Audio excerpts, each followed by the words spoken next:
you. Why is my agendas always so thick? I know.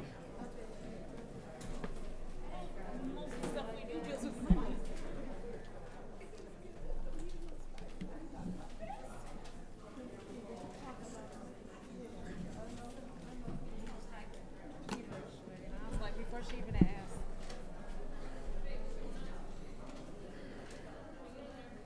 I'm trying to just get caught up here.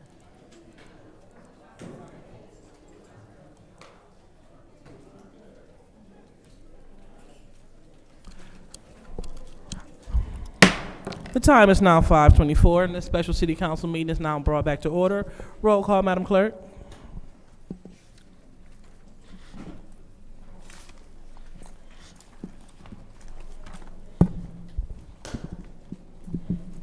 Mr. Alamin? Ms. Lewis? Present. Mr. Murphy is not in. Ms. Priestley? Present. Ms. Winfrey Carter? Present. Ms. Burns? Present. Ms. Mashat? Present. Mr. Pfeiffer is not in. Mr. Jarrett? Present. You have 7 members present. We have 7 members present. So now it's time for public comment. Do we have any public speakers, Madam Clerk? First speaker is R.L. Mitchell.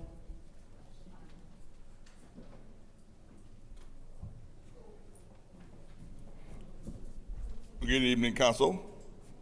I'm R.L. Mitchell. I like what you did, what you told the council, what the private stuff about the cocaine in the back. You let the public know. I thought it was about the preachers got the money with the concerned pastors, but I was mistaken. But over the week, for the record, hey, get this down on record, Davina. Over the week, as you can see, over the Independent weekend, I've been getting mails in my mailbox, and the President of the United States, both of them been sending me, had to vote both ways, so you see I done voted already. But they ain't vote both ways because they trying to make America look like we don't know what we doing. But anyway, I want to address them new laws you made over talking about you can't address your landlord because it'll be a first defense in what you got on the record. But for the record, my landlord done gave my money to my biggest sister, and my little sister says she got my stimulus money, about $15,000 worth, and I want somebody to check my big sister because my mama died, and after that my daddy died, and now she got the will, and they ain't went over there since Mays fixed it.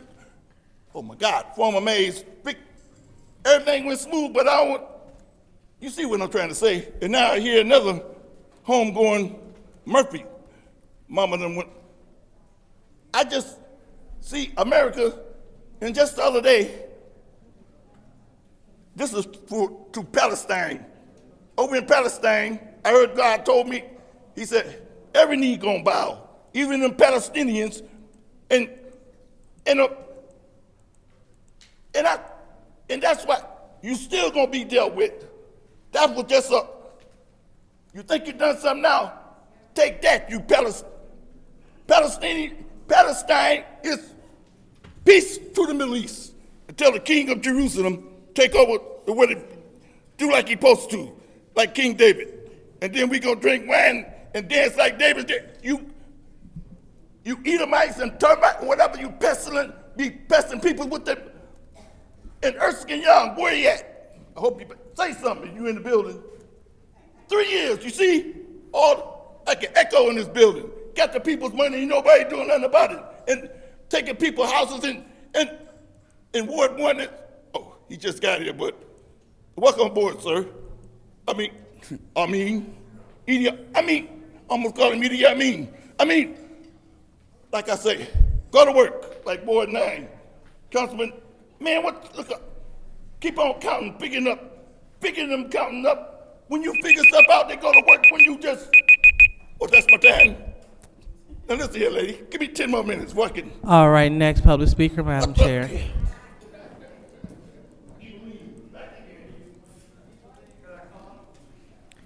The next speaker is Arthur Woodson.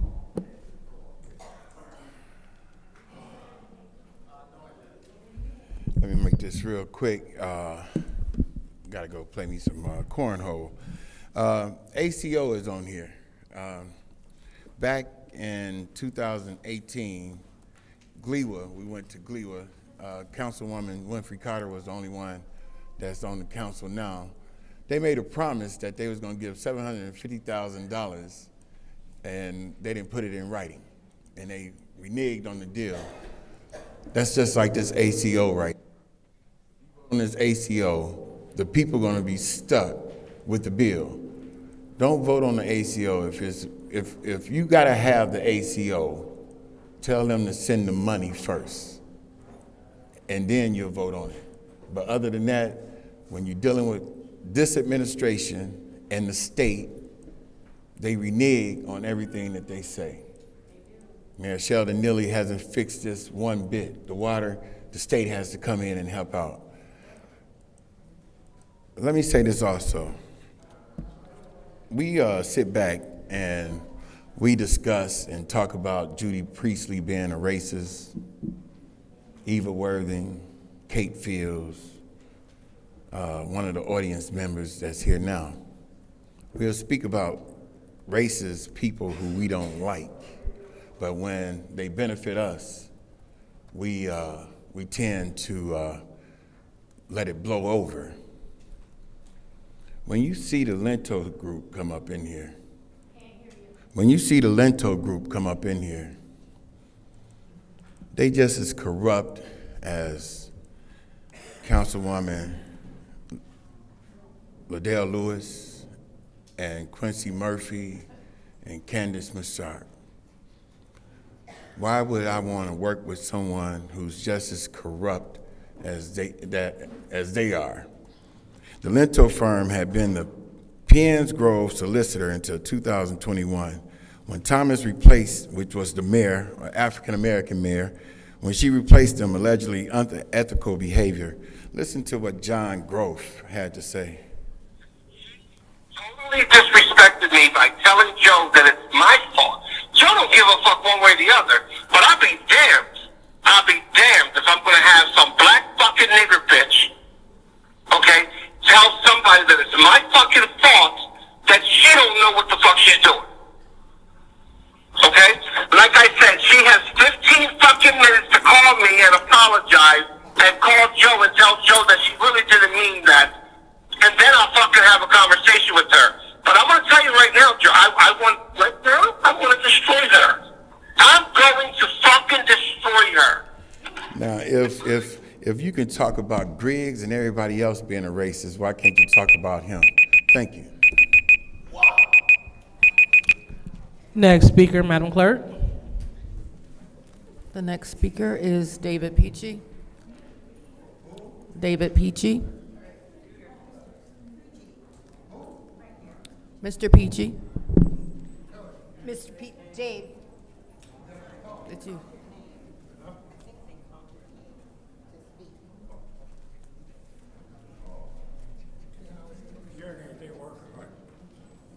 I'm just here to be a little curious. Dave Peachy, 4th Ward. This morning I was running over in the 6th Ward. There's a couple streets over there that have been completely tore out where they can re-asphalt the whole road. From Bagley Street to Fremont all the way down to Orchard Lake Lanes, where the new apartments are. The street has been all ground down, and they're going to asphalt it. Then you take a left on Thomas Street, and you got some houses down there that had brand new sidewalks put in, okay? Then you go down to Fremont, and all the way from Fremont to Mott Park, Willand Street, that's all tore out. It's going to be asphalted. I would just like to know who's paying for that. Is any of our ARPA money going for these things? Okay, thank you. You got 2 more minutes left, sir. Get to the point. All right. Next public speaker, Madam Clerk. Next speaker is Wilbert Jarrett.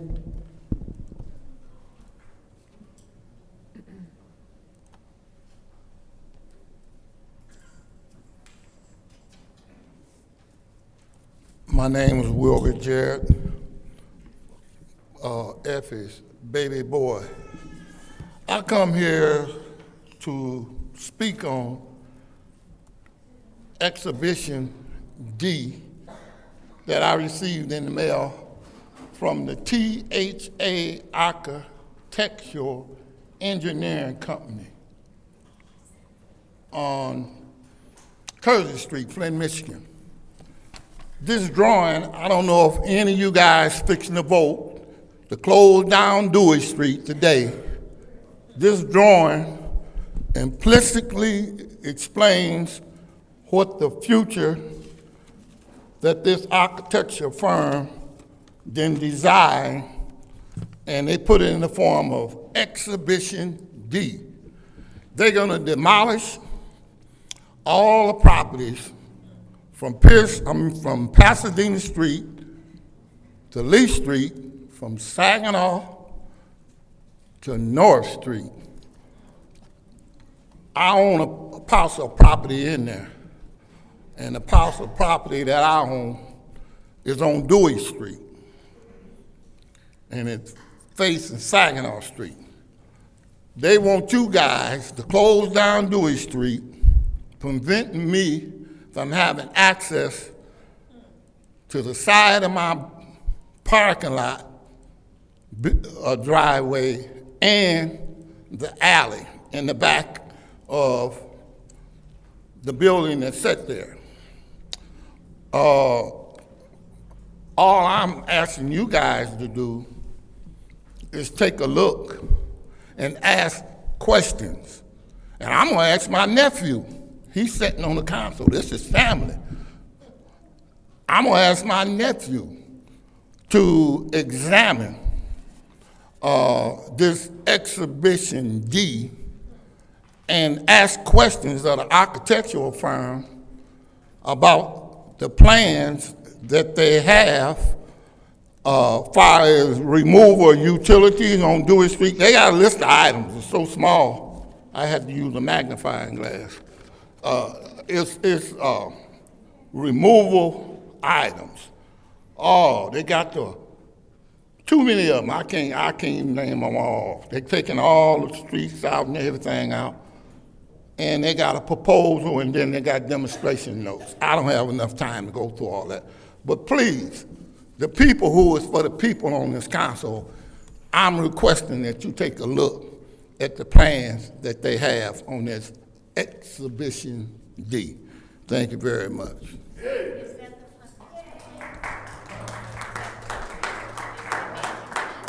Next speaker, Madam Clerk.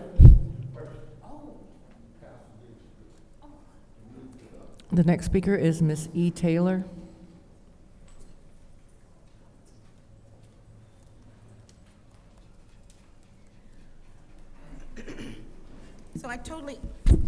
So I totally support what Papa just shared.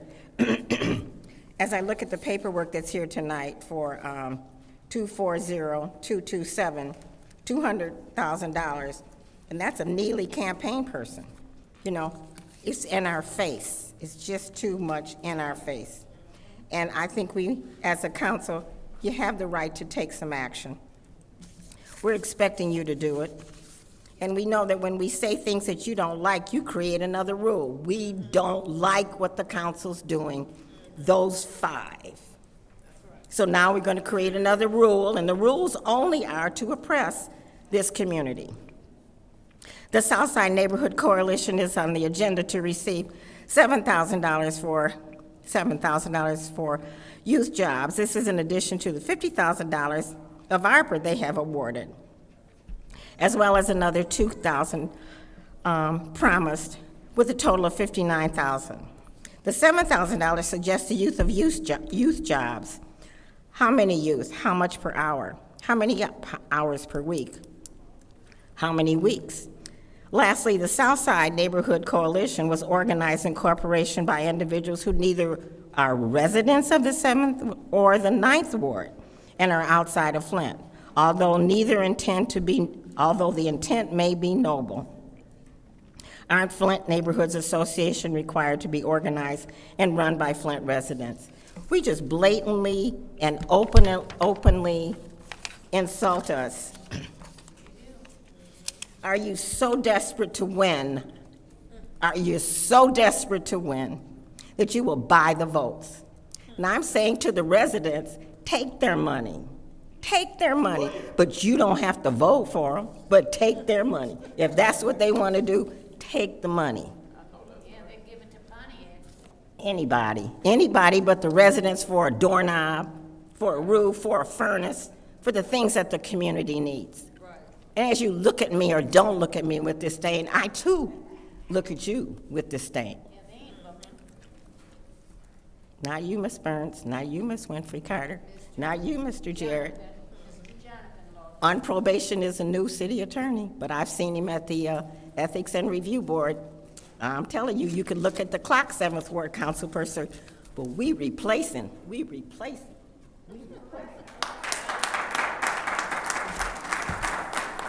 And I'll just finish my time standing here. Please don't interrupt me. My time is still going on. You're such a rude person to do that. And you should work on that.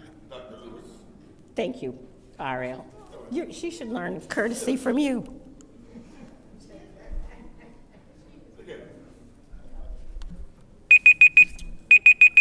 All right, next speaker, Madam Clerk.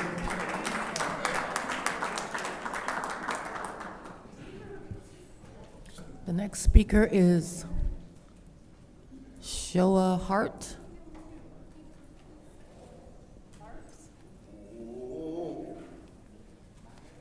It's Sean Hart. It's okay, I probably didn't write it well. My name is Sean Hart. I am here because I submitted a ARPA grant. Haven't heard anything. And so I wanted to make you guys aware of the work that we do in this community.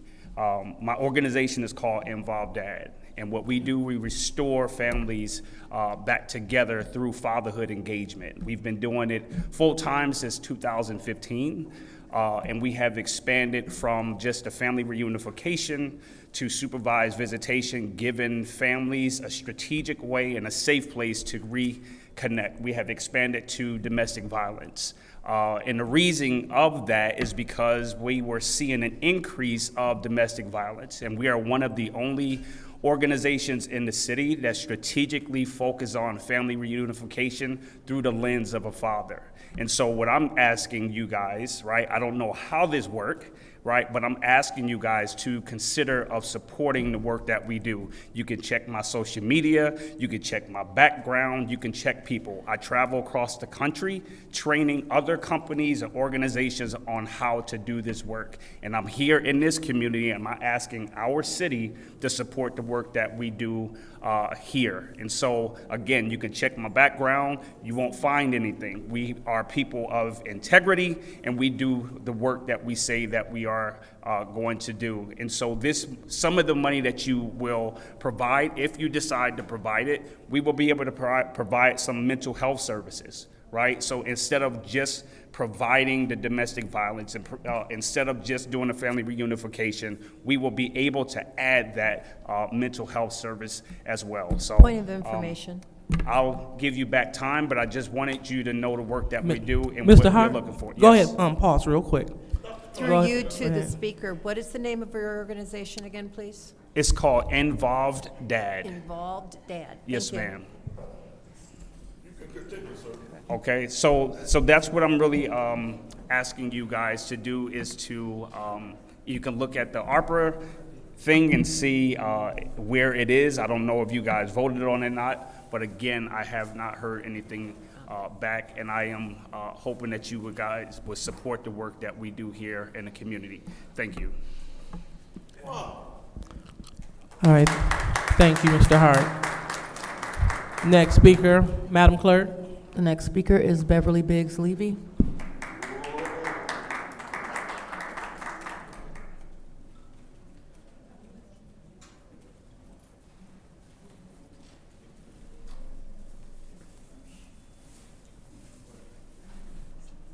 Next speaker is Doug Matthews.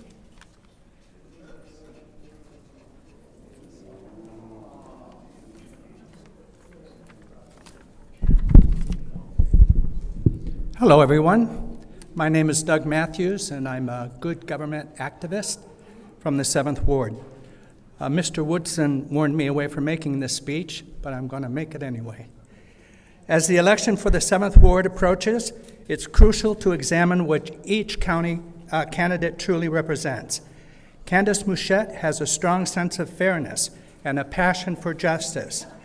She always knows her facts and is prepared to vote, not just abstain. Candace is not afraid to take on obstructionists, and she can be fiery when necessary. In stark contrast, a vote for Jean-Marie Arbor is a vote for the chaos brought by her allies, among them Tanya Burns and Arthur Woodson. Over the last few days, we have witnessed a nasty fight between Burns and Woodson and many others. This fight between Burns and Woodson has exposed their dark sides, their manipulative, knife-fighting tactics, and a willingness of each to use deceit and discord against the other. Woodson, who says he talks with Burns daily, has over the weekend repeatedly called Burns a snake, sneaky, and a mess. He referred to Burns, 810 Media, Jedediah Brown, and many others as a basket of snakes. In response, Burns didn't hold back. On the July 13th edition of her podcast, she called Woodson a liar, manipulative, and said he was a disruptor and a distractor. She labeled him as disrespectful to women and full of lies. "We are done," she told him. "Your mental health is not my problem." These are direct quotes. Another reason the 7th Ward doesn't want Arbor is because she repeats all of Burns' false claims. Burns has suggested over and over again that ARPA funds allocated to 503c3 organizations are converted for private use. This is a lie. Nonprofit funds are strictly regulated for charitable purposes. Yet Burns has made these baseless accusations against Candace and many others over and over again. Ask her if she's made a police report. Likely not, because she knows she has no evidence, only smears. There have been no arrests, no handcuffs, and no orange jumpsuits. Despite claiming honesty and integrity, Arbor has not backed away from Burns' smears. Instead, she has reinforced them. Arbor's comments over the last few months suggest she intends to operate just like Burns and the others, her close allies. Arbor seems all too eager to jump into the snake basket. Candace has shown her disdain for such practices. Thank Vote you, for Mr. Candace Matthews. for 7th Ward. Next speaker, Madam Clerk. Ms. Gladys. Ms. Gladys, we would like to bring you to order. Go ahead, Madam Clerk. Next speaker, please.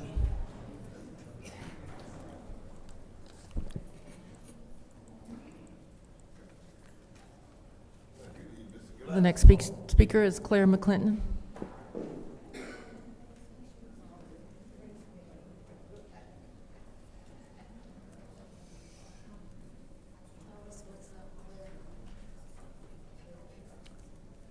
Good evening, Council.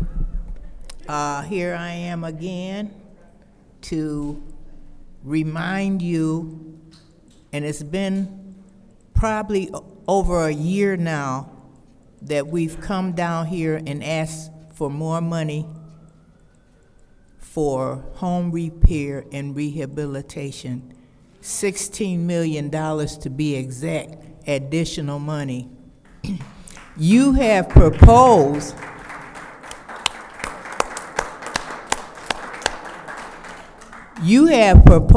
one of the council people, Councilwoman Burns, proposed $5 million additional dollars. You turned that down.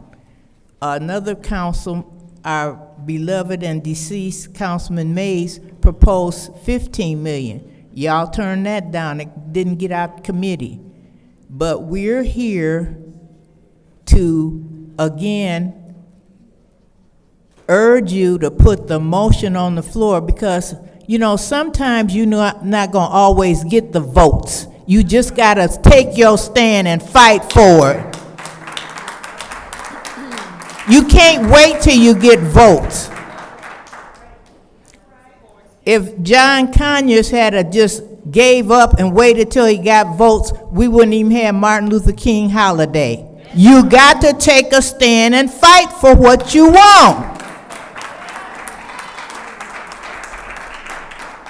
And another issue, we've had a bevy of deaths of young people in the last couple of weeks. What will this council and the administration do to mitigate and change the trajectory so these young people can live? What is you gonna do? We just gonna have sunset for our young people? Or juvenile detention center on Pasadena? They got that built and remodeled. What say you to mitigate and give our young people some hope? We want to hear the answer to that. We tired of getting up here saying stuff and have no answer. Please answer our issues. Thank you.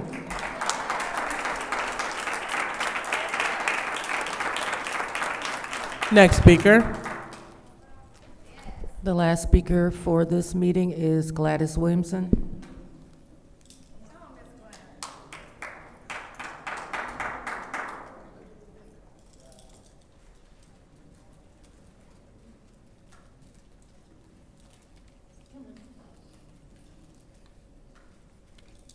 Sit. My name's Gladys Williamson. I live in the 9th Ward.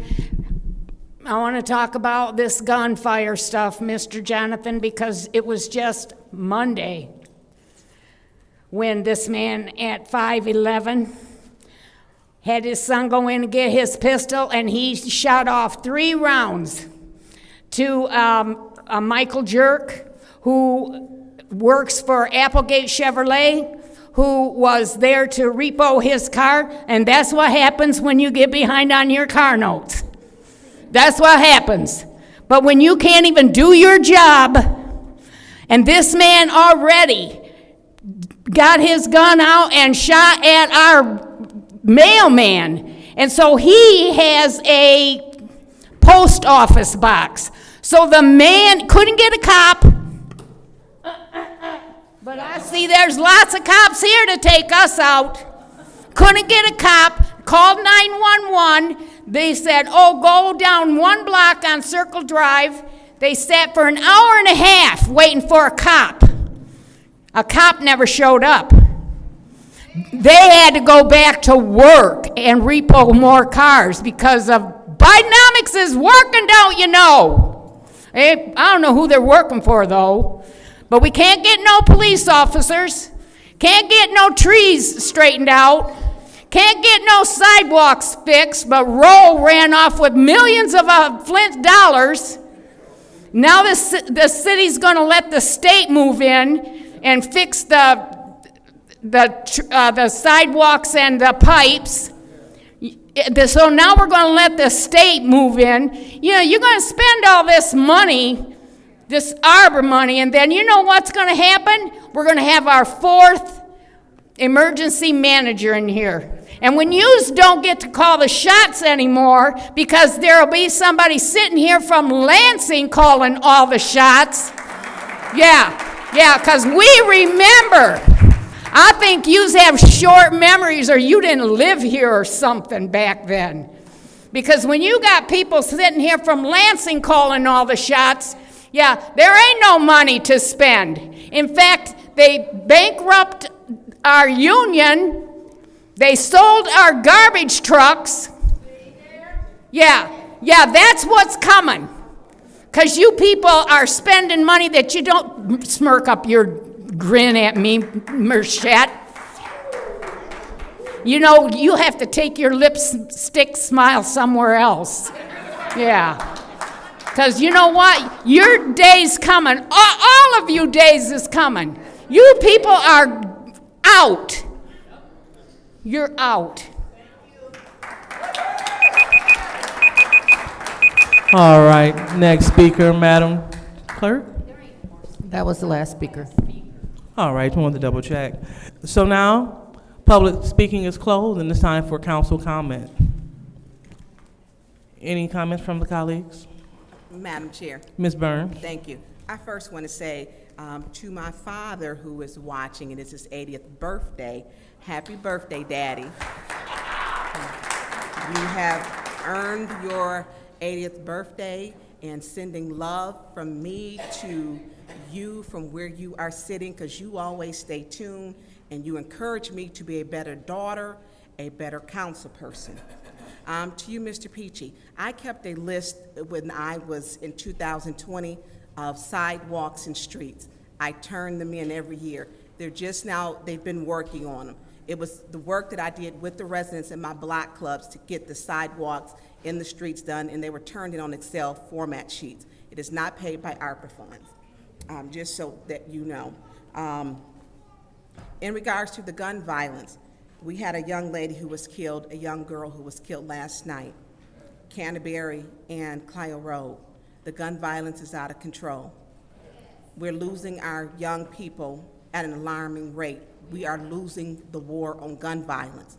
I've been asking since 2020 for a comprehensive public safety plan with a gang task force.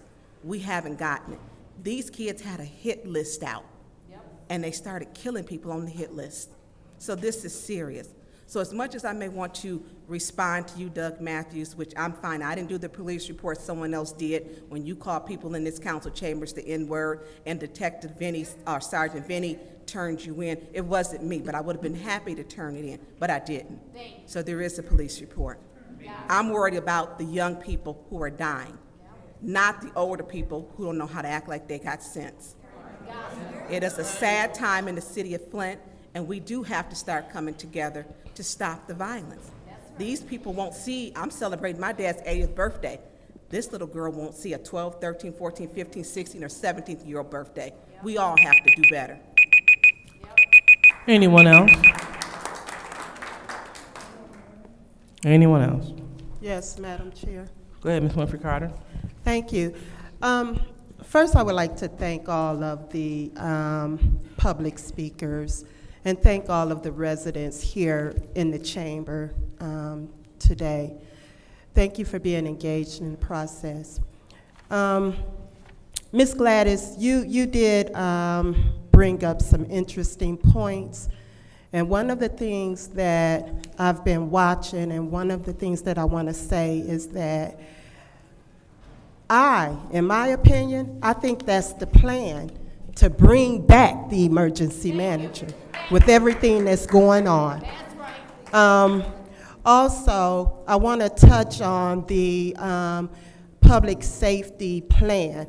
We are in a public safety crisis.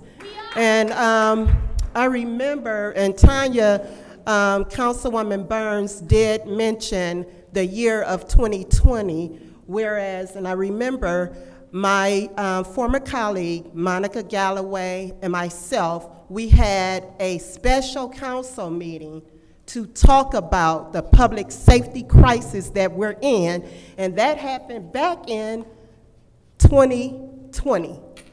And I know that you spoke, you did a public comment, and you talked about a public safety plan. We've been asking for a while. We've been asking for a while. The people in this city deserve better. You do, and you gotta stand up and fight. Fight with us. Thank you. Anyone else? Madam Chair, Mr. Jarrett. I too appreciate those of you that come out and share with us those things that are important to you. that need to be addressed, some of which we may be aware of, some of which we may not. But again, I do appreciate your outreach or your engagement here. One of the things that I believe Miss Elizabeth brought up, Elizabeth Taylor, is some of these organizations that are before us in multiple resolutions. And what I would like to see us begin to get, and I don't know if this is going to have to come by way of some formal special request or that, but I would like to see a little bit more transparency by way of the resolutions where we are disclosing or having more full and transparent disclosure when an organization is brought before us as to things like what contracts they are on that we've already signed off on, what kind of interest they may have, you know, in and with the city, and or what other, even in ARPA, what other awards they've already been a part of. Because they're, you know, whereas on one resolution, an entity may not be the lead, but buried in that file somewhere is a name, and then all of a sudden you realize after the fact, oh, and yeah, they did get XYZ on this, that, or the other date. So got some things we want to work on. We appreciate that, what you do. Anyone else? Madam Chair? Ms. Mashat? Yeah, so first I do want to extend my condolences to the families who have lost young people. I want to point out the fact that we have attempted to, in the very least, allow them to have something to do during the day that maybe gives them a sense of pride, that gives them a sense of legal work when we were voting on the JOBS Youth Program Initiative. And so I would hope and encourage my colleagues to let's all work together and get that initiative pushed through, because we are seeing, like everyone said, far too often families who are losing young children for the simple fact that maybe they are just looking for a better way, maybe they are looking for something to do. Maybe if they had a job to get up and go to in the morning, that would keep them out of the streets at night. But I think that is at least a step in the right direction to give them a sense of responsibility and help them have something positive to do. I also would like to clear up some misinformation, because I know that tends to happen when people use talking points and they're not clear on what's happening. I believe someone brought up the Southside Neighborhood Coalition and said something about $7,000 in addition to a $2,000. That is actually incorrect. That is not what that is. The $7,000 is the $2,000 is included in the $7,000. So let's be clear when we're talking about a resolution that we are telling the truth on that resolution. Let's also be clear that when we start to accuse people of being corrupt and accuse people of taking money, I would like to see where I've received a dime for anything. Because at this point, it's just really sad that with everything we have going on and all the ways we need to be unified, that there are just constant lies being told. Thank you, Madam Chair. All right. And anyone else? Madam Chair. Go ahead, Mr. El Alamein. Good evening to all the residents, and thank you all. Pause, please, ma'am. Bringing you to order, please. We hear you up here. Ma'am, that's your first warning. Go. Proceed, Mr. El Alamein. Good evening to all the residents, and thank everyone who spoke and for sharing their ideas and concerns. Man, I had lost a loved one as well with this slew of violence, a close relative, and so I'm definitely condemning the violence that has been taking place. We definitely have to do more as a community, as council people, as administration, and with our law enforcement to work together to address the public safety issues that we're having in our community. So my prayers go out to all the families who lost loved ones, and I'm definitely open to working with all my colleagues to address this issue. Thank you. All right, anyone else? So seeing that there is no one else, I'm going to take my time. So doing our part as legislators is paramount to combating gun violence, especially violence among young people. And one way that we can do something about this is by passing the youth jobs today. Because studies show when you have a job, when you're working, it occupies your time. It puts money in your pocket. You have a different view on reality when you have a job, when you're working. And when you're young and you're working, you are being afforded an opportunity to pretty much take care of the household for a lot of people. The young people that passed away in our city this week and also last week, imagine if we could give them jobs. So as legislators, what we can do, we can pass this money to make sure that we fulfill our obligation from our end. We can talk about the parents did what the parents didn't do, et cetera, but we can do on our end. We can do right by the residents and right by the youth by making sure that we are occupying their time with something conducive, with summer jobs. So according to the calendar, summer is over the last Wednesday in September. Currently, we're still in July. So as we pass the summer jobs for summer 2, as well as jobs throughout the entire year. See, we're talking about a solution to the problem. As people yell out summer's over, that's the last thing that we need to yell out. We need to yell out, let's make sure we take care of these youth, and let's make sure we pass this money. Let's make sure that we do what we can do to combat this youth violence. So thank you all for coming, and council comment is now over. So now we're going to entertain a motion to pass the consent agenda. Madam Chair, Ms. Mashat. I'd like to make a motion to pass the consent agenda. All right, is there a second? Madam Chair. First ward, gotcha. Any discussion? Separations. Any separations? I thought Yes, we had Madam that. Chair. Go ahead, Ms. Winfrey Carter. I would like to separate 240227 and 240299, as well as 240191, 240192.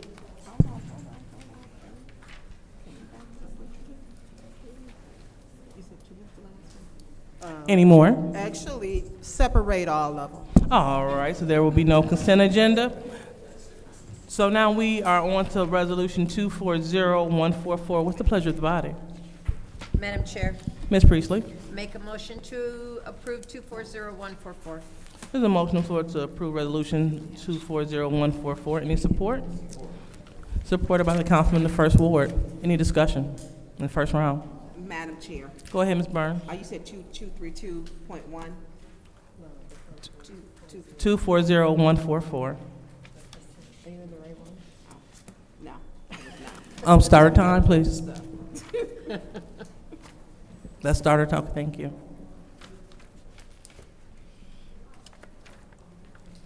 Madam Chair. Oh, no, you go ahead. Madam Chair, I'll go ahead. So this is Ms. Byrne's time. So Ms. Byrne, you're gonna forego your time in the first round. We're on 240144, right? Go ahead. Yes. Okay, yeah, I will not be supporting this.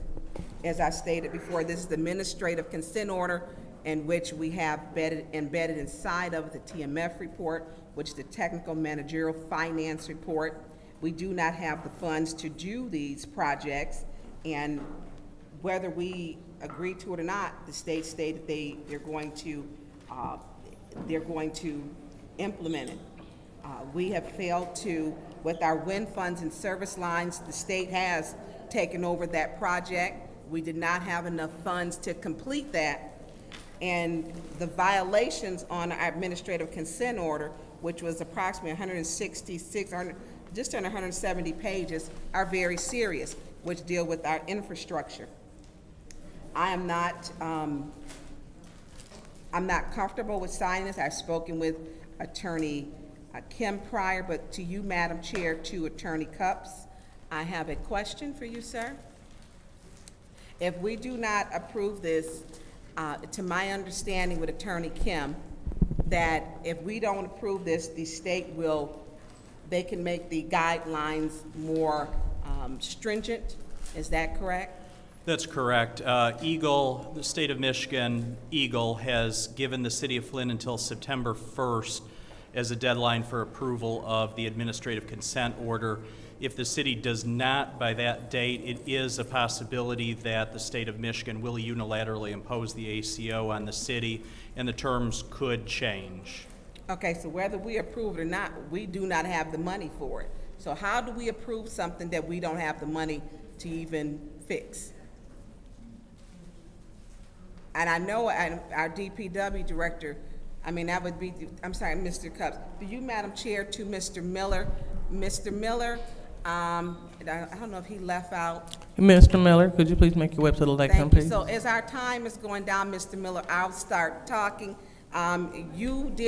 We went over a spreadsheet that was provided. Has there been any additional funding stating that in the request or requirement with administrative consent order, have we obtained any of this funding to pay for all of these guidelines and infrastructure issues that I agree need to be done, but have we obtained funding for these? Good evening. So, and I'm sorry, I tried, our clock. Oh, okay.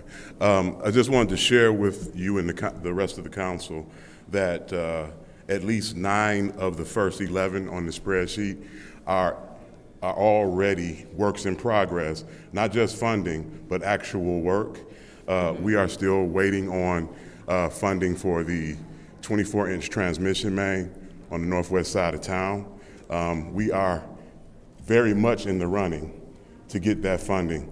There are other competing municipalities. And how many projects do we have which are unfunded? I don't have my spreadsheet in front of me, and I apologize. No problem. I think was it have 17?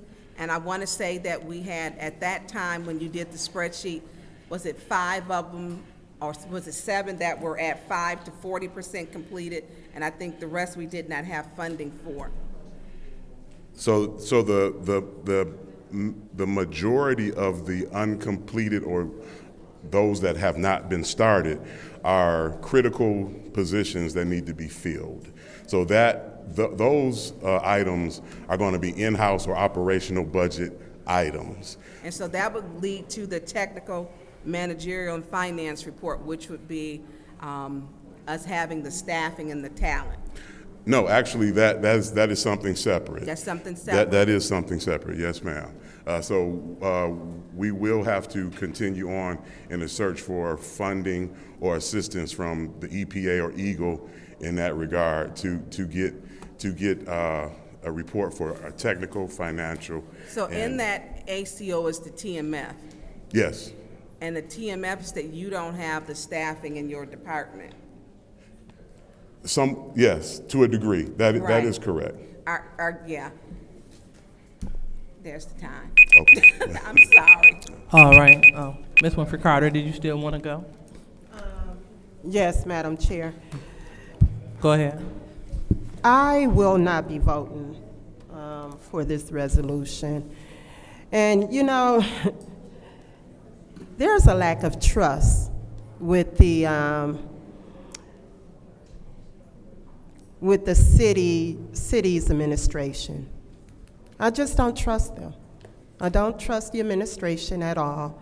And, as a council member, I have serious concerns about the ACO.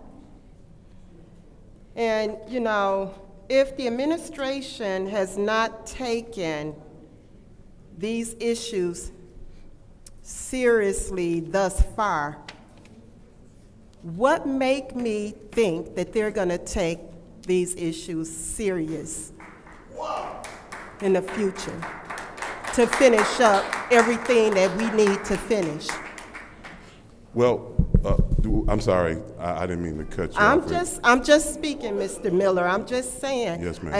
And I've basically have made up my mind that I'm just not going to support this. I'm not going to put my name on something that I feel is not going to be complete. We don't even have the funding to finish all of the projects we need to finish. And a lack of trust in the city's administration.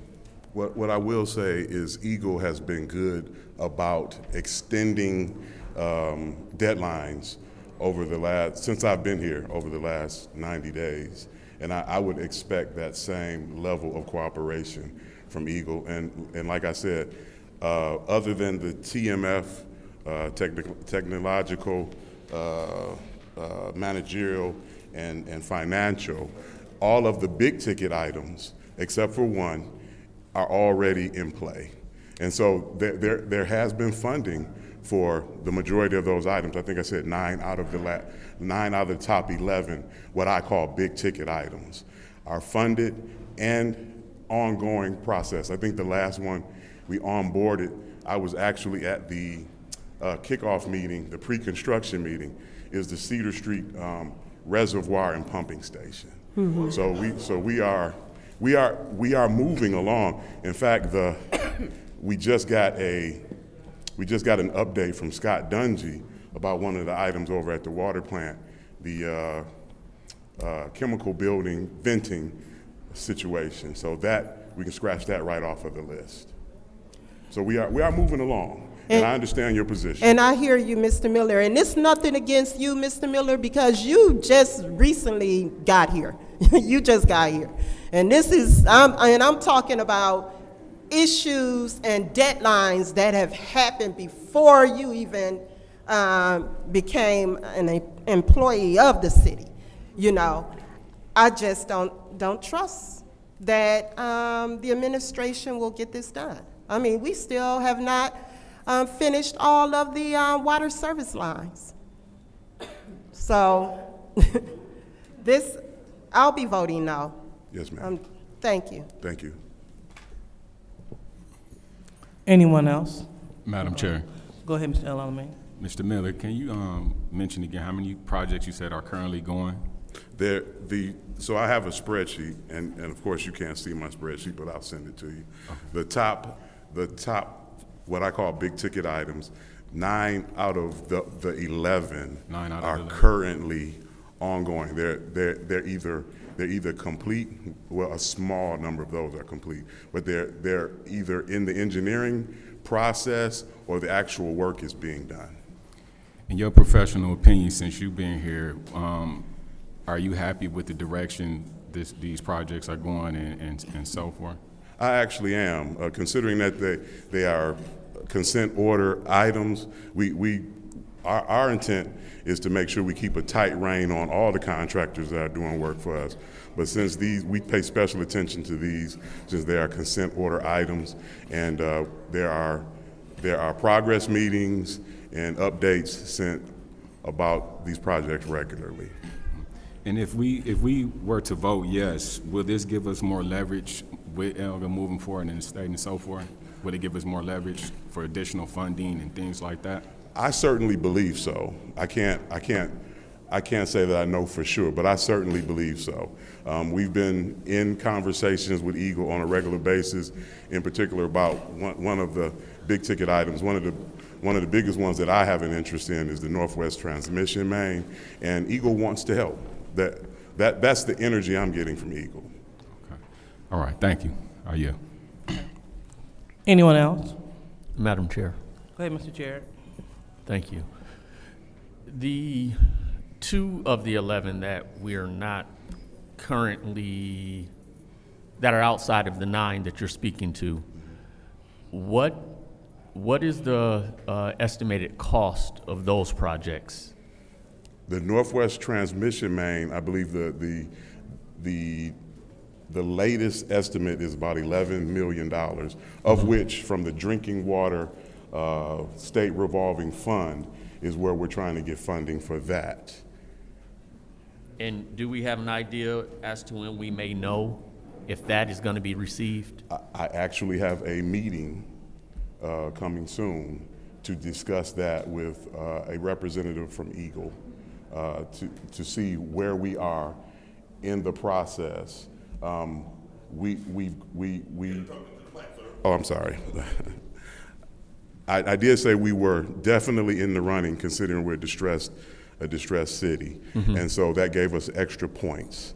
So we're definitely in the running. We have to see if we are going to get that money in the 25, or will we have to do another intent to apply for the 26 fiscal year. Okay, so I'll just call that Project 10.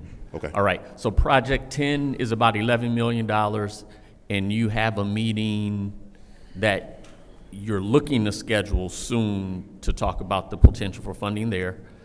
And for Project 11, about what are we estimating or the cost of that project to be? So now I do not have an estimated cost for this, the technical, managerial, financial piece. I do not have an estimated cost for that. Okay. And for the 9 that are in progress currently, we have secured all of the funding necessary for those 9 projects as they stand. The engineering is being done for 2 of those 9, which actually, to be honest with you, that is one project, because it's the Torrey Road pumping station and Torrey Road reservoir. Okay. Which is just basically one project. So again, what I'm trying to understand is where are the costs, where are the shortfalls, how much of a shortfall is it, and ultimately, who's gonna pay? Well, we're gonna apply for grants through Eagle, the drinking water, the state revolving fund. So we're gonna put ourselves in the running for that. What I'm encouraged about is, and let me correct myself, there is no reservoir at Torrey Road. I apologize. It is a booster station project. So in order to keep the pressures at the safe operating levels, you need to boost pressures throughout the system. Okay. If we're moving forward with the monies that were allocated for the engineering, certainly Eagle will help us with any construction that needs to be done. Okay, because I don't want what I don't want to see happen. Best we can is we now are entering into something where it's going to come back to raising rates, and it truly being paid for again by the residents. Yep. You know, where I just want to see how we can avoid, or not even avoid, how that's not even an option. So that said, and if I understand correctly, we were given some grace as to this ACO not having to be finalized tonight, and there's opportunity that you may have some additional meetings to come that where we are awarded some additional funds for the work to be completed. I guess my last question in this time, would the work that is being done, that's being done by the city, or is the state coming in to do the work itself? No, sir, the state is not. The city has contracted consultants out okay. To do these jobs. All right, thank you. All right. Madam Chair. Anyone? Go ahead, Ms. Priestley. Yes, so the administrative consent agreement, It's an extension of previously signed agreements, is that correct? That is correct. From what I understand in my short time here, there were agreements that had items on them, and as we continue to get other sanitary surveys, other items were added. So this is an ongoing thing. It's always going to be changing. It'll probably be coming back to us often to adjust and make corrections, remove things that are done. Is that correct? I would say it's a living, breathing thing, but I don't see more being added unless we don't do what we're supposed to and get deficiencies in the next sanitary survey. So far, that has not been a signal. So so we've made a lot of progress. We certainly have. And I know that when the initial administrative consent order was signed, there was many projects on that where there was not funding, correct? That's correct. And so as projects come up and things get done, money is available to apply for, and if we don't have the money, we renegotiate the order. Is that correct? Is that what happens? That's correct. Eagle has been good about having open conversation with us about what we need to do. So by approving this consent order, we're actually getting more leverage than if they force it on us. I would say so. And we always have to understand that Eagle is the primary authority, even over the EPA in some cases. And so cooperation is probably looked upon as a positive thing. I know that we've approved funding for different projects from different sources since we've been on council, and that projects have been completed that were approved by previous councils.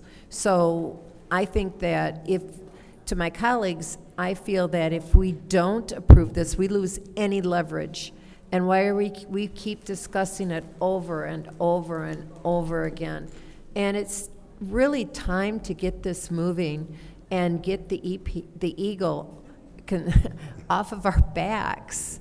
And it doesn't look good for us if we just keep kicking it down the road. Sometimes this council is so ineffectual, and people don't want to come before us because of our inability to get things done. So I'm supportive of this, especially since we've made so much progress since the original agreement, and that funding is available down the road as we get to those projects. At this point, we don't even know how much some of those projects are going to be. The projects under engineering, until that engineering is done, we have no idea how much that's going to cost. That's right. I mean, COVID and supply chain issues have changed things so much over the last 3 or 4 years. And hopefully those will straighten out eventually, and then the prices will go down. But luckily, we do have support from the state and Eagle in order to fund some of these projects. Thank you, Madam Chair. All right, anyone else in the first round? Anyone else? Okay, I will take my time. So I just want to make sure, Mr. Miller, that I'm clear on some things. So today, how much money must we pay? So if we approve this, do we have to come out of pocket like tomorrow? No, not that I'm aware of. I'm pretty sure there's no money that we owe because we have not approved this consent order yet. Okay, and so I'm gonna go, and thank you for that question. I know it might sound a little weird, but I'm going someplace. So people, they want the water fix. Everyone wants clean drinking water. But when it's time to put in the work to ensure that we have this, it looks like we have some resistance. So we can't have it both ways. Are we going to do everything within our power to make sure that we have the appropriate system? Or are we going to say that we're not going to do that, but yet we want clean drinking water? It doesn't work that way. We must work towards a solution, not continue to talk about the problem. And so hearing a few things, hearing that Eagle has flexibility, that says a lot. Because that says that, just like you said, we don't have to pay today. You know, yeah, absolutely. We're working towards a better system. And so whatever adjustments that may need to be made, they may make them. Because you said that you had a good experience working with them. And then next, I also heard you say that the terms of the agreements may be adjusted in a negative way if we don't agree to this by September the 1st, if we let the state take it over.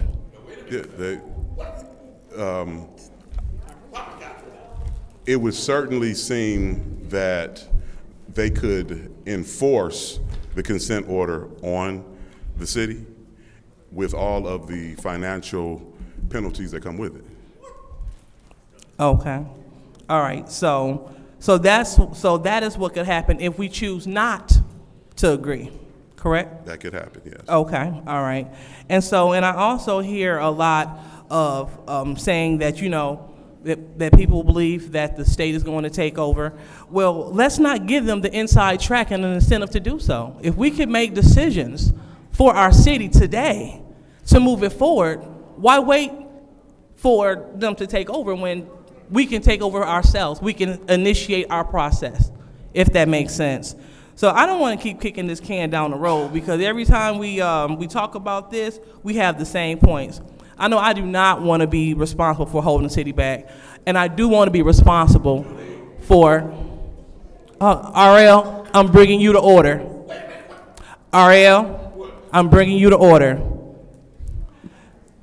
So I want to make sure that I'm a part of the solution, and I welcome if we have audience members or colleagues that are not in favor of this, if they have a better idea, if something different that we can do to ensure that we are doing things the right way, we're definitely open to hear that. But I'm definitely going to vote yes in favor of this, because as someone that goes to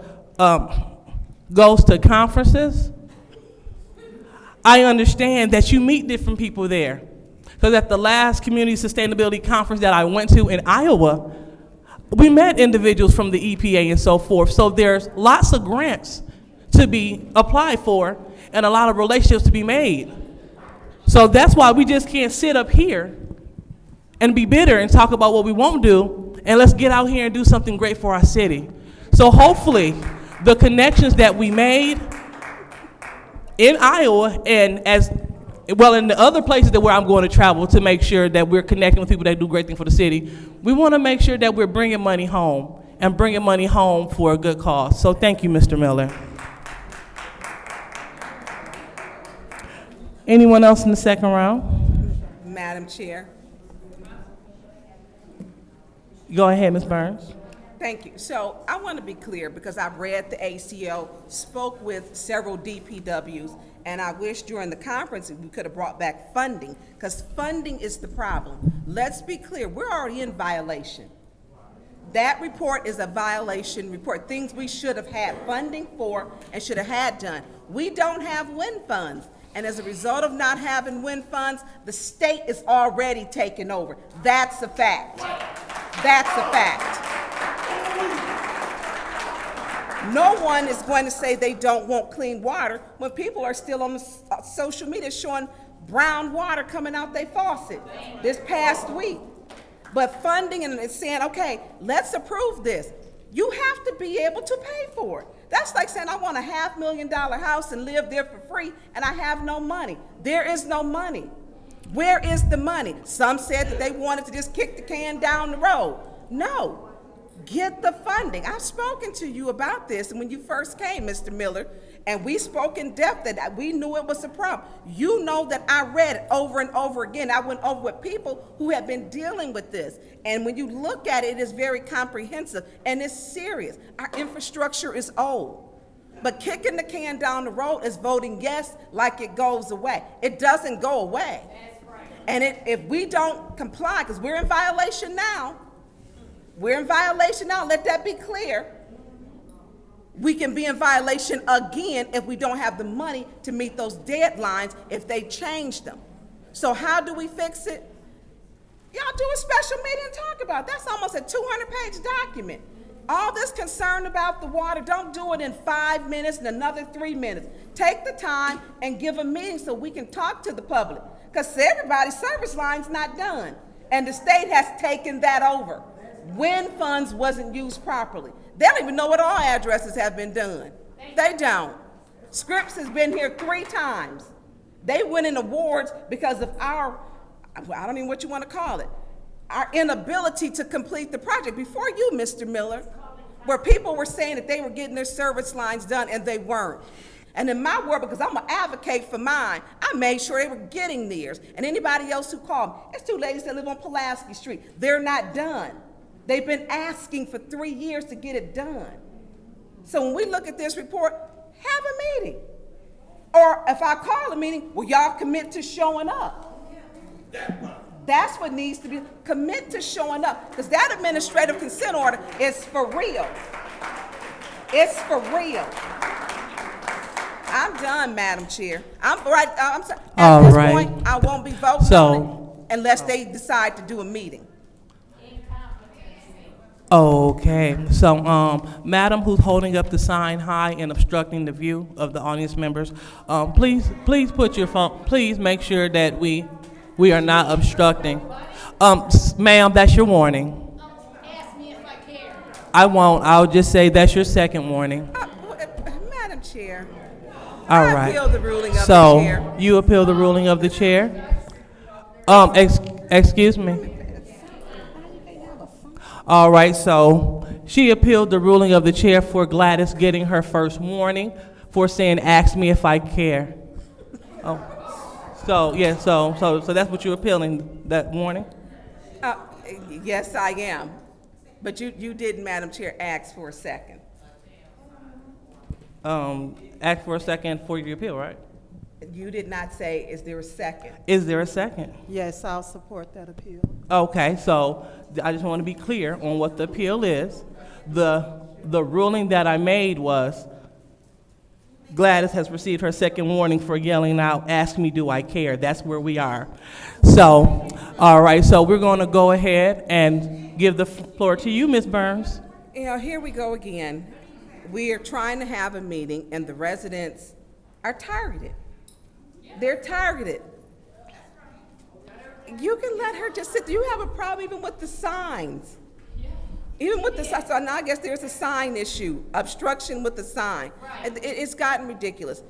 You don't even give people the opportunity before that second warning is issued.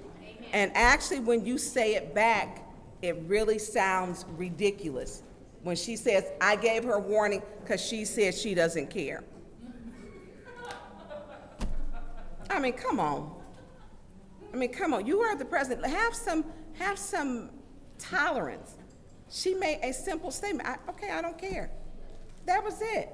That's your second warning. And next, I'm sorry, Gladys, they want to throw, everyone in here just about has been thrown out or warned if you've been here more than one time. And that's just the process. It's unfortunate. You should be allowed to sit here and you saying okay? All right, so that is your time, so I'll go ahead and use my time. So Gladys did not receive a warning for saying, ask me, do I care? She received a warning for yelling out during our public meeting and not speaking at the lectern, just like now. The only time that the public is supposed to speak out loud is when they're at the lectern. And so because Ms. Gladys was not, and she proceeded just like she will not stop talking now. That is why she received her second warning, and that is why and she would not stop talking now. And so this is why Gladys is being asked to leave this meeting with a second warning. And I'm going to sound like I'm going to need the officer's assistance because she just stated that she's not leaving. And again, she's still talking. And she's still talking. Officers, please. So we're going to go ahead and call for the vote. If you want to overturn the ruling of the chair, please vote no. But if you would like to vote in favor of the chair, vote yes. Oh, excuse me. If you are voting to overturn the ruling of the chair, vote yes. But in favor of the chair, vote no. Thank you so much. Roll call, Madam Clerk.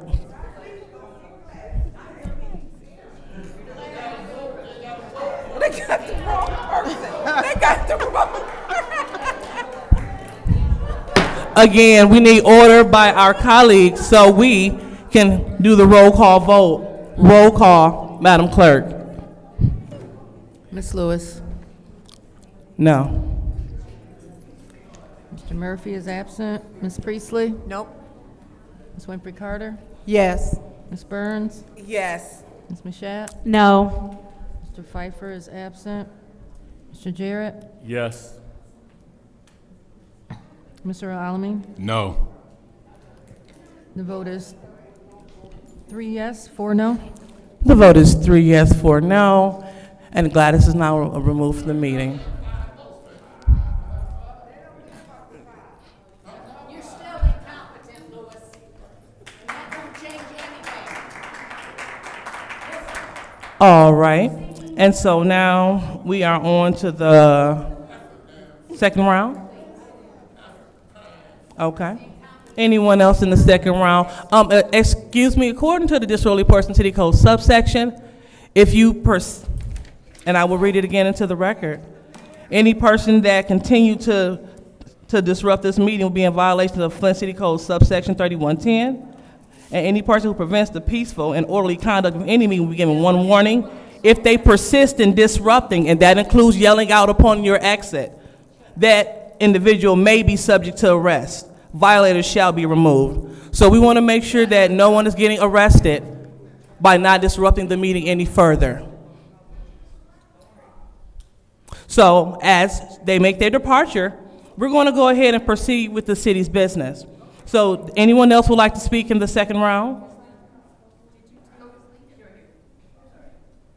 Point of information. Go ahead. Who has already had the floor in the second round? I did not hear you. Who has already had the floor in the second round? We have, no one has spoken. Go ahead. I did speak in the second round, Madam Chair. I was the only one. And, oh, I'm so sorry. I done moved on to the next resolution. Thought we were down. All right, so thank you so much, Ms. Burns. Anyone else in the second round? Madam Chair. Go ahead, Ms. Mashat. To you, through you to Mr. Miller. I just have a couple of questions. I know that there was a time limit that we had before they would just execute the order themselves. How much more time do we have left on that? We have until September the 1st. We have until September the 1st. Okay, and one of the things that's happened in our city's past, and you were not here, is that the city was told that we lacked the political will to run our city. And so as we allow the clock to run out on September 1st, and having the state come in again and take over something else related to, and specifically related to our water, is certainly not a good look for a city that is trying its hardest to recover from a water crisis, trying its hardest to dig its way out of a water crisis. And so my question to you, obviously, because we hired you because of your expertise. When you look at this administrative consent order, and I know you've told us in the past that Flint is not the only city that is under an administrative consent order. How many other cities are currently under an administrative consent order? As of that meeting, which was a couple months ago, there were 18 communities under an administrative consent order. And of those 18, I know you may not know the answer, but of those 18, how many were forced to take that consent order as opposed to working in partnership with the state during that consent order? As far as I know, no one has been forced. No one has been forced. So everyone else has taken the opportunity at partnership, which means that they can kind of change the contract as it needs to be changed. Change the consent order as it needs to be changed, meaning that the state is helping them find other financial ways to make sure that there isn't a burden and that they're meeting what they need to meet in their consent agreement, correct? As of a couple of weeks ago, there were more than $100 million in requests for drinking water state revolving funds. So yes, these communities are working with Eagle to try to resolve their issues as well. And it's my understanding, you said there were 11 things that we need to fix, and 9 of them are already a work in progress? So no, there were 17 total.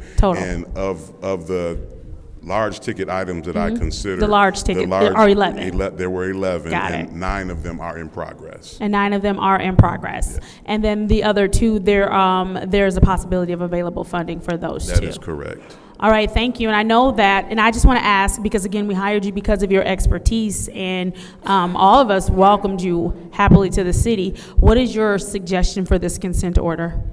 My suggestion is that we move forward and partner with the state. Thank you. That is my time. Anyone else in the second round?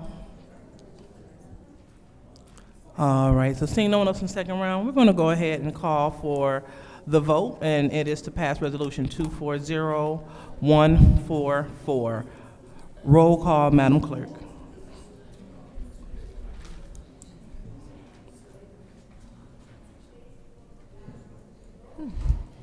Ms. Priestley?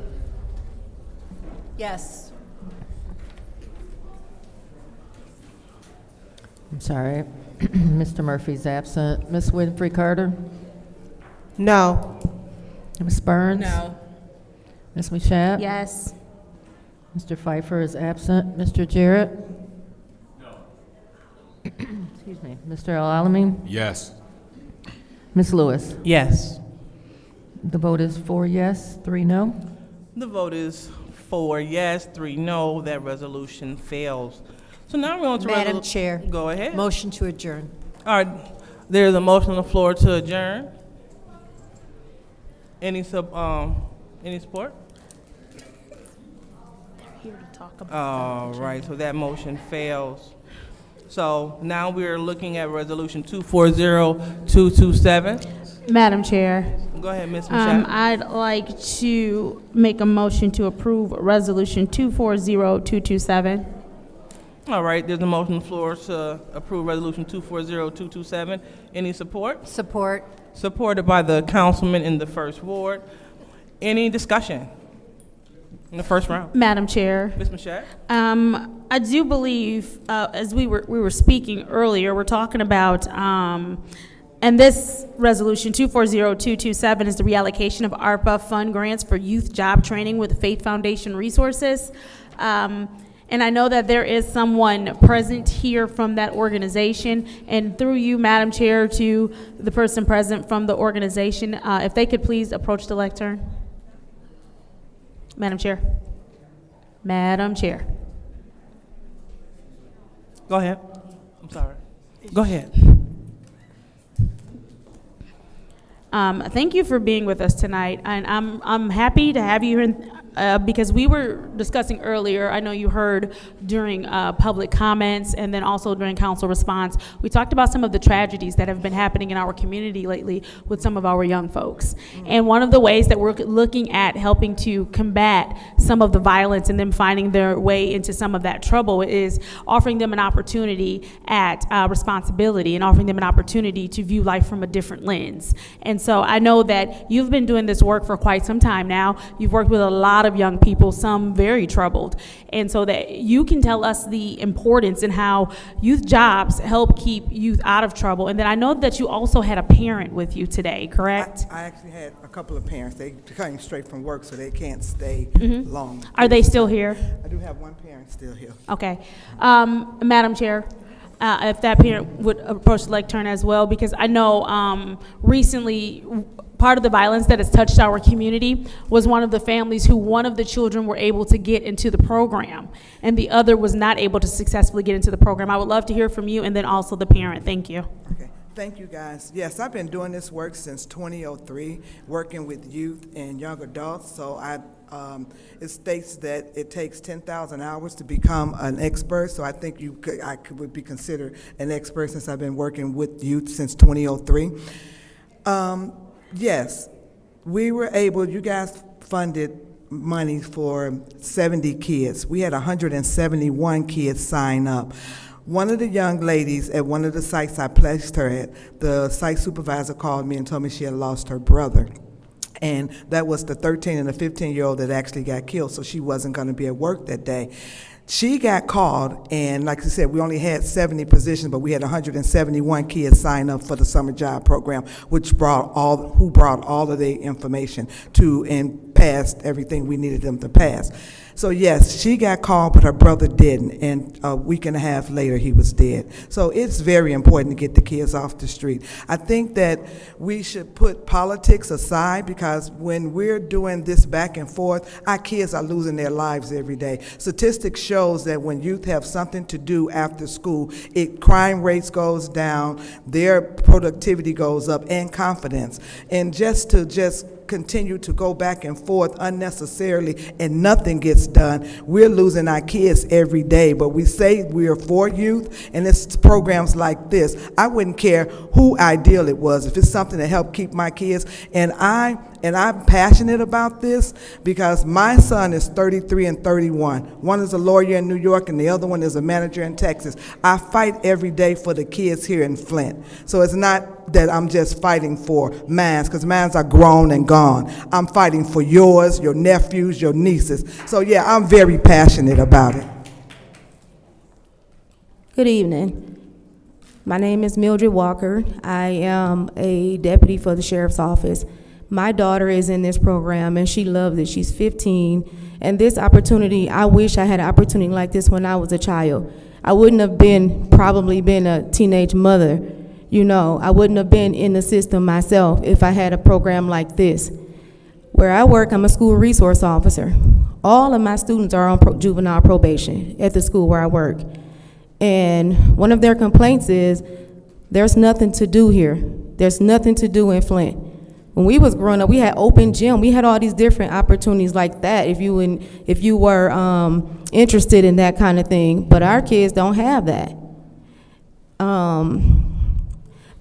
I agree with her. I am so passionate about my kids and my school. Just last year alone, I lost 3 of my students, and 2 to gun violence, and 1 was hit by a car. But if they had something else to do besides kill each other, oh my God, I'm getting tired of it. It's sickening. I've never seen so much violence with kids in my whole life. I was born and raised in Flint. And we need more programs like this for our kids, especially for our single parents or grandparents who are raising their kids. Thank you. Anyone else? Madam Chair. Go ahead, Ms. Priestley. You know, through you to the speakers, when I was a child, and I'm a baby boomer, there was a lot more kids. And we had a lot more opportunities. There were after-school programs, there was summer programs, stuff to keep us busy. And you're right, you don't have that now.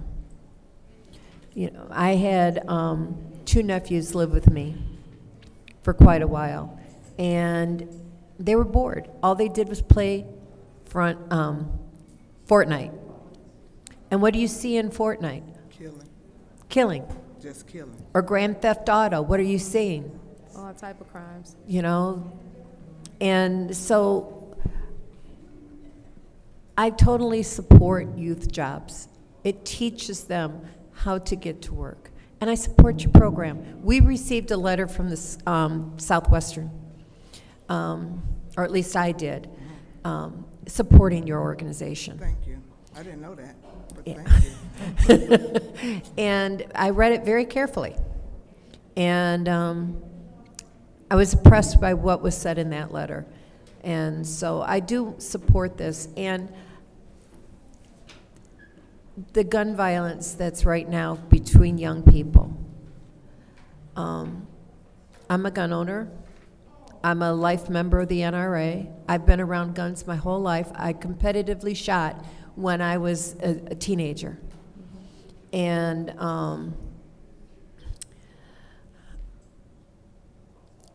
I didn't have access to a gun unless my father was there. And we didn't have a gun safe. His guns weren't locked up, but we knew doggone well that we better not touch any gun without him being present. We had a gun range on my grandfather's farm, and we shot out there. These kids are getting a hold of guns, and they're killing each other. And if we can keep them busy, that's a good thing. And we would like to have a job for every kid in this city that wants one. We don't have the money for that, but let's at least save or teach a couple more kids. Thank you. Amen. All right, anyone else in the first round? Madam Chair, Go ahead, Mr. El Alamin. through you to the speakers. Ms. Lott, did I hear you say one of your students was the sister or brother of one of the young people that lost their life? Yes. So how important would you say, having activities and jobs and things is for our young people to do to fight violence? It's very important. Like I said, I've been working with youth since 2003, just to see one youth came to me and said, I wasn't doing nothing but gang banging Ms. Life before you got me the job. And now look, I don't even think about gang bang. I don't even hang with them guys anymore. So we're changing lives one mind at a time. One mind at a time, one kid at a time. And I'm just, like I said, I'm passionate about it because I see the difference. It's easy to sit up there, but when you're working daily in the classroom with these kids, it's different. And I would have asked each one of the council members to come when they did sign up for the summer job. I only saw 2 council members there when there was 171 kids out there. Come out there instead of sitting back there and making decisions. Come out there and get in the trenches with me, and then you can see for yourself. And I don't think you would make the decisions that you make haphazardly when you're dealing with people's lives. I'm not saying I'm not criticizing anybody. I'm just stating when you're up close and personal, you see it at a different levels. And I'm just saying brightening your lenses. Thank you for the question. Definitely. I appreciate your work. I know you've been up here several times and expressing yourself to us about your program, which is a great program. I definitely will be supporting that. So thank you. I appreciate you. Anyone else in the first round? Madam Yes. Chair. Oh, go ahead. Go ahead, Ms. Burns. Well, I want to be clear. Angie, I'm not going against your program, but I mean, one of the issues was it helping Flint kids? Because money goes to, and I think some of the schools are outside. And I don't want you, because this is, hold on a second. Mm-hmm. And so for me, to say we need to come up there, let me tell you where I was at last night. The shooting. Where I was at, another shooting the week before that. So you Friday, 2 understand. shooting. Hold on, because this You is my time. understand, right? I know, I'm living it. Okay, thank you. I'm working with some pastors that I'm meeting tomorrow. So I know what it is, but I want to make sure it gets to our kids. And let me that address, is, hold can on. I please address No. that, because that came up last time? No, Ms. Burns, no. it's only one high school. Miss I'm sorry. Lott, I do yeah, give her apologize. time. Go ahead. So when we talk about this, and you say like, we don't have, everybody up here works mostly everybody works a job. Mm-hmm. And so to say for time, no one's going to say that they don't care for kids. I will not charge anybody to that because they weren't there for the application process, because I shared it on my social media to be there. My concern was to make sure it went to Flint kids. Understandable. And understand that. And the shooting last night, there was a problem at New State. We got a gang problem. We have a gang problem. I've been asking for a comprehensive public safety plan with a gang task force since 2020. Chief Green got some great ideas. I don't know what it is he needs me to help him to implement. I share PAL. PAL does have swimming. They've got yoga. They've got cooking. And I didn't think cooking would be a big hit, but it was. That got over 200-something shares. But there are things in this community that we have to be responsible for to make sure it hits the kids. But your program is in some schools that are not in the city of Flint. Is that correct? Mayor. Yes, thank you. And I'm grateful that you stated that. Like I stated, for the funders that fund me, my requirements are that they have to be in Flint. Flint only has one high school, so the kids in Flint go to 3 different high schools. And we went back after our first meeting when Mr. Jarrett brought up about only one school was in Flint. We went back through our books. Every child we have actually serviced was residents from Flint. So all of the ARPA dollars, if awarded, will be used for Flint kids. And that could have been a stipulation, but all the kids I have serviced for the last 8 years, all of them was from Flint. So I want to be very clear that having jobs doesn't stop, because these kids face a multitude of issues. I agree. Not just unemployment or both parents are incarcerated. I agree with you 100%. Youth join gangs for protection, enjoyment, respect, money. You'll see them on there with guns and flashing money. This is a common thing on social media. I've seen it where they'd have mapped out where they gonna go and did a dry run to do a drive-by shooting. Not once or twice, but numerous times. It's a hit list out there. We got more issues than saying, hey, they don't even want a job. A lot of the ones in gangs, some of them, because they want that status, because they want to rap about it, the violence. They want that status that, I did this and I spun the block and I shot up this, and they tell you what they did. Actually, which helps the prosecutor in the police department because they don't get it. These children, what's the proverb? They'll burn down the community to feel it's warm. They burning our community down. They are. But I will not, if the money is not going to, and no offense with what you're doing, if it's not going, and I need to look this exactly to Flint kids, I'm not funding nobody else's child, because we don't have this problem in Burton, we don't have this problem in Flushing, we don't have it in Fenton. Those children don't have and face the same issues as the children here. I agree with you 110%, Ms. Barnes. I agree with you 110%. Our kids come with layers of issues. They do. I only can service what the part I'm playing in the role of getting them from one step to the Are you other. working with Chief Green at all? Yes, he's actually. Chief Green, are you back there? You, Madam Chair, is Chief Green still back there?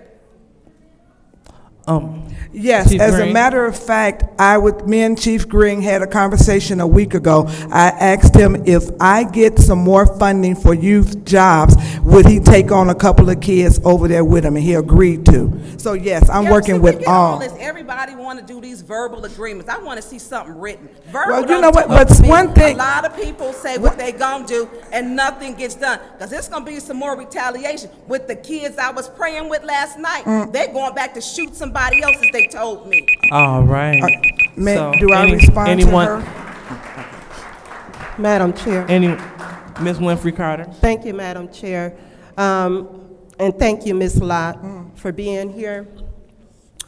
And I did vote the last time to abstain based on the fact that I was not sure that all of the money was going to reach Flint children.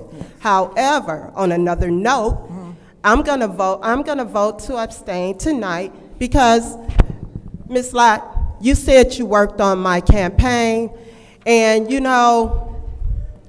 based on my ethical views and my integrity, that's a conflict of interest for me.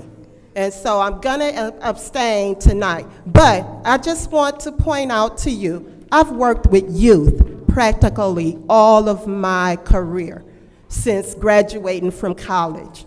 So to say that because we sit up here on this stand and we don't know what's going on with you. That's not what I said. No, but no, to say that we don't understand what's going on, whatever you said, I understand.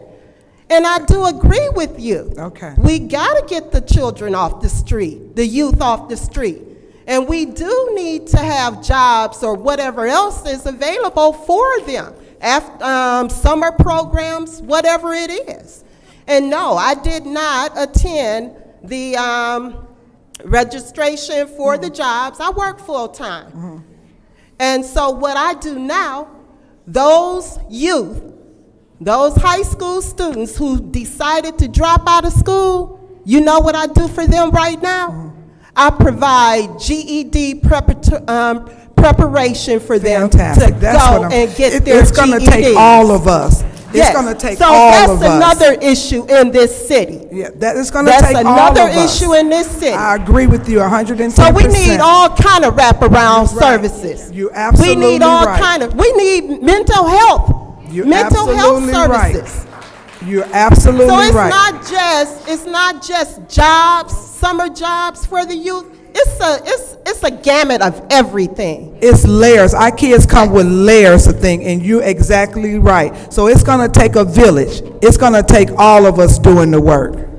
But I am gonna have to recuse myself from this vote tonight. That's fine. Thank you.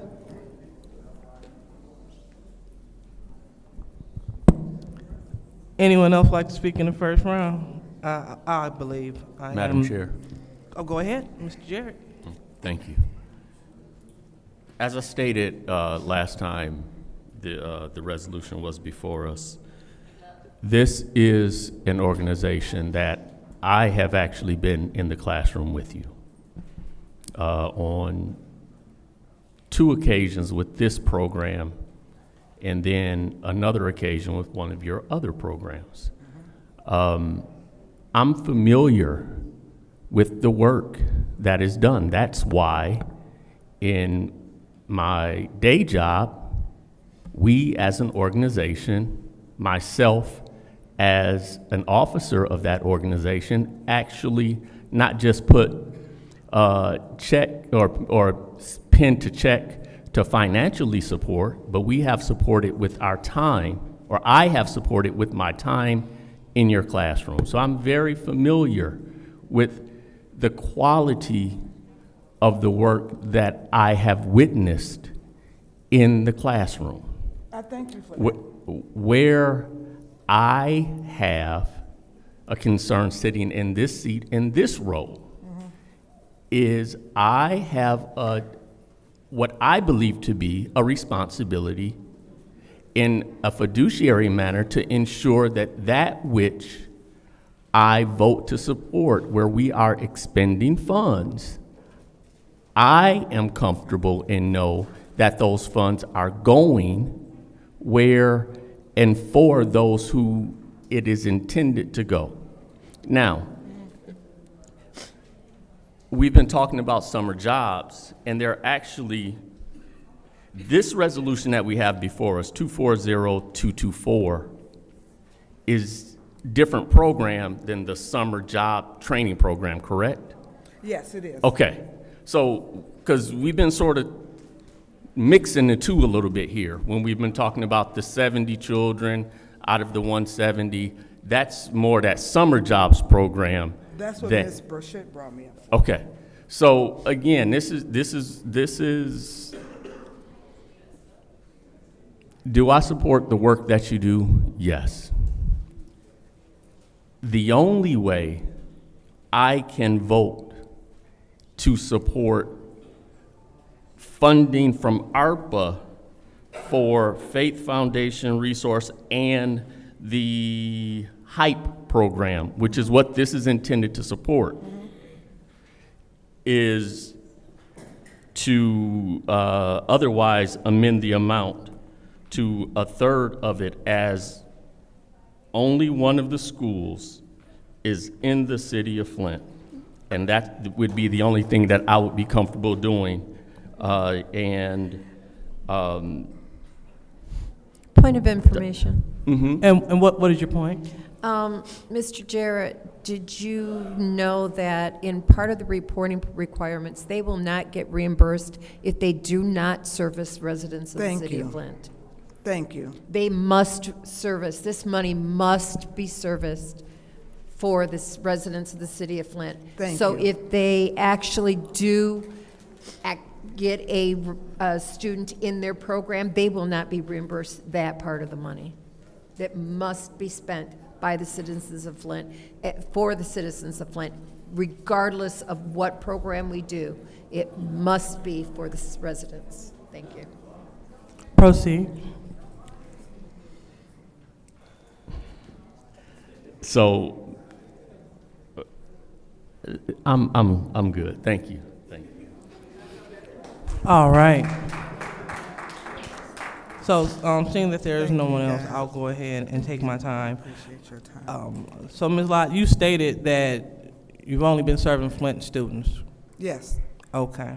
So you have 100% Flint scholar serving rate. Yes. And also realizing that 3 out of 4 of our high schools are closed, and we have a lot of scholars going to the out-county schools, right? Exactly. So you service Flint scholars that attend the out-county schools. Exactly. But they still reside in the city of Flint. Exactly. Okay, so that sounds a little bit like the RX Kids, you know, because again, the money was exclusively for mothers in the city of Flint. So just like, as you know, this money is exclusively for scholars in the city of Flint. And that's exactly who should be taking advantage of this opportunity per Resolution 227. You understand that, right? Yes, I do. Oh, okay. So just wanted to make sure that we were on the same page. Well, I do not want to not do my part as a legislator. We're talking about youth violence. We're talking about youth that may take alternative paths.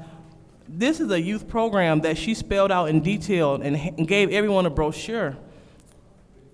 And it state, and also the testimony that she gave stating that the young person said that this program saved their life because they were out here in the streets. So if this program is doing that, who's to say that this program can't touch gang members? Who's to say that this program can't touch the person next door? Who's to say that this program can't touch the next person that might think about pulling the trigger? Who's to say that the person in this program may be gone to the program if violence do choose to come to their home? We would be remiss to withhold a program for the benefit of the people. We're talking about a youth problem, and we're saying, what can we do? Someone comes to the lectern, submitted an application, and we're telling you that it's not enough. We're telling you that we're not interested. I don't see how we can serve two masters. Either we're going to work towards solutions and work with community partners to save our youth, or we're going to keep showing up at crime scenes talking about it. We need to make sure that we're doing our part with the pen, because that's all we can do. Budgets and ordinances, that's all I have power to do. I'm no one's mom, grandma, auntie, I'm not. But I am their council person in the 2nd Ward where that shooting on Canterbury happened. So what I will do is do what council people can do and pass this youth jobs. Thank you. Because it only makes sense. I'm not going to sacrifice someone else's child, because the funny part is, if I chose to vote no, we'll definitely hear about that. That'll be the subject of another recall and the false narrative that's being spread. But we're talking about voting yes to save children. We're not talking about walking out. We're talking about walking up to the problem and facing it head on. So when it's time to serve the residents, when it's time to serve the kids, let's not make excuses. Let's serve them with the power of our pen. I don't know if it's anything personal with you. I don't know. But I know that we need to stay focused and do it for the young people that didn't make it.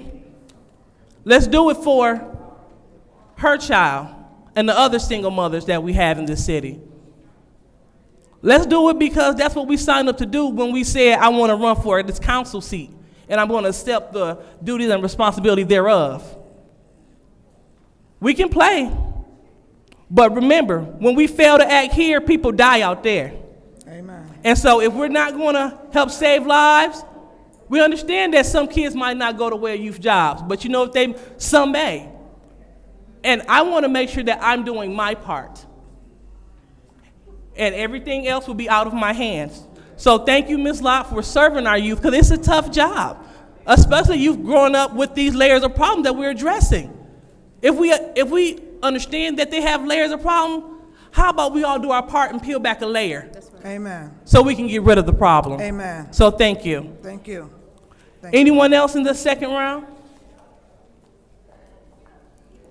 All right, so seeing no one else, we will go ahead and call for the vote. We are voting to approve Resolution 240227. It is the ARPA funds reallocation for the grant for youth job training for Faith Foundation resources. Roll call, Madam Clerk. Ms. Winfrey Carter? I abstain based on the reasons stated earlier. Ms. Burns? No. Ms. Mashat? Yes. Mr. Pfeiffer is absent. Mr. Jarrett? No.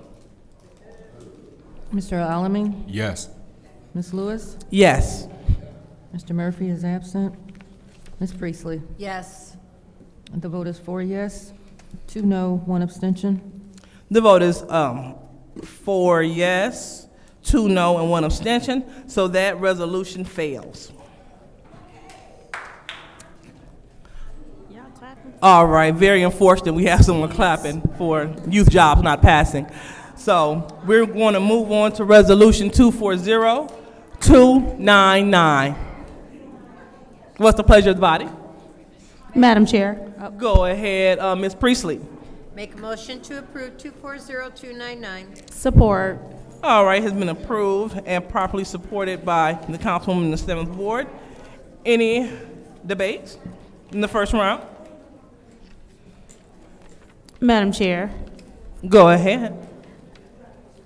So we just had an opportunity, because we talked at the beginning of the meeting, we discussed the fact that our youth are in trouble, our youth need something to do. We discussed the fact that we want to help as many as we can. We discussed the fact that, as a matter of fact, we started off our meeting sending condolences to families who have lost youth.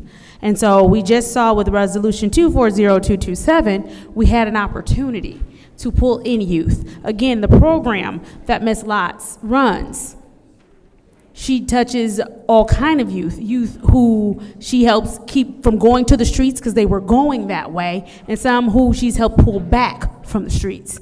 And so, as everyone did not vote yes for that, which was our first opportunity to keep youth employed and to keep them safe, we're now moving on to 240299, which is an opportunity for them to correct course and help these youth. I do think it is deeply unfortunate that we sit here and we have people who say they want to help youth, even in the audience, but then clap when we failed to help youth. Well, not we, because I voted yes for that. So now, hopefully, now that we're on 240299, again, we can course correct and make sure we give these children a chance and an opportunity to have something positive to do.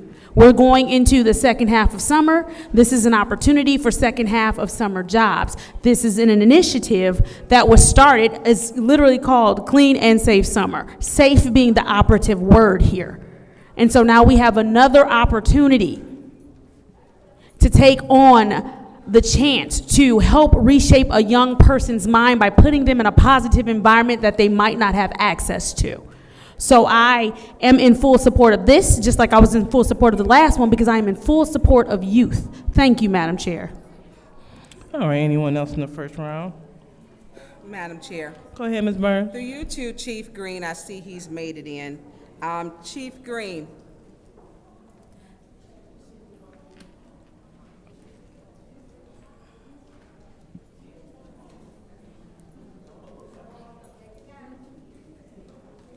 Is this a program, I know you're just walking in, is this a program that you stated a verbal contract that you would be working with Angela Lott with? I think this one is at Hype. I don't know. Well, yeah, we said we would accept a worker at the police department, yes. So you would accept the children in there into that program? Yeah, how many, yes. To work over there, and how many? How many we can get? I mean, yeah. But I think they only guaranteed us one. We got our agendas late, and so there was a conversation she stated that she had with you. Yes. With this program. Yes. And so you stated you would employ or allow however many you can get. Yes. And so what would these children or these youth be doing? Well, we'll familiarize them with the police department, but also answering phones, things of that nature, a lot of administrative things, mainly answering the phones, things of that nature. So this program, so if she sends you 6, you're gonna have 6 people answering phones. Well, if we get 6, of course, we will be, we'll be flexible to do other things with Is them it a also. program, because you have sensitive information with it being the youth, That's right. that they can't even use, actually? They can't even be privy to because of the age. Exactly. And being confidential. That's why we would limit it to those things that aren't confidential. So, For instance, they wouldn't be able to be around a lean terminal. I'm sorry, a what? A lean terminal, law enforcement information network terminal. But they could do other things that's basically make us a lot more efficient as far as our customer service. They would be more utilized for customer service. So you don't have a job list like what they could do? Because I know you have with your PAL program that you rolled out, there's Yes. swimming, there's cooking, which was surprisingly a big thing for everyone wants to learn how to cook. Yes. You have guitar lessons, you Yes. have yoga, you have, I don't know if I'm missing anything. Yeah, And they you could- have Officer Paul Spann running that program. Yes. What are you doing with your program, and you were working with her, would the children be allowed to, I don't know if you don't have boxing anymore, do you? No, we don't. What about football? Yeah, we have youth football clinics. We don't have a youth football league yet, but that's on the way. Do you have open gym? Yes, we would like to do open gym, things of that nature. Yes. So, and that's with your, so I would have liked to have seen, and I don't like having an oral contract. They don't work. Yeah. I mean, they just don't. We're talking about what your programs are. It should be in writing. I mean, anyone can step to this podium and say whatever it is. It should have what type of jobs that they're going to do with the police department, and what type, because I know there's sensitive information. I know you do have a back case log, and I do know we have a problem with the youth. But that was one of my concerns. Thank you, Chief Green. Yep. All right, anyone else in the first round? Yes. Go ahead. Go ahead, Ms. Winfrey Carter. Yes, Madam Chair, thank you. So this is basically the phase 2 or so for the,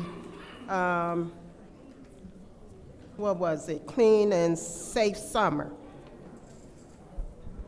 What are the organizations? Can someone tell me what are the organizations listed for the Clean and Safe Summer where the youth being sent to? Who's over this resolution? Who sent this resolution in?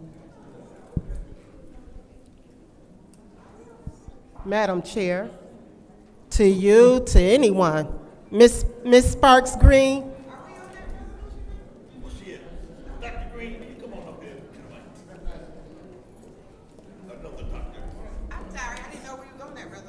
Yes. Did we skip one or something? Okay, I'm sorry. And I just want to know too, did this particular resolution go through committee? Why is it on this special council meeting agenda?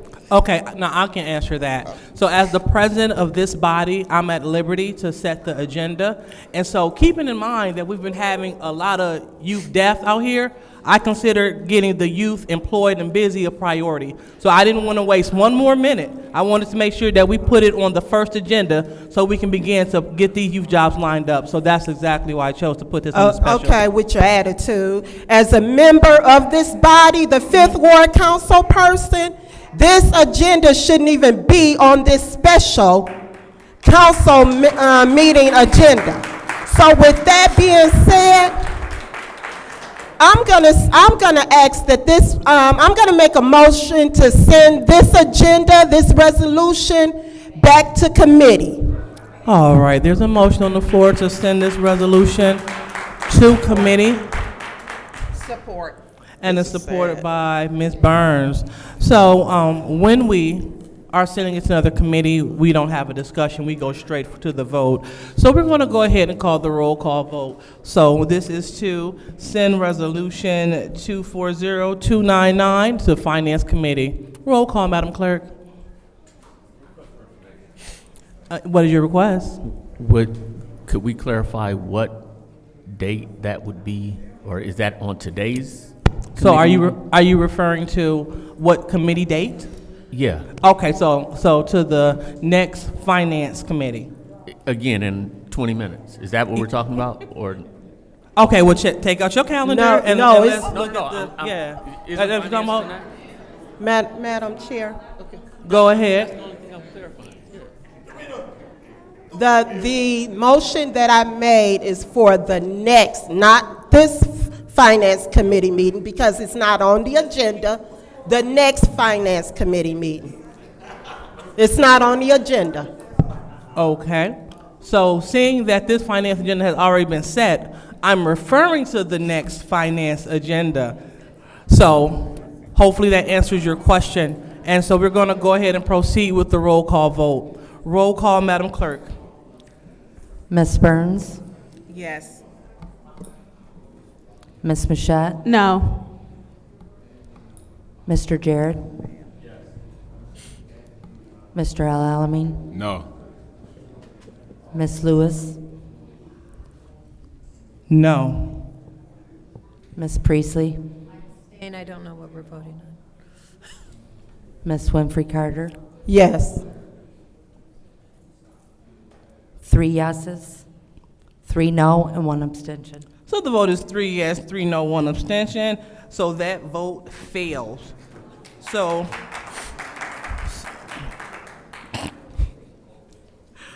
all right, so now we are still on Resolution 240299 in the first round. And so far, we had the councilwoman in the 7th, 6th, and 5th ward that have spoken. Anyone else would like to speak on this resolution? Madam Chair, Go ahead, Mr. Jarrett. through you to Ms. Sparks Green. Good evening. How you doing, sir? I'm well. How are you? I'm great, thanks. With this award, how many additional youth will we support? 35 youth can be supported with this new program. 35. Uh-huh.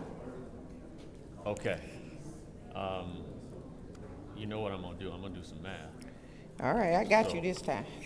So about 55 of this 65,000 is gonna go for. I'm sorry, say that again. About 55 of this 65,000 then will be going directly to the It'll youth. be, so 44,660 will take care of the kids for 5 weeks for the summer. So you got, I'll tell you. So you got $11 times 29 hours is $319. So that's 1 week, right? Times the 4 weeks. So this one is 4 weeks, I think. This is a time. 4-week program. Yeah, this one is 4 because they have to go back. Okay. And so 'cause- that's $1,276.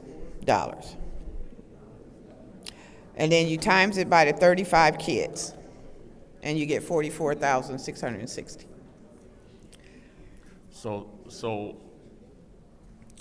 So you have that, but then you have the host site, because they have to do a lot of work. So the hosting of the program is $10,000, and then admin costs for all of the paperwork that has to go through for the 35 kids is $6,500, which is 10% of the award. And then you have $3,840 left, in which we use for the supplies, the T-shirts and things that the kids wear while they're working. So I said this last time, Yes. and I'll say it again, especially that we had Chief Green come and say, yeah, we'll take as many as they send us. Yes. Why are we, of 65,000, a third of it, almost 30,000 of that, or 20,000 of that, we're given to an organization to run a program that it seems like we have staff to say we could have done that. Can I answer? But and that's a rhetorical question. All right, I'm talking out loud. Okay. You don't have to answer for Okay. nobody. It just for me, when again, my thought was, especially when I saw it, we got 4 floors in this building. 15 youth per floor shouldn't have been nothing. And then we got trucks, blight trucks that they could have been on, ride-alongs with the NSOs where they could have seen tickets. I mean, we got stuff where if youth are going to be in the community cleaning up, running lawnmowers or whatever with some of these organizations, they could have been doing some of that, and we could have had, instead of 35 youth, it could have been a 40, 50. But thank you. I'm done. All right, gotcha. Thanks for your comments. Anyone else in the first round? Madam Chair. Ms. Priestley. You know, I know that there's a lot of insurance reasons why they can't work in certain departments. Riding a truck is not going to be covered under the insurance. It's just not. And there's a lot of things that by doing some of these things outside, it makes better sense for the city. So, I mean, I'm in favor of this program. I want youth jobs. I don't know why this council is voting against youth jobs. I have no idea. I want these kids to learn how to be responsible adults. And this council doesn't seem to want that. Point of order. Ms. Burns, what's your point? You need to warn her for stating Rule 43.21, speaking to the motives of our voting. She is in violation of Robert rules. Okay, We are proceed, losing Ms. kids daily. Priestley. Thank you. So I want kids employed. I want them to learn skills. I want them to see what life is all about. Good life is not on the streets. Keep them busy. So I am in favor of doing anything to keep our youth busy. Thank you. All right. All right. We have one more person. Mr. Elamine, would you like to use your time? Yeah, Madam Chair. Go ahead, Mr. Elamine. To you, to the speaker, Ms. Green. Yes. How many youth you said this was going to employ again? This will be 35 more 35. youth. Yeah. And for how long? 4 weeks to 4 the summer weeks. end. Yep, second summer. And can you name some of the companies they're going to be organizations they're going to be working with? Okay, so these particular youth in this on this particular one will also have an opportunity to go on because they're going to be working with the Faith Foundation Resources because she has jobs that go year round. So these second set of youth also have the opportunity with the first set of youth that are old enough to also get full-time jobs, well, part-time through the whole year as they go to school. So we have an opportunity to employ at least 140 kids. That's 140 kids off the street, making money, eating, buying them some clothes. First of all, you got to start down here. You got to feed them, give them money. I mean, before we can peel back the layers, we got to give them something to do. Absolutely, absolutely. I'm definitely in support of it. I know you Yes. guys have spoke on this several times, so thank you. You're welcome. All right. So I will be the last person to go in this round. And so this is a question that I would like to ask Ms. Lott if she could come up.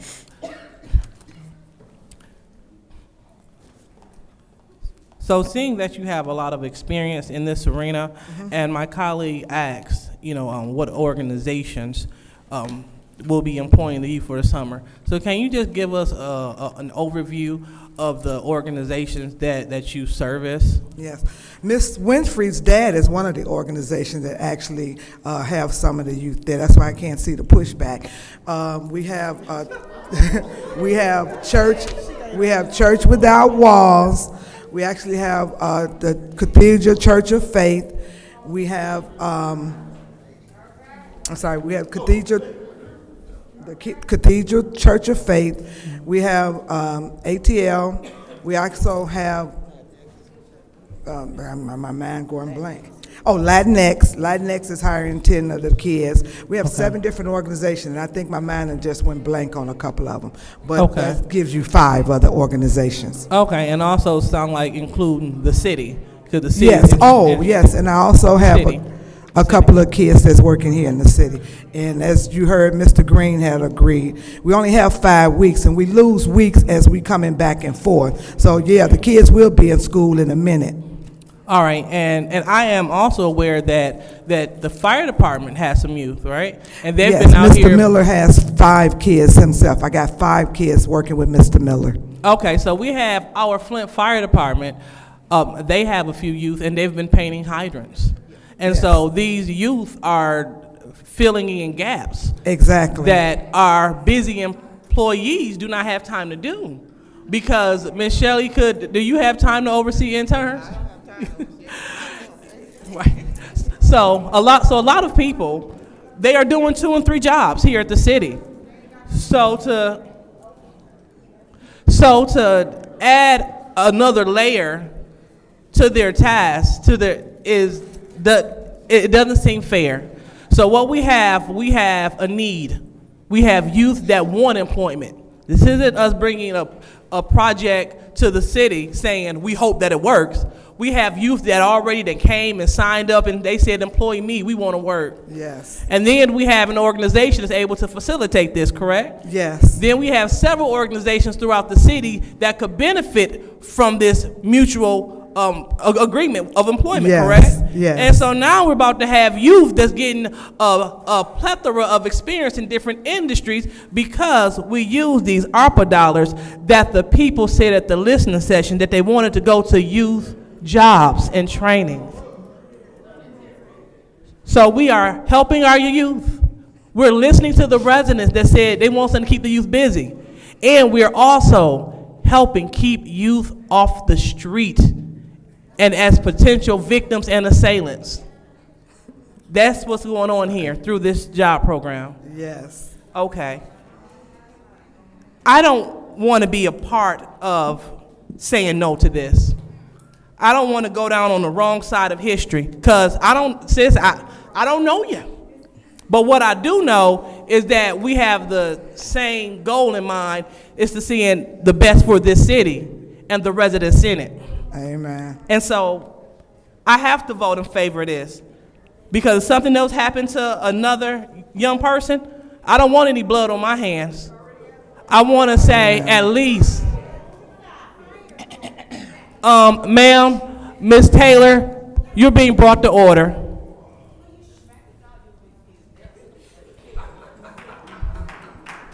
We want to make sure that we're on the right side of history. Because I don't want to meet them at the house and pray. I want to pray here and then listen to the Lord and pass this.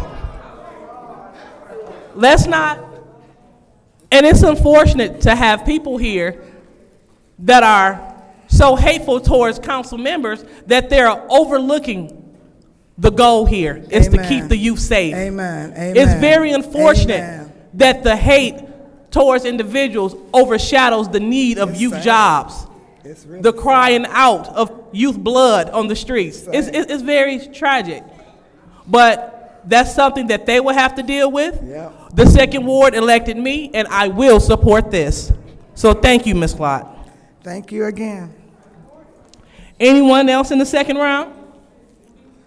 Yes, Madam Chair. Okay, go ahead, Ms. Winfrey. Did you just end the first round? No, this is the second round. Oh, okay. Well, I'll speak in the second round. Ms. Lott, this is the pushback for me. First of all, McCree Theater, whereas, you don't need to, you can listen. McCree Theater, whereas my father is the executive director, is one of the organizations. That is one of the organizations. Yes, that it has is. the kids that's working And my this pushback for that is this. He's the executive director. That's a conflict for me. Don't get me wrong. I support youth jobs. Just like I've worked as far as youth coordinators and everything for the majority of my career, okay? But that's the pushback for me. The second pushback is the fact that you worked on my campaign and you're the fiduciary. So I can't support, I mean, I can support it, but I'm not gonna be able to vote for that. I'm not gonna be able to vote for this, okay? So that's where the pushback comes. I don't need you to come to this podium and get smart. Ms. Winfrey Carter. Wait a minute. Ms. Winfrey Carter, This is I'm my bringing you time. to order. This is my time. Ms. Winfrey Carter. This is my time. Ms. Winfrey Carter, you're being warned. You shall come to order. No, you shall come to order. I appeal the ruling of your chair. Ms. Winfrey I Carter, appeal that's the your second ruling. warning. That's fine. I appeal the ruling. That's fine. That's fine. And so, and you have your warning. We will not yell out. And so, and so we have an appeal of ruling of the chair, and then we also have support. So the chair was bringing Ms. Winfrey Carter to order, and she refused to come to order. That's why she received her warning. Now go ahead. I didn't refuse to come to order. No, but I'm just going to say this. Start my time. I'm going to say this. How dare someone come to this podium and say that I have a pushback because I guess basically saying that I don't want to support youth jobs. Well, the pushback is the fact that my father is one of the organizations, McCree Theater. And the second pushback is the fact that Ms. Locke worked on my campaign. That's the pushback. It has nothing to do with I don't support youth jobs. I support youth jobs 100%. Now bring some more organizations with some youth jobs and I'll support it. But as far as this, it's a conflict of interest for me. Now, and don't come up to this podium getting smart.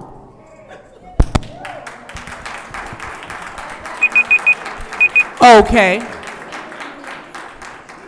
So with my minute, we're going to go ahead and address a few things. This appeal was about Jerry Winfrey Carter not coming to order. Nothing, she spoke of nothing pertaining to the appeal. As the chair of the meeting, it is my responsibility to bring you to order. I asked you to come to order. You proceeded to yell over the chair. The chair gave you a warning. That's the cause for this appeal. But I would like to address that. The reason why you were being brought to order is because according to council rules, you cannot be argumentative. You cannot be argumentative with the audience. You cannot do that. And so, according to our council rules, you were out of order as I was attempting to bring you to order. So that's why I was bringing you to order. However, the appeal is about you not coming to order. And that's why you caught your first warning. So if you would like to overturn the ruling of the chair, vote yes. If you would like to sustain the ruling of the chair, vote no. Roll call, Madam Clerk.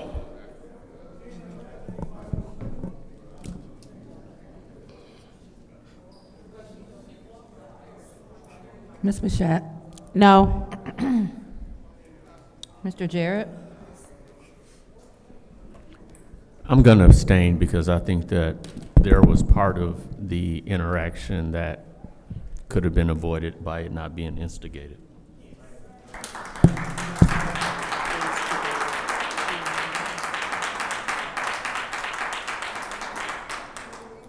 Mr. Alamin? Ms. Lewis? No. Ms. Priestley? No.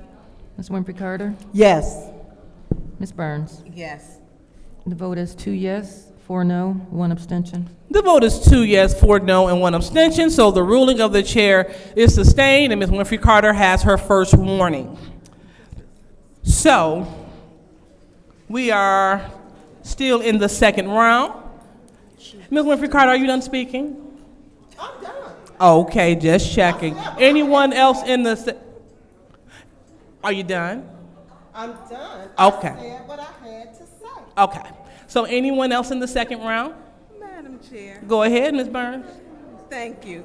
So, Mrs. Sparks Green, so the companies that are listed on here to be, who are the children, I guess the youth will be working out, which was on our agenda in June, which was McCree Good Church, Cathedral of Faith, North Flint Action Council, Latinx, Faith Foundation Resources, Freshwater Future, and the Water Lab, which the director of the Water Lab is Councilwoman Mouchette. So this is probably something she shouldn't even be voting on because it's on here. So, and that's a full disclosure. So if Fresh Future Water Lab, which is on here, and this is on the older one, it's not on this one. But I like to see how they fight for what they want. Can I clear it up for you? Please clear it up for me. Okay, this so one says it's on here. the Freshwater Future and the Water Lab didn't receive any money. We just placed kids over there through the Faith Foundation. So they received no money. And the Water Lab already employs University of Michigan kids. They employ the City of Flint kids. Can you please tell her to be quiet so I can hear? I can't hear the seventh ward person is talking. Proceed, Ms. So there was no money given to the Freshwater Future and the Water Lab. So why are they listed on here? Because they do share in getting the kids. So we just put the kids over there, but the Faith Foundation was overseeing it and paying the kids out of the funding that they received. So, say that again.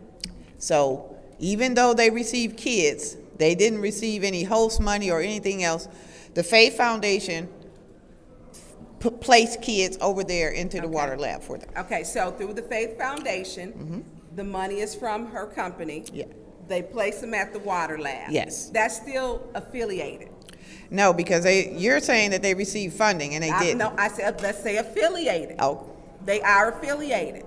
I don't know how you say they were affiliated. The funding goes through Angela's company, Miss Lott, and it goes to, they're placing the children there. There's still, at some point, somebody's getting funding. Whether the Water Lab is paying them or not is The not. Water Lab's not paying them. I said whether it was paying them or not. Okay. I didn't say that they were. Okay. It is still affiliate. Not just that. And I'm telling Andrew, full disclosure, when you came here before, you were the campaign manager for Centennial and tried to tell me no.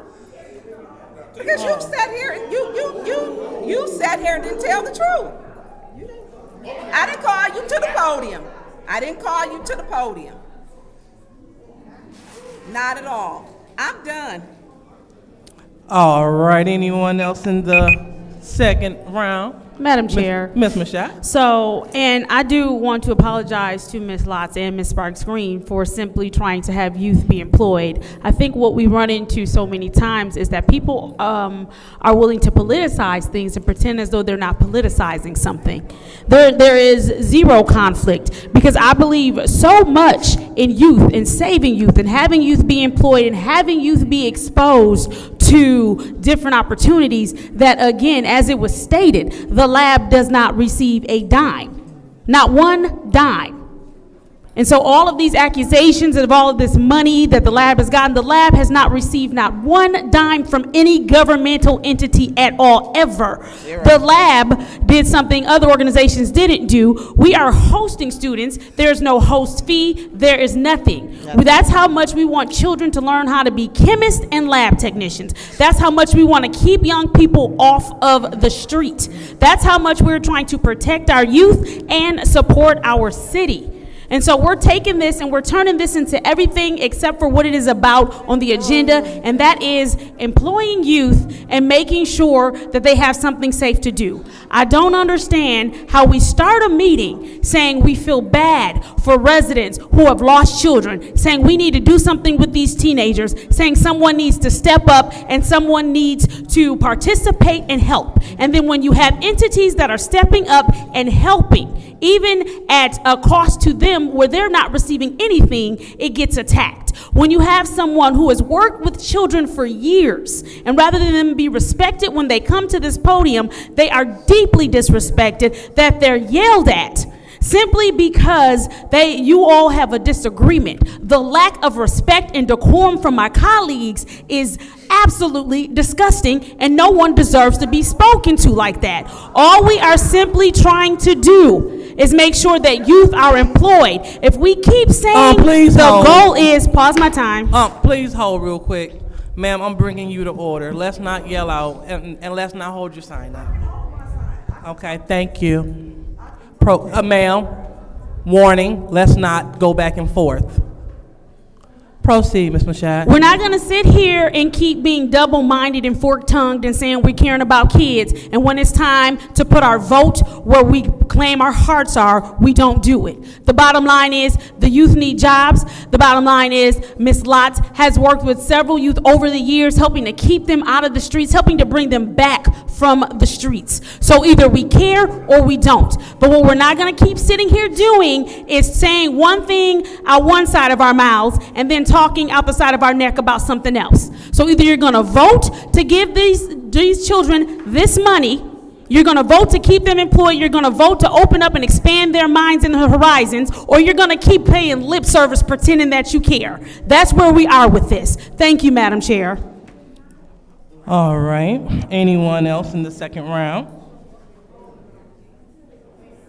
All right. Seeing that there's no one else, I'll go ahead and be the last to take my time.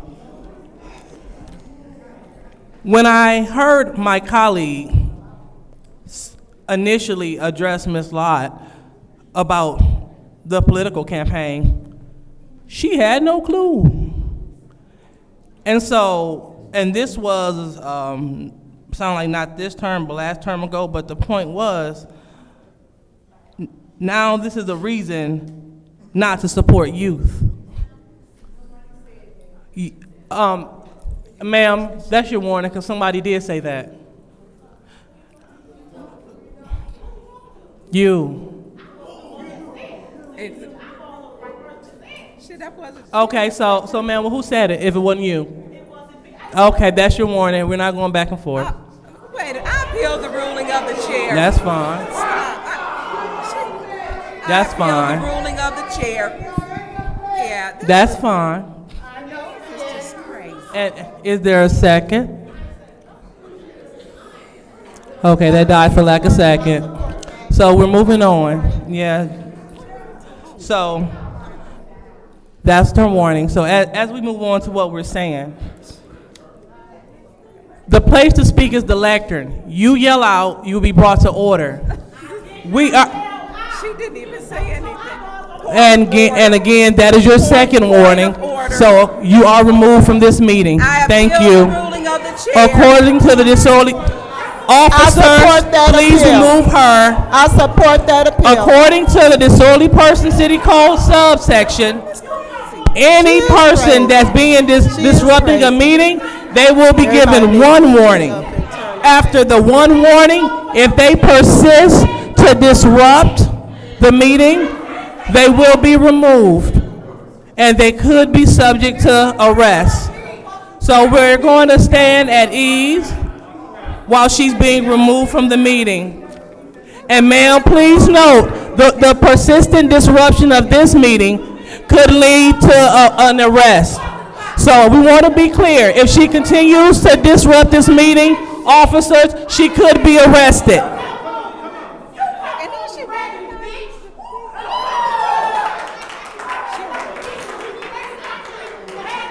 According to the disorderly person city code subsection, if they persist to disrupt the meeting, that individual will be subject to arrest. They will be subject to arrest. According to our disorderly city code subsection. Yelling out is making the individual subject to arrest.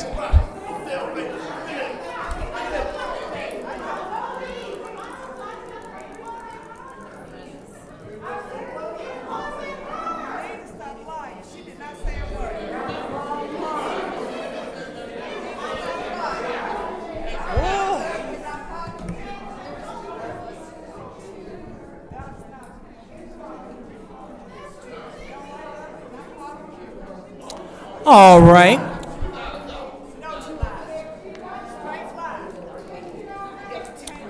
All right, so we're going to go, ma'am, that's your warning as well.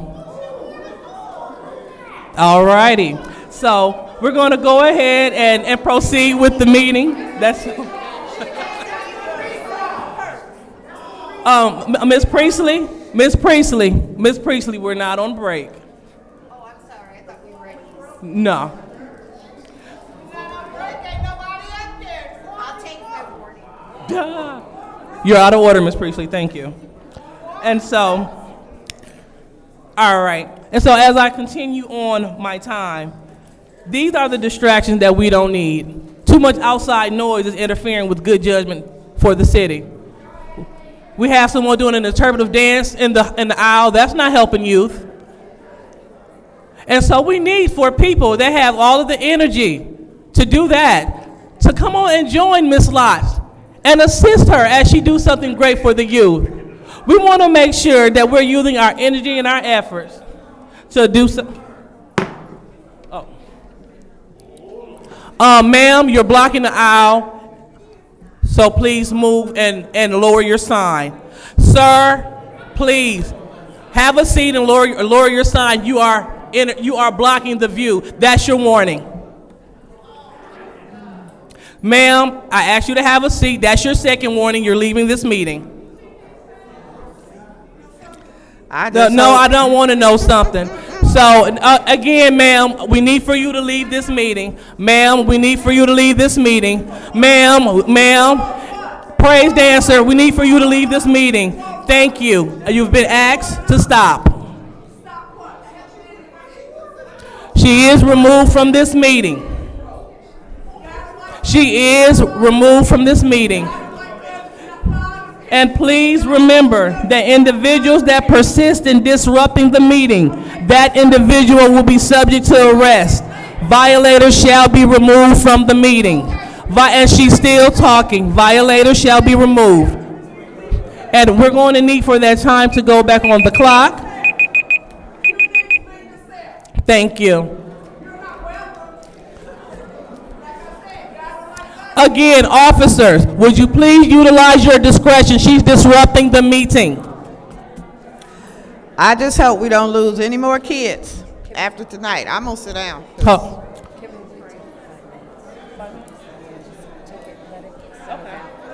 We're taking a 5-minute break without objection.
She knows she's in violation.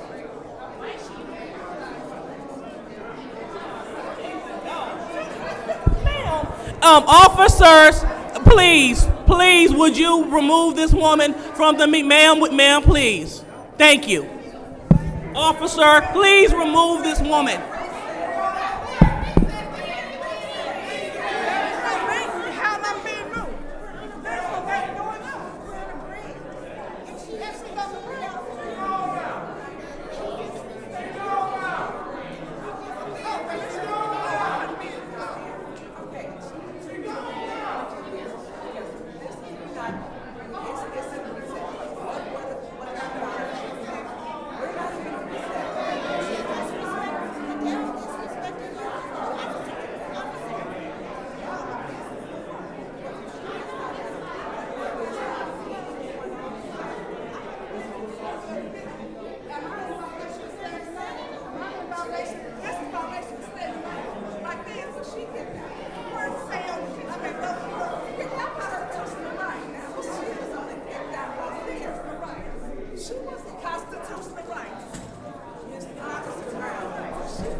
All right, our 5-minute break is over, and it's time for council members to please make their way to the dais.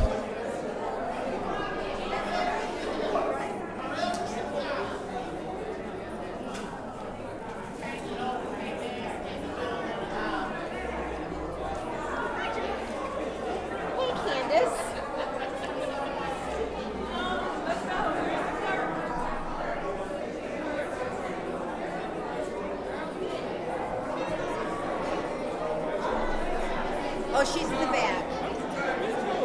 I'm gonna. She's in the back. I'm trying to be very good with what I brought tonight. So far, I haven't eaten. I had pizza. Except I got this.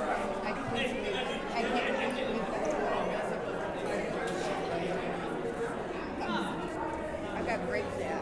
I just have water because I ate. What did you get? What did you bring, Liddell?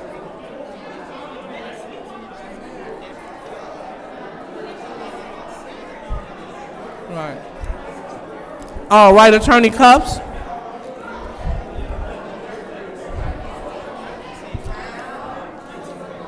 Candace. What? I sent a message to huh?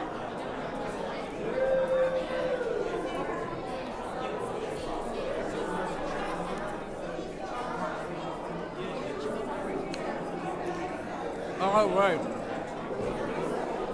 Hey, Davina, go ahead. Go ahead.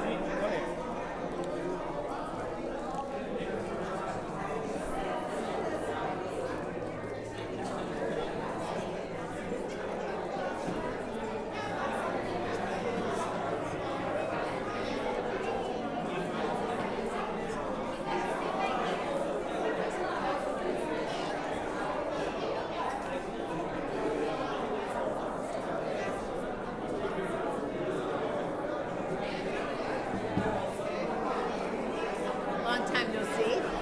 I'm good, fine.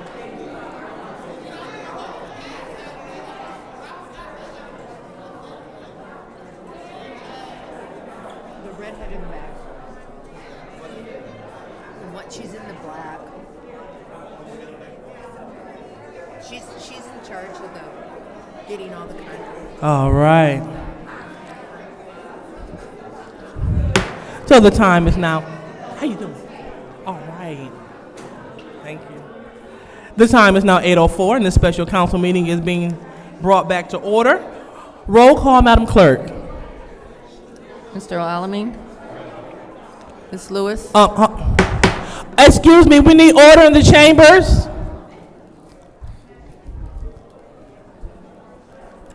Thank you. Ms. Lewis? Present. Mr. Murphy is absent. Ms. Priestley? Present. Ms. Winfrey Carter is not in. Ms. Burns is not in. Ms. Mashat? Present. Mr. Pfeiffer is absent. Mr. Jarrett? You have 5 members present? All right, we have 5 members present. And so I was in the middle of having my time. And what I can do is I'm not even going to wait. Because those that want to be seated and voting on this resolution, they are here seated and they're ready to vote. And so I approve youth jobs. I don't want to hear about praying with families, pulling up on crime scenes.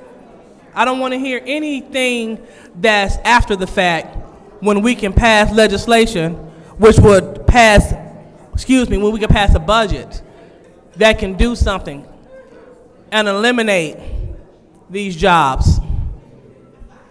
I'll say these murder jobs. People need jobs in this city, especially our youth. So I'm just really thrown off because I've never seen someone that. Point of order. And what is your point? You are in violation of Rule 43.21, speaking to your colleagues' motives. As the president, you should learn to follow the rules, Madam Chair. You're speaking to. What did I say? Well, I didn't finish speaking. What did I say, Ms. Burns? Ms. Burns, could you please repeat that? What did I say? Okay, very well. So that point of order is denied. Let's stop trying to do point of orders. Let's stop trying to be a distraction, and let's be a council person, because that's what we took an oath to be. Let's make sure that we are keeping our residents safe. We're doing our part. We can't ask people to do their part. I heard a council person telling people about the pastors, everybody that need to get engaged, but we never point back to us. What can we do to get engaged? On this body, we can vote to pass these jobs. That's our part. So I'm looking forward to passing this and moving forward with these jobs. So we are at resolution 240299, the reallocation of ARPA funding for the Clean and Safe Summer Youth Job Training Program. Roll call, Madam Clerk. Mr. Jarrett. Mr. Alamin. Ms. Lewis. Yes. Ms. Priestley. Yes. Ms. Winfrey Carter. I abstain, based on the reasons I stated before. Ms. Burns. Yes. Ms. Mashat. Yes. The vote is 6 yes, 0 no, 1 abstention. The vote is 6 yes, 0 no, and 1 abstention. So resolution 240299 passes. All right, so now we are moving on to the... Madam Chair. Go ahead, Ms. Priestley. Motion to adjourn. All right, there's a motion to adjourn. Any support? Supported by the councilman in the first ward. Roll call, Madam Clerk. Mr. Alamin. Ms. Lewis. Yes. Ms. Priestley. Yes. Ms. Winfrey Carter. Yes. Ms. Burns. Yes. Ms. Mashat. Yes. Mr. Jarrett. No. The vote is 6 yes, 1 no. The vote is 6 yes, 1 no. This meeting is adjourned.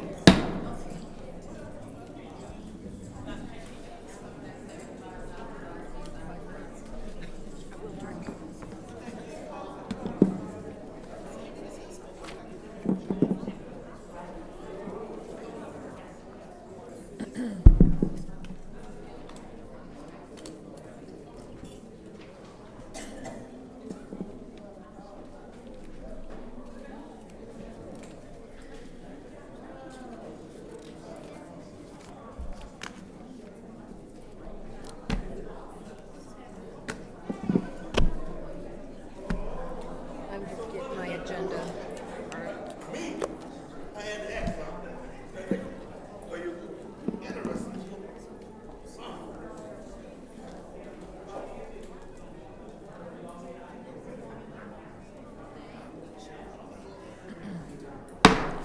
The time is now 8:09, and I hereby call this Finance Committee of the Flint City Council to order. Roll call, please.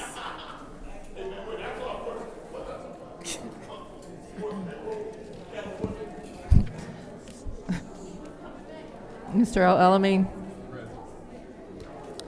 Ms. Lewis is not in. Mr. Murphy is absent. Ms. Priestley. Present. Ms. Winfrey Carter. Ms. Burns. Ms. Mashat. Present. Mr. Pfeiffer is absent. Mr. Jarrett. You have 6 members present. There are 6 members present. Is there any request for agenda changes? Seeing none, it is now time for public comment. Members of the public who wish to address the City Council or its committees must register before the meeting begins. A box will be, members of the public shall have no more than 3 minutes per speaker during public comment, with only 1 speaking opportunity per speaker. You have monitors, 3 minutes reaches. You will be asked to conclude immediately. First speaker, as soon as our secretary comes back with the speaker slips.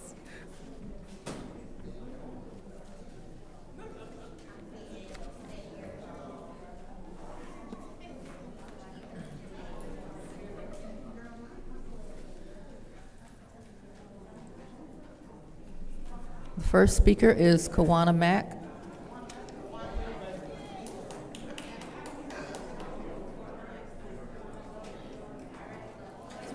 Before you begin, could I please ask the people in the back of the room to please keep it down? It's difficult to hear. Yeah, you. Thank you. Go ahead. Hello. Where you at, Liddell? I want to talk to you. But you know what? I'm going to sing to y'all tonight. Y'all know what the residents of Flint want the wards 1 through 4 and 7 to do? Y'all locked up, we ain't gonna let you out. You're not gonna get out. Locked up, they won't let me out. You know what? Also, how dare y'all talking about people don't want to help the youth of this city? If you want to help the youth of this city, you would have put a roof over that house, some windows, and the doggone vinyl siding.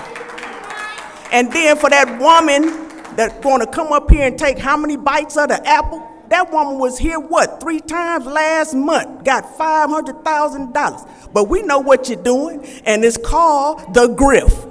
You hear me? Well, we don't want to do. You get out of here. You hear me? Look at you, talking about you can't go back and forth with the residents. That's all you do. You're disrespectful. PH what? Don't know nothing. That's what that is. And Mushat. How dare you talk about, oh, my colleagues don't want to vote for the youth. You get out of here. What have you done for the youth, Miss Water Lady, who all you do is steal the money, and you and Liddell take trips to Dubois, Iowa, or wherever the heck you went on the taxpayers' money? You hear me? I want y'all out like I never wanted before. You hear me? Woo-woo! And what you say? I can't hold my sign up. I can protest. And look, right here.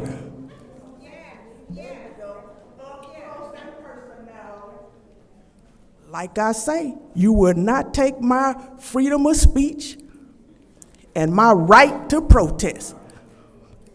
Can't wait till y'all get out. Ooh wee, them orange jumpsuits gonna look good on you. You hear me? And you too, Judy. Like Miss Gladys say, Judy, you need to go take a look at the east side over there and go plant some willow trees. Why don't you take that money that y'all done stole and help the youth out of this city? We already got schools that they can open that gym up and let them kids play and run around in there. No, you want to give money to your buddies so you can meet them in the back alley or the White Horse over lunch and get your cut. I hope that cut good, and you right to laugh. I didn't peeped it out.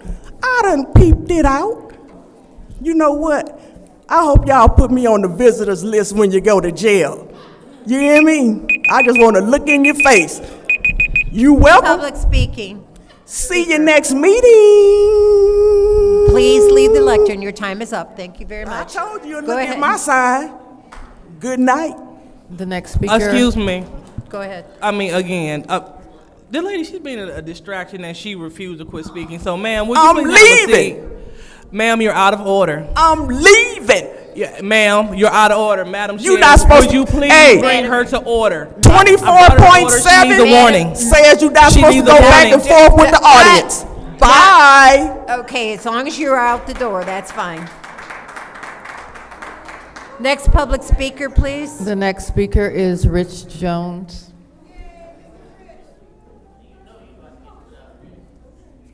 $5 say I don't. I ain't going nowhere. How y'all doing today? My phone is charging up. I had something I wanted to play for y'all, but my phone charged it up. Liddell, you supposed to be on the ballot right now. I don't know is who helped you to get to the point to where you're still up there and not recalled. Real talk, you're supposed to be on the ballot. Let me say something else. You don't act like a person that's supposed to be on the ballot. Guess what? Everything is going correct this time. So the blessings that you got that kept you in that seat, have you in that seat right now, they have expired. So I would like for you to at least act like you know a storm is coming, because the storm is coming. Like I said, I'm gonna say it again. You're supposed to be on the ballot right now. I will explain to you why, since you want to look at me all crazy. The first time we went to get signatures for you in the wrong voter with the wrong voters information, there was a hiccup in collecting some extra signatures, which could have been gotten, which led to the next petition drive that was held with the wrong voters' information. So, with only 11 days of being with the right voters' information, they was out there getting signatures. And then they turned that information in. But guess what? Every signature on this one has been with the right voters. So continue to do your distractions or whatever you do. And at the end of the day, like I said before, I don't see nothing wrong with whatever you do in the community. It's the way you vote. It's the way you throw the residents out of city council. That's what it is about. And at the end of the day, I wish you would be humble, but you're not. You're not. That woman did not say nothing until you provoked her. And you provoked her into getting her second warning and tossed out of the building. Please stop that. Give the people a little bit of patience. Act like you care.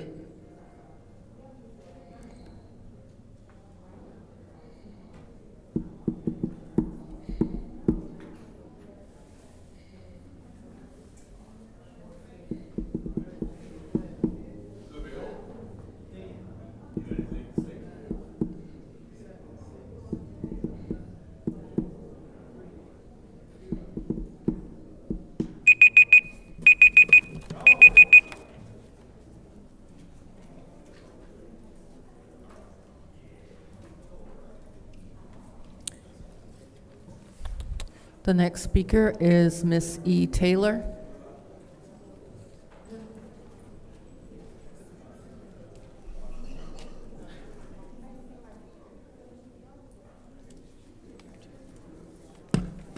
So I'd like to talk to the issue of how the rules are only applied to those that are not always in favor of the five. Repeatedly, they're the ones who all have their heads down right now.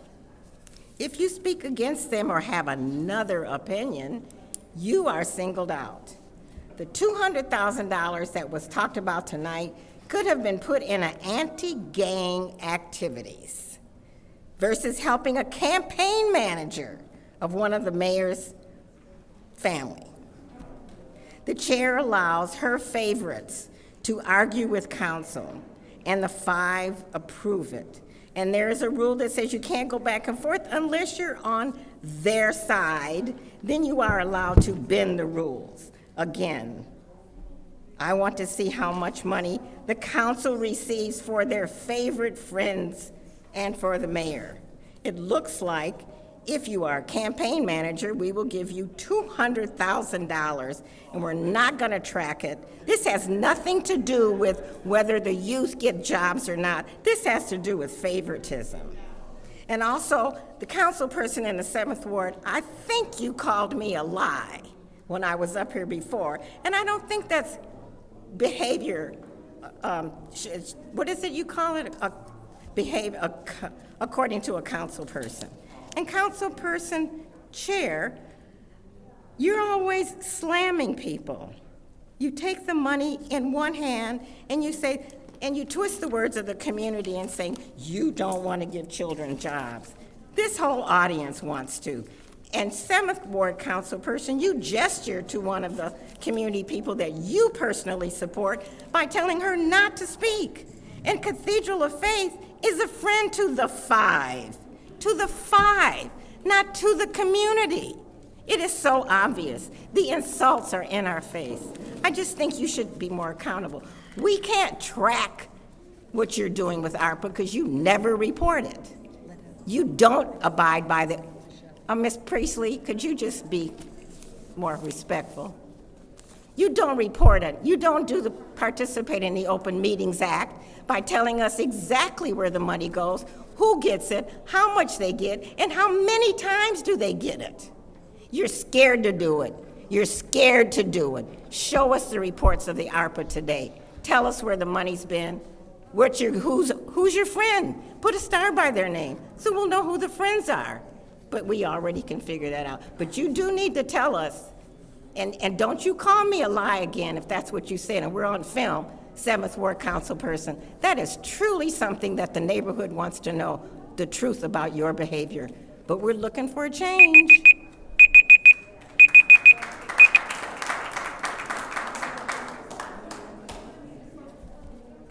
The next speaker is Claire McClinton.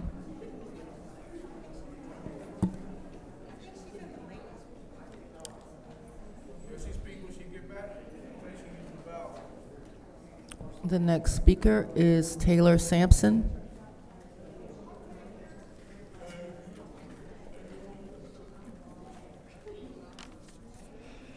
My heart is heavy tonight because what I am hearing is multiple council members using children's deaths to fit their own narratives and agendas. You do not care about the kids. Councilwoman Lewis, you sat up here and you told us that you don't want the blood on your hands. You are the one that walked out on those Mitchell boys, the ones that died in that fire. It was you. It is all on record, so you cannot deny that. You cannot deny it, and I know you're not gonna look at me. I know it. But you do every other time I'm up here until you decide that's enough. You don't care. You're disrespectful. Also, to sit up here and act like Councilwoman Winfrey Carter does not know anything about youth. She is an educator. She's the one up here that has been a teacher and is on the literacy boards.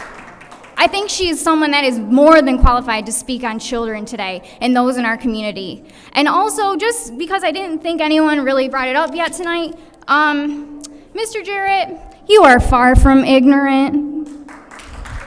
I think you get an apology for that one, and I know it's never gonna come, but I just wanna tell you thank you. I am so proud of you and everything you've done once you were lawfully and rightfully so elected to that seat. You were elected no matter what anyone says. Your ward said, yes, that's who we want.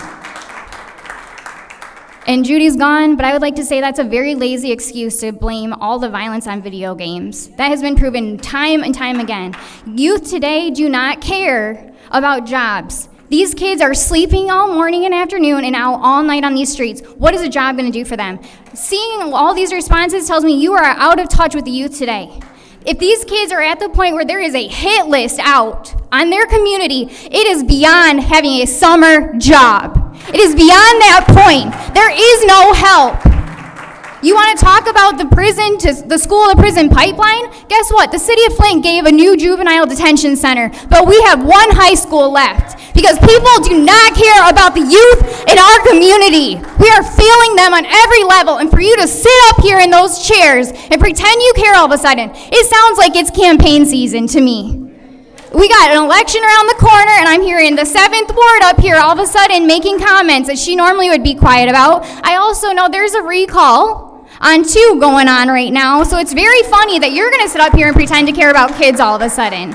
There is week after week we're hearing this, and this was never a concern. But instead, as soon as more violence happens, you're going to try and act like you care. Now, how many more kids have to die before you want to do something about it? A summer job is not going to help anyone. Summer jobs are not going to help these kids stay off the street, so quit using that as your scapegoat. And Tanya, thank you for continuing to show up to these shootings. It was midnight when I saw you there last night. Thank you. Thank you. Oh, thank you, ma'am. Next public speaker. Next speaker is Claire McClinton.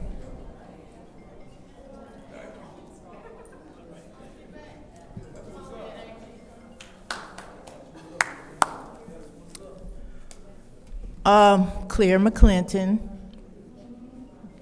the advocate for $16 million additional dollars for home repair and rehabilitation.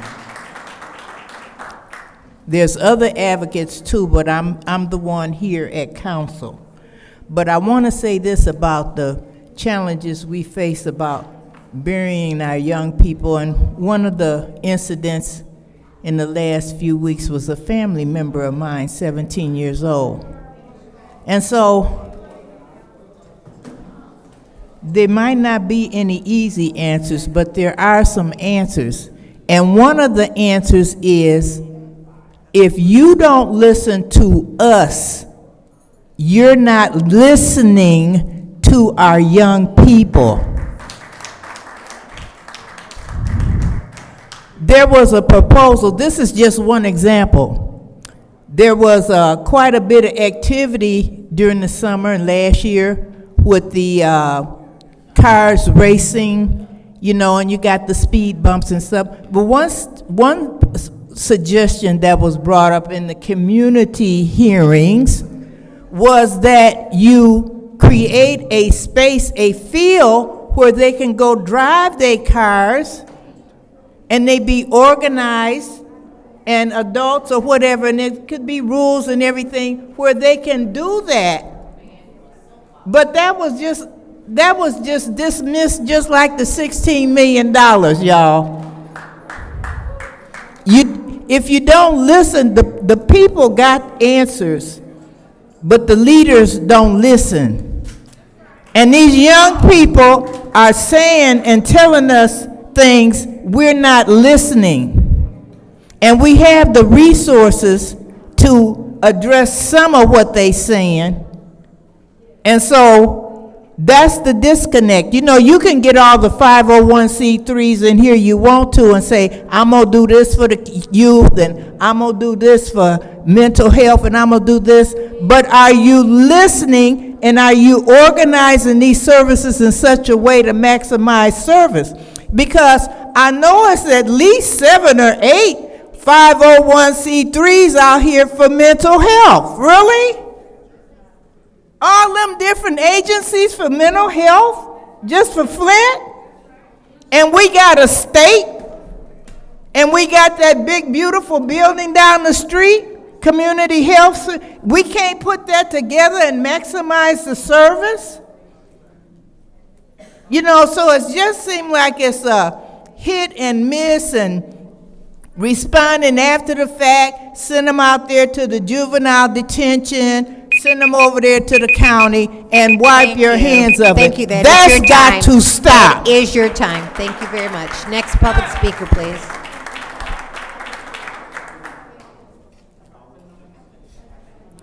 The next speaker is James Moore.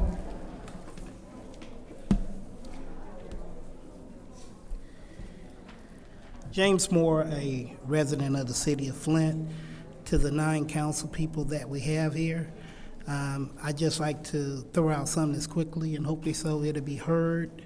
Mrs. Winfrey Carter, they took down the barriers over there on Grand Traverse on that bridge, and I'm afraid that some kid gonna come through there and fall through. There's 2 barriers that's down. I've reached out to the city and made them aware of it.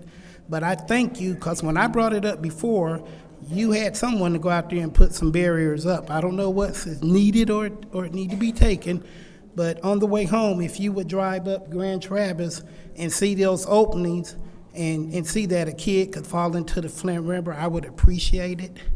And then to the 9 wards, but I'm gonna actually talk to the city clerk and city attorney. We talk about the kids having the jobs for the summer. The summer is just about over with. We've been had this money all year.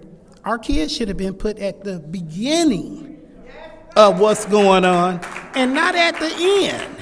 They can say 5 weeks, this or that. That's what, 2.5 paychecks. This should have been taken care of before they got out of school. And then we had the money to work with, and it wouldn't have been a problem. Y'all talk about all the time on taking care of the city's business. You ain't did a good job.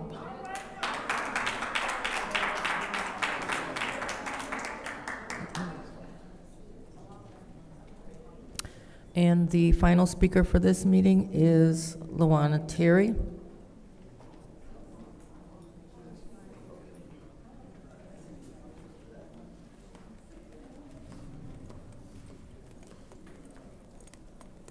My name is Luana Terry, and I said I wasn't going to speak tonight. That's why I'm the last one. But we talked about summer jobs, and kids start school August 6th. Summer is damn near over for them. A study trying to put this money into summer jobs. These kids y'all trying to employ still have to go back home with holes in their roofs, shit still in some of their basements. Maybe we should put the money towards shit that it really should go towards. I don't understand y'all talking about y'all love kids, y'all down for the kids, but the way y'all vote and the things y'all do is really not for the kids. We talk about parks.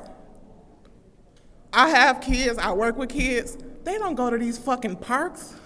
Fuck a park. Put the money where it should go. Into their houses, into stuff that really matters. A fucking park don't matter. Summer is fucking over. Fuck a summer job. Because McDonald's and all these other places are hiring. So if they want to work, they can really go get a job. I think y'all trying to put this money into people y'all know to fund fucking people campaign. And the ones that's trying to fund, fuck y'all, we trying to get rid of y'all. So have a good day, because y'all bitches gone anyway.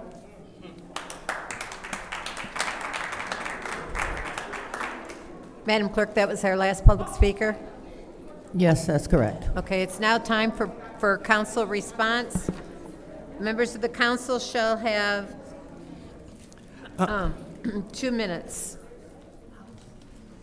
Madam Chair. Go ahead. Yeah, I want to thank all the speakers for coming and to speak. And our chambers gets hostile. One, everyone has a right to ask whatever questions that they want to. And for those who are controlled or concerned about violence, I'm gonna continue to show up to pray. I'm gonna continue to connect those families with services. I'm gonna continue to work with every policing agency I have to. If a family calls me for need, if it's 1, 2, 3, 4, 5 o'clock, 6 o'clock, I'm gonna answer my phone, because that's what I do. And if you don't like, that's fine. I don't care. That's not what you have to do. I voted yes for the Mitchell boys. I didn't walk out. I stayed. I'm present for what's happening. Didn't say I wasn't voting for the other. I had questions. But when you make an assumption for something, you know what you make yourself. We're here to vet, to ask questions. And no one should be saying how we gonna vote and oh, you pray. Since when did praying be something that's wrong? Since when the parents they're crying because that young girl died last night? The grandmother, I knew her. You show up for the people. It's a problem. I encourage my colleagues, let's have a meeting or meet me at 12 o'clock tomorrow at Dom's. I'll be with some pastors if you're looking for some solutions, because praying is not enough. Having these jobs is not enough. These kids face homelessness. They don't have food. They have parents who are incarcerated, 1 or 2. They don't even know where they're gonna get their next meal. Meet up and eat up is where they feed them if you into the park. These kids face a multitude of issues.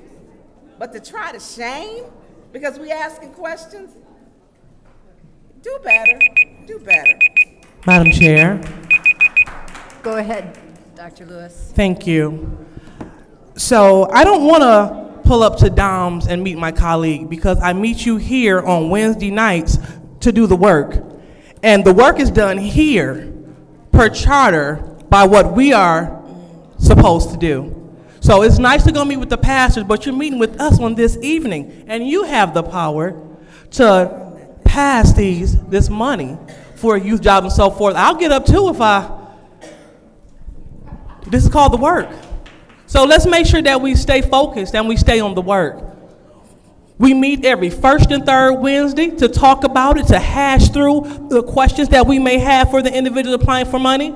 And then we turn around and meet every second and fourth Monday to pass and make these things law. So I promise you, I will meet you all here to do the work. Tonight it will be no different. And also to Mr. Jones, who states that I shouldn't be here. Well, you need to tell that to God, because 4 times recalled and I'm still standing. And I will continue to stand because I will continue Order in the chambers. Order in the chambers, please.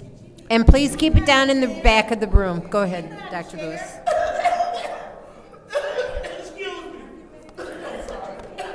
All right, so as Mr. Jones, I could definitely show you how to win, because this might be your 5th time not doing so, and you're trying to take my colleague's seat. So we want to make sure that we're working with everyone that's trying to move the city forward, not in word, but also in deed. And so if you don't have time to show up to Dom's tomorrow, how about you meet us at River Park Apartments, where we're having a Harmony Festival. We're going to take it to the community, the challenging community that have these issues. Let's show up and show them that we care before shots are fired. Thank you. Anyone else? Madam Chair. Go ahead. I just want to take this opportunity to once again clear up misinformation, as I cleared up misinformation in our previous meeting. I used the word misinformation because that's what it was. Any other words that were stated that I used, that's misinformation once again. I do want to also state that I am proud that I stand firm for youth. I work with youth every day. And so one of the things that I can tell you for a fact is that jobs make a difference in youth lives. Them having opportunities to have their minds open to different things, it makes a difference in their lives.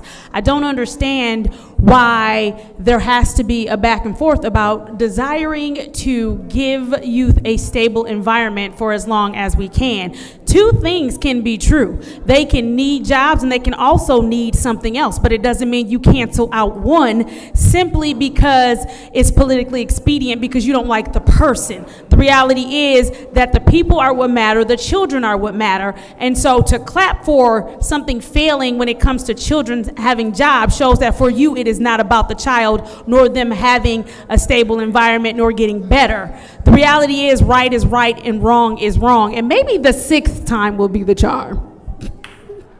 Thank you. Anyone else?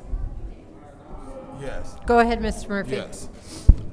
Thank you to all the speakers. I was watching live, even though I wasn't here. We had death in my family, so I'm trying to do my best to still come to council meeting. We'll be funeralizing my auntie on Tuesday. Monday is the family hour, so it's been a lot going on in my personal life.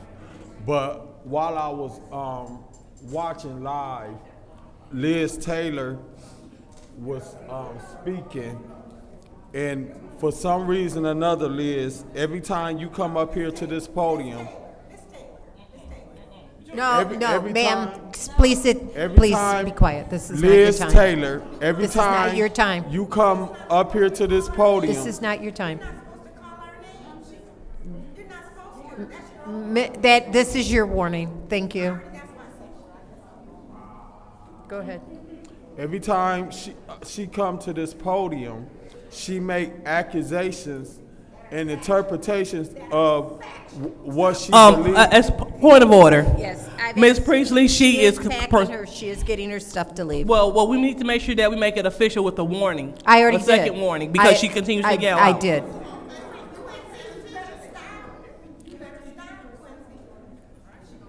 Every time she come to this podium, she making accusations of things that she assumes we are doing on council. Point of order.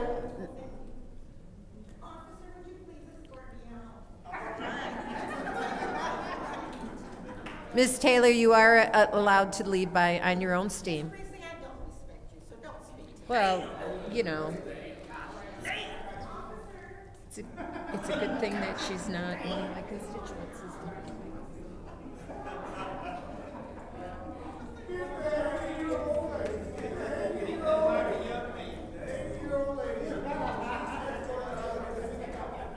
Do you need any more time? Point of order. Point of order.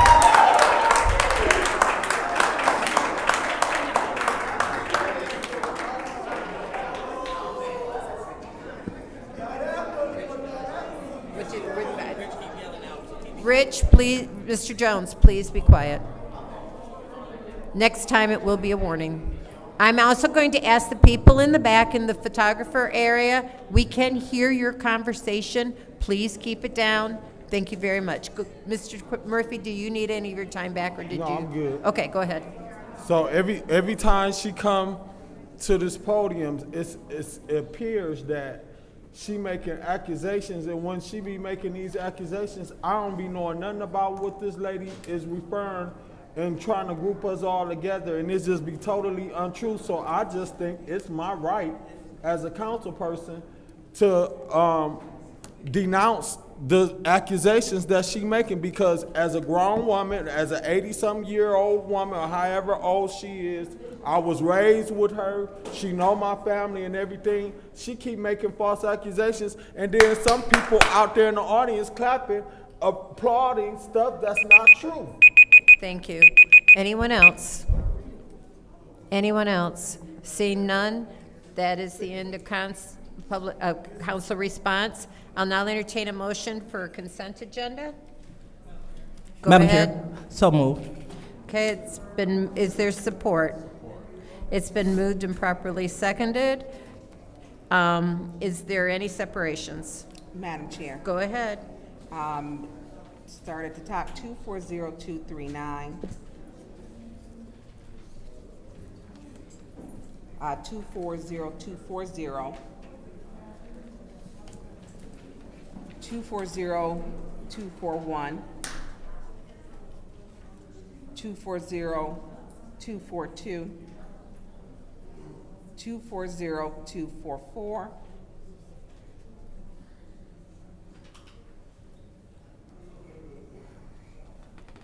240278. 240283. 240284.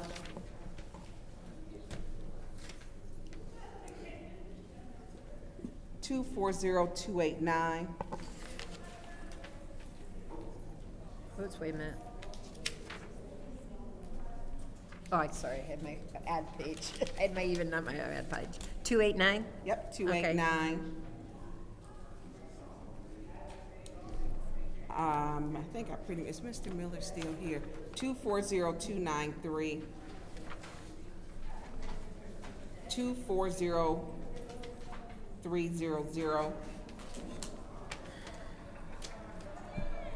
240301. 240302. 240304. Is there any other separations? Okay, hearing none, the consent agenda. Could you wait for a minute? Okay, I'm sorry. I was going down her list. I'm sorry. Okay. I'll wait. Yes. 240295.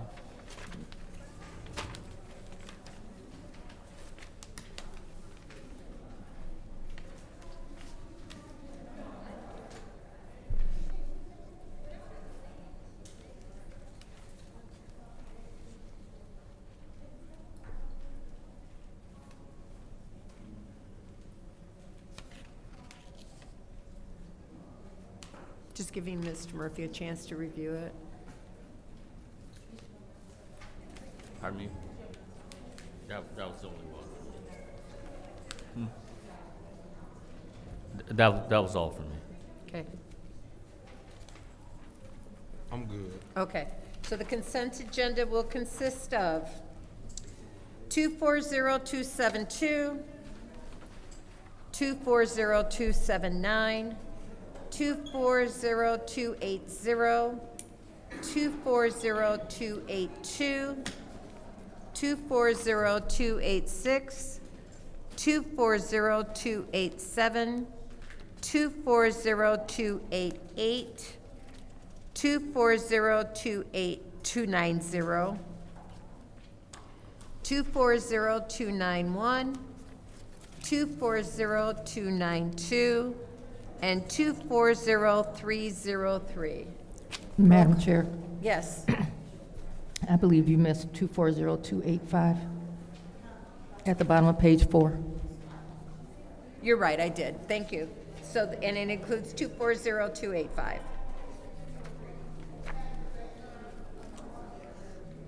Who separated that? Nobody.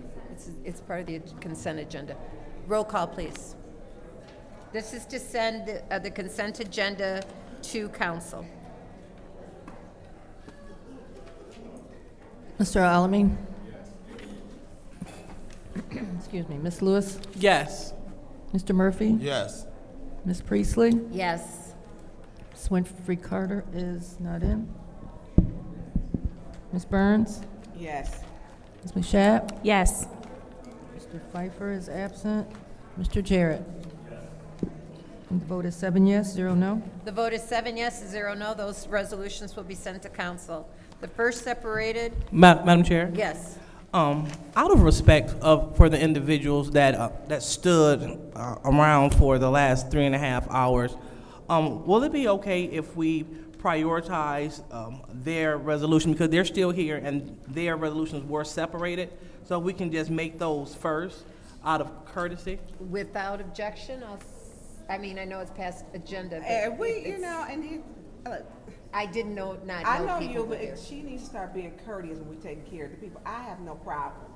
Because if someone else had it, she wouldn't have done it. Well, if there was I'm no fine with objection, it. I wouldn't. Yeah, Any I mean, I objection? wanna Okay, take go care. ahead. Which ones do we have people have? Okay, so Go ahead and make the motion for whatever resolution so that we can follow it. Okay, fine. So I move resolutions. I know that we have, is the Children's Museum here? Children's Museum, did they leave? Okay. What about, we have ABC Youth? Yep. It's still here? Yep, Okay, they're so still here. for ABC Youth to be moved, it is resolution number, one second. I'll find It, 240302. And then, what about the Greater Flint Health Coalition? Is the Greater Flint Health Coalition here? Oh, Greater Flint Health Coalition? No? Okay. And then, and where said the Children's Museum is not here? All right. And then we also have the Catholic Charities here. Okay, is Catholic Charities here? Okay, no. Let's see. We also have. Well, it looks like that's it for ARPA, but I just want to see. Do we have? Is there anyone else here to speak on resolutions? I have ABC, well, that's not on my,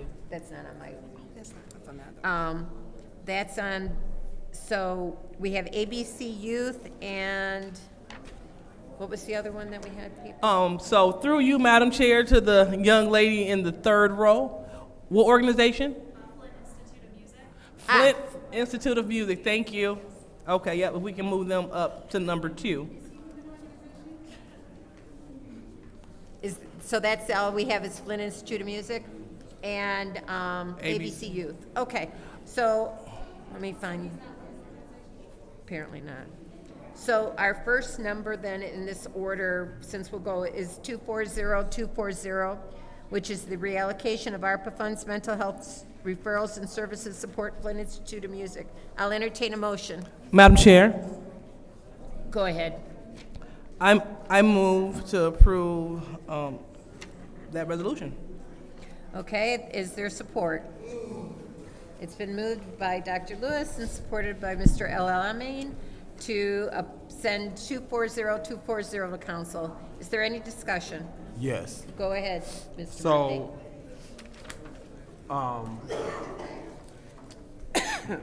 St. Mark's Church applied for some mental health funding, and you guys told me that there wasn't no funding left available for mental health. So how did this funding, where did you guys find this funding from? For the children's, yeah. Dr. Lewis, do you want to respond to that one? I definitely will. So this category is coming out of youth jobs. No, this Oh, is my mental health. fault. That's another one. So this is coming out of mental health because when you total this up, this was part of the $889,000 allocated for mental health. So that's where it comes from. It was already part of the allocation that when we said there was no other money left. Hold on, so this was already, It was already in the works. it was already in the works? Mhm. Okay. So we don't have no more money in mental health. I do not. After these resolutions, no. Because these were on the prior, So these we were on did the. have money. These are the resolutions that we've sent back to sent back to committee because people weren't there. So when you added up all those resolutions, that used up all the mental health monies. So we did have some, it just wasn't, we didn't vote on it. Correct. So we did have some money, so it was not true that we didn't have no more money. We did have money. Request for information. What's your request? So does the speaker know that the money was allocated? So it wasn't confirmed, but it was just earmarked. We didn't pass it. And so we didn't have any extra money from the $889,000 that administration sent down. We didn't have any extra because all of it was accounted for with the, I believe, 6 resolutions that they submitted.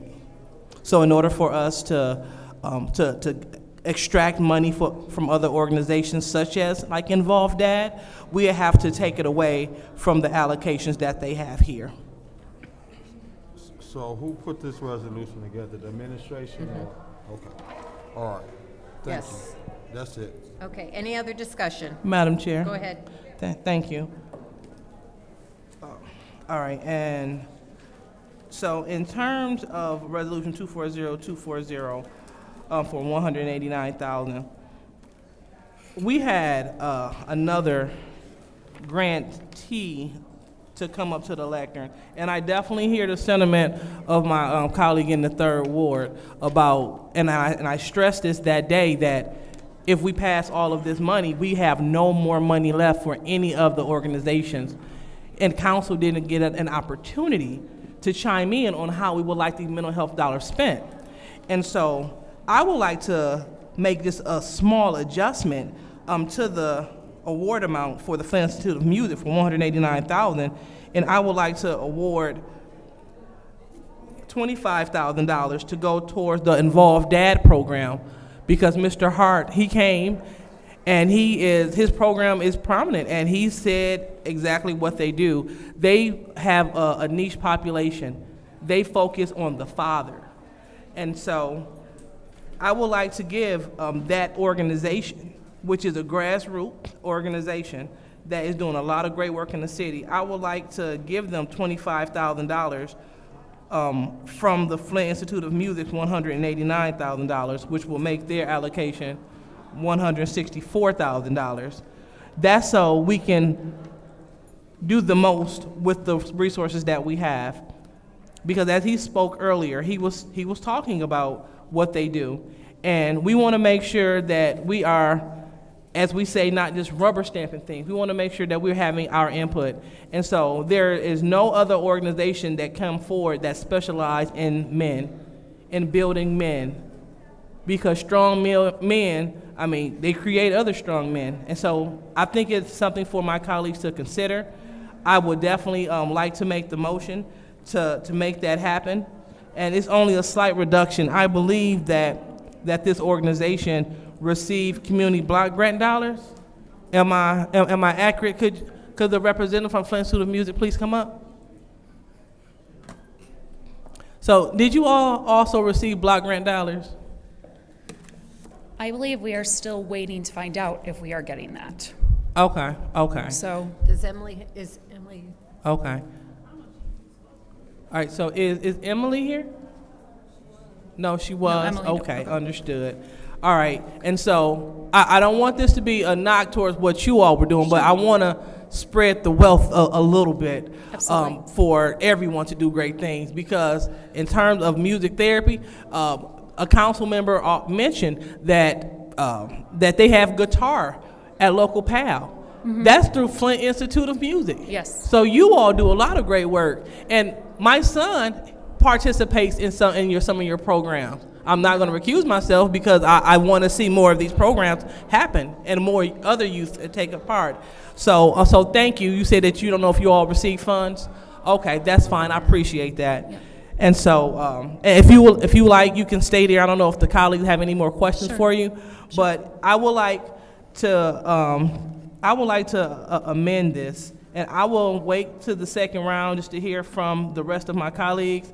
But the reason why I would like to amend this is because, again, I want to make sure that we are helping give money to organizations that are, to as many as we can. And that organization is doing a great work in the city.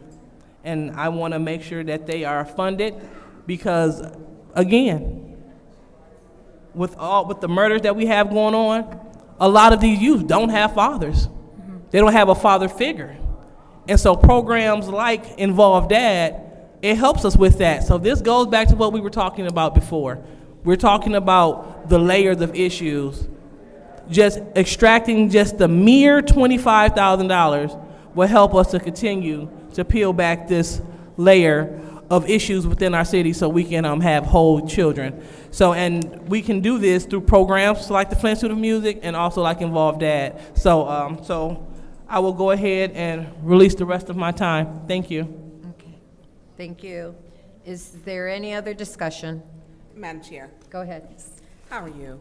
Wonderful, thank you. So your program, which I support music, I'm not inclined. I took last year playing the flute.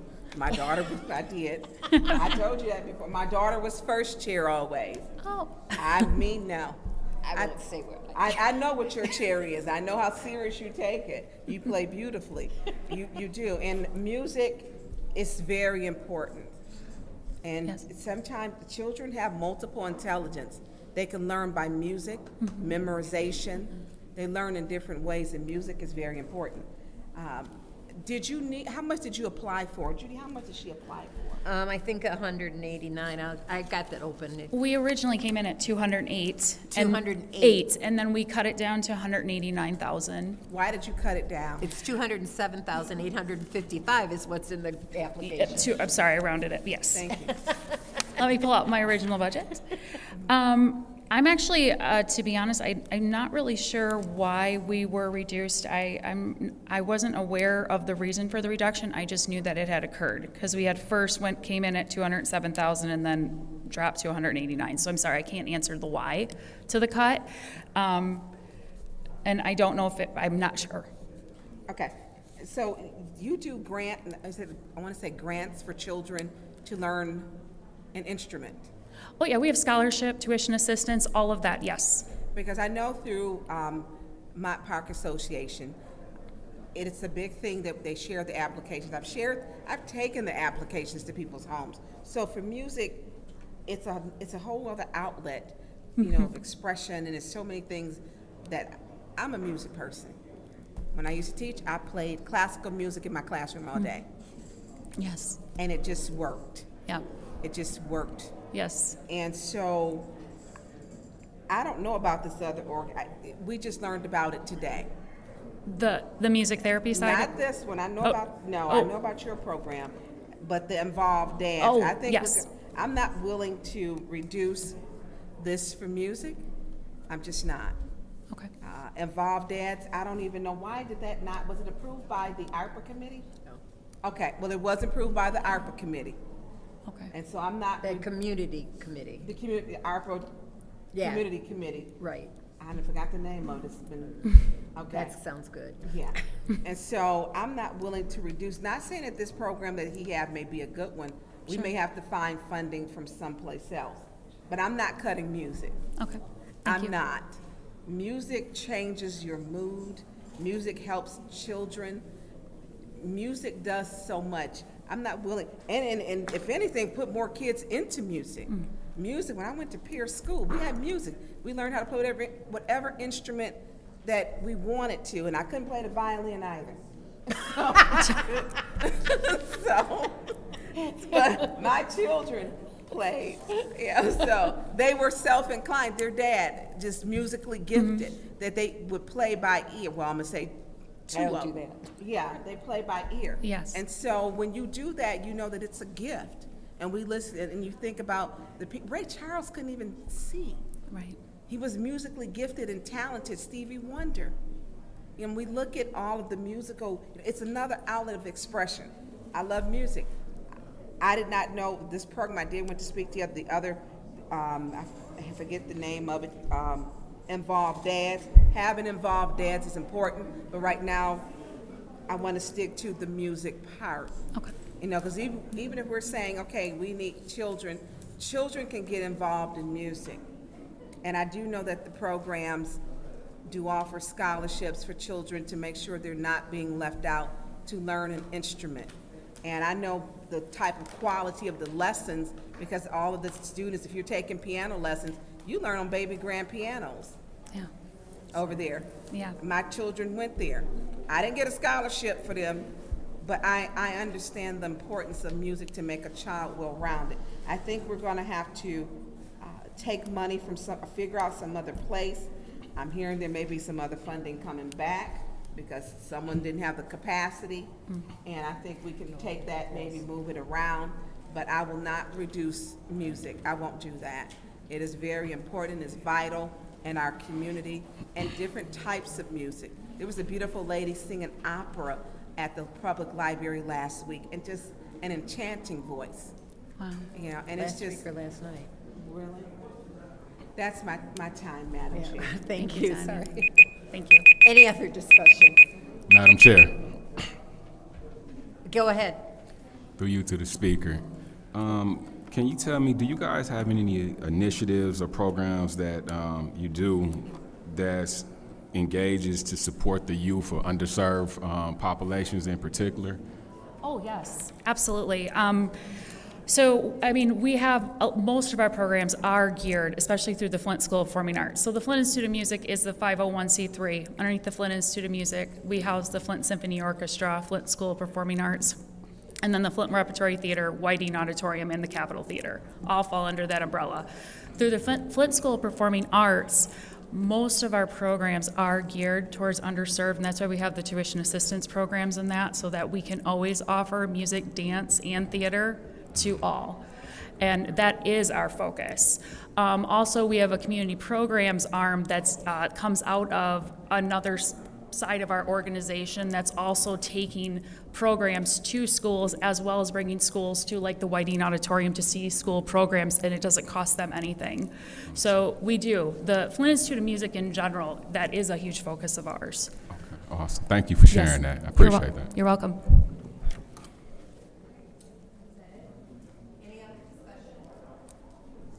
Anyone else? Seeing none, I'll take my time. As you can kind of know, I'm a musician. Yes. It is, I can't survive without my music. I started on violin. I played with the Flint Elementary Symphony. My sister played with the Junior Symphony. I was going to have to miss cartoons to go to the Junior Symphony, so I didn't go on. And then I played flute and piccolo, and I have another one too. I 3 nights a week. Wow. Right now during the summer, I'm doing music. Mm-hmm. And I was at the concert last night at the at the library, and I had a nightmare hearing Stars and Stripes because I played that 2 weeks ago, and that's my nemesis. But music, to me, the biggest lack in the Flint community schools is a lack of musical education. Music provides so much. It gives people a sense of worth. And being able to help this, and there are children that have this problem that music solves. You go to patients who has Alzheimer's, and you play music, and they can sing the words. Right. And it just fills your soul. Yes. Just fills your soul. So I am concerned about reducing this. I feel that, like I said, music is a part of my soul. Thank you. And years ago, my sister said, because I got involved in showing dogs and training dogs, my sister said, dogs took away your music. And she's right. And now music takes over my life. Right. So I'm not in favor of reducing this award. I know we can find $25,000 somewhere else for the other organization. So you have my support. Any discussion in the second round? Okay, seeing, go ahead. Yes. Go ahead, Mr. Murphy. So, since this money was already allocated, Yes. and my colleague wants to take 25,000 out of this to put towards involved dads, I do support involved dads. I got a cousin that's part of that little group or whatever, that I just see him growth within him. But I also know St. Mark's applied for some mental health services funding, and they didn't get any at all. So if on one hand, y'all just said that the money was already allocated, if it was already allocated, now we're having a discussion of taking away some of this money to move somewhere else. That's the same that could have happened for St. Mark's, and they all could have ate at the table. So because all of them can't eat at the table until they all can eat, I want to see all of them eat. I understand.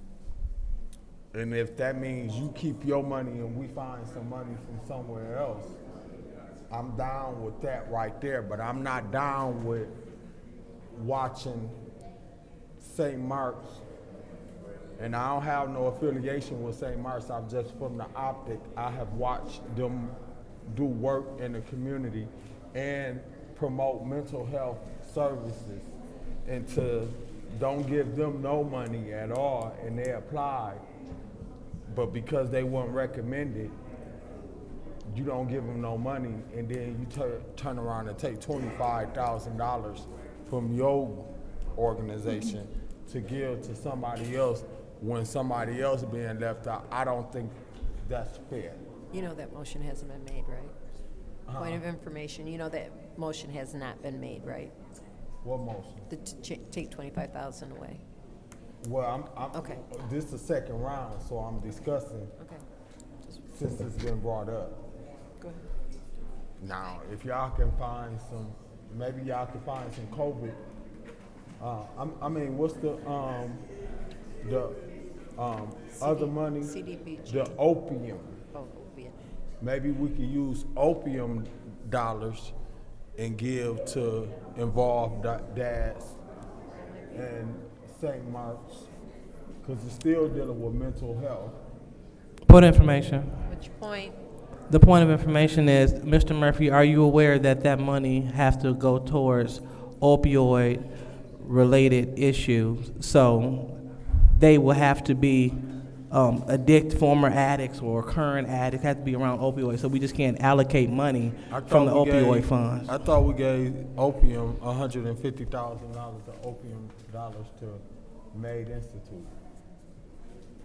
Point of request for information. What's your request? So, are you aware that the Made Institute deal with returning citizens and people that are overcoming narcotic opioid addictions? I didn't know that was the only people that he deal with when it comes down to incarceration. Thank you. Any other discussion in the second round? Madam Chair. Go ahead. All right, thank you. And so again, I wanted to put it out there, and because the way it stands, council, we're not having any say on where these mental health dollars are being allocated. And so I understand people's relationship with music, Councilwoman Priestley, and I understand that that some prioritize music over youth jobs. I understand that. But if this body is okay passing things as is and not having a say, because again, this body was holding tight on, not being a rubber stamper of administration, having a say in this process, and right now we're turning over the total funding of this specific category to administration. So I just want to be clear that we have an understanding of what's happening here. That's Request fine. for information. What's your point? Oh, go ahead. Sorry. What's your point? The request Or was it request or? Yeah, request for Request for information. information. Go ahead, what's your request? Through you to the speaker. So we, as a council, we never had an opportunity to help to direct the funds? Yes, we did. That's not what I said. So what I said was for this specific category, there was no leeway, no extra funding for us to use as discretionary. So organizations like Involved Dads, they're not being afforded an opportunity because all of the funding was already allocated without our input. It was just placed on our resolutions, on our agenda, excuse me. And so if we pass them as is, we won't give organizations like St. Mark, we won't give organizations like Involved Dad an opportunity. I'm not against any of these organizations. I want to fund them all. But due to the high amount of issues and low amount of funding, we cannot. So that's why I'm trying to propose an avenue where we can share the wealth, where we can take care of the musical needs. And if you don't mind me asking, are these ARPA funds the only funding source that you all have for this specific project? It is not. Okay, It is not. so they're already being supplemented with additional resource dollars. And so taking away $25,000 to help out men raise these boys that are out in the street, that may be out in the street doing bad things, helping to make sure that we're making sure everyone gets a piece of the pie. I don't understand how colleagues can say that this is an issue, and then when it's time for us to do something about it, we don't want to use our pen to adjust some things. But at the end of the day, it's at the pleasure of the body. I'm only one person, and I just compel my colleagues to please, let's make sure that we're helping as many people win as possible. Thank you. Go ahead. So as we talk about, I understand, I'm not going to reduce this. I'm not. I don't know why Involved Dads, it could be a great organization. I don't know why it was reduced or it wasn't approved. And that's something we're gonna have to look for. But we probably could have taken like that second round for $25,000 from Cyrus Park and gave it to Involved Dads. We probably could have did that. It got 2 rounds, $50,000, $25,000. I support music. Request for information. For therapy. Are you aware that that money from Cyrus Park was exclusively out of the blight category and not out of mental health? I want to be clear so we will stop spreading this mistruth. Thank you. Thank you. Anyways, like it can go back into ARPA. It can go back and we could have reallocated. So are you clear you took the floor? As you do. Go ahead. And so Go ahead, music please. is important. And we look at how people look forward to music downtown, going to concerts. It excites people. It helps children. And so we need to look at other ways of, I don't know why Involved Dad. I'm a support Involved Dad, and it should be at some point, we need to relook at that and how we can get money. I want to know why it wasn't approved. And we have to, in the ARPA committee, did not approve that. We don't know that. So I will not make a Request for information. She's abusing. What's your this. request? Here we go. What's your She request? just said that she don't know why it wasn't approved, and I was about to tell her. That's not your job. I didn't ask you. But I have the floor. Go ahead. Thank you. I have the floor. So I'm not going to reduce what you're doing. I know what you do. Music has been around. I'm not a musician like Councilwoman Priestley. I'm not a flutist. I'm not a violinist. And listen, you don't want me to be at this point. As a matter of fact, I can't even carry a tune in the bucket. So I can't sing either. But what I will do is support a child's aspirations and dreams to develop them, and it is a form of therapy. Mm-hmm. And it helps with mental health. It helps with my mental health, actually. Everywhere I go, there is music. Mm-hmm. My sister told me at my house in Chicago she would never come back because I played music all day long. Because it's playing 24/7 if I'm home. It changes everything about you and different genres of music. You know, and I have an appreciation for the arts. I go to the symphony because I love the symphony. And so when you're a cultured person, you would understand that. Request for information. What's your request? Do you use that cultured money for that instead of your water bill? That's not a proper request. Well, I'm going to check you because you have a $1,700 water bill that you need to pay. You pay yours, ma'am. okay? You have someone helping you to pay your bills. And I just made a payment, but can you match funds with that? Miss Burns. With your nasty self? That's out of order. You need to check Go ahead. her. I did. She making shots, and I if did. she shoot at me, I'ma shoot back. I did. You know, she talk You anyway. guys are talking over me when I was doing that. So And go- she better keep worry going. about that recall. She got Keep 1,200 people going. that signed the recall. Keep going. That's So inappropriate. I want to tell you, I support you again, because I want you to understand that. And I support what you do. And I won't reduce this. And we will look into, like I told Councilman Murphy, I will be supporting involved ads, and we'll find some money. I don't even know how much they were even asking, but I won't reduce what you're doing when you came and asked for about $208,000. Thank you for coming, and thank you for staying. Thank you. Sorry for her behavior. Is there any other discussion? Is there any other discussion in the second round? Hearing none, this is the vote to send 240-240 to council.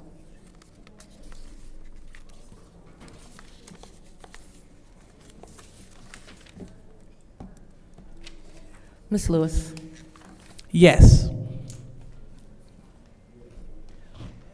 Mr. Murphy is not in. Ms. Priestley? Yes. Ms. Winfrey Carter is not in. Ms. Burns? Yes. Ms. Mashat? Yes. Mr. Pfeiffer is absent. Mr. Jarrett? Yes. Mr. Al-Alamin? Yes. The vote is 6 yes, 0 no. The vote is 6 yes, 0 no. That will be sent to council. Thank you. Our next resolution is 240302. Madam Chair, Go ahead. I would like to move that resolution to council. Okay. There's a motion on the floor to send 240302 to council. Is there support? Support. It's been moved and properly seconded by by Ms. Mashat. Okay, any discussion? Madam Chair. Go ahead. Is this for Miss Shelley Sparks Green? Is this yours, through you, Madam Chair? Because I have not had a chance. I see all the youth ones are on here. Can you tell us what this is for, please? Is it your 240302, reallocation of ARPA funds, grants, youth job training, active boys in Christ? And what's this on the Oh, shoot. ARPA committee? Well, did the ARPA committee approve this? Okay. Because this is in my board. Yeah. Okay. Is it at Asbury? No, this is Acton Boys and Girls in Christ. They're located on Okay. Ms. Price, can you tell us about the program? And I'm sorry, and maybe people, this is the agenda that we working on, that we have to read tonight. This thing is so weird. Right, which is a telephone book. Yeah. Okay, it's 240, which one, I'm sorry? 2302. 42. 230 or No, I think it's 240? 302, Judy. Yeah, 302. Okay. I got so many of them. Y'all have to excuse me, I gotta pull it out, because I've been at training for the last 3 days, off-site, so.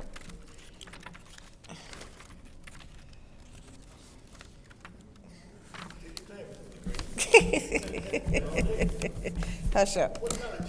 So they're asking for Several. 146,000.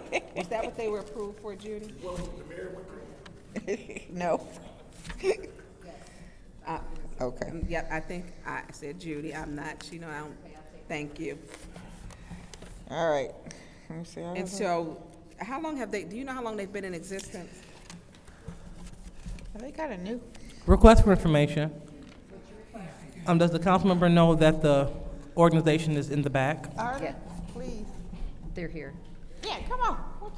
Why you got me up here struggling?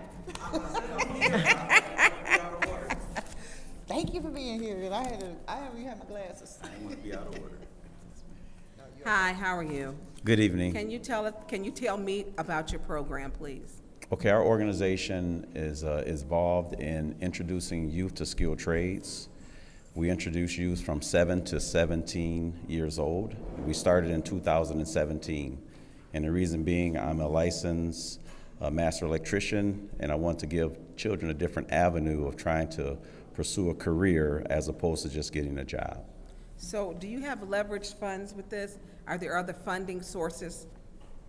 Yes, we have financial support for this particular grant, or For your program. for my program. Yes, we have CSMOT. They supports us through our summer programming. We have RuthMott that supports us. Then we also have some local contractors like Goyette Mechanical, Aetna Supply, local businesses support our summer program. This initiative that we are requesting now is a job shadowing program that's designed to get the youth to job shadow contractors in electrical trades. So you're a master electrician. I'm a master electrician, yes, ma'am. That's a lot. Yes, ma'am. That's a lot. I'm a contractor as well. Okay. And so your skill set, you have a very strong skill set. How many children are you working with currently? Currently, right now in our summer program, we have like 66 youth in our current summer program. It's from 5:45 to 8 p.m. And like I said, we have the 13 through 17-year-olds. They are building 12 by 16 sheds on our Who property. are they building them for? They're building them to create a skill set. I mean, so once they build the shed, do they say they build them for a senior or a veteran, or do they sell them and take the profit to put back? I mean, once they build the shed, what do? It's self-funding. It's Okay. self-funding. What we do is we initially started to do renovating houses, but we couldn't find a house in our location.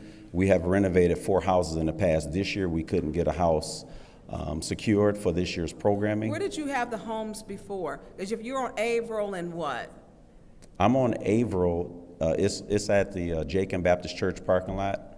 Okay. So we are right there on Averill, right across from Potter Elementary. So what we do is we focus on the east side, and we have renovated 4 homes, and we also tore down 2 homes because the land bank was slow in their funding.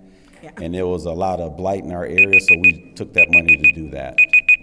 That's my time.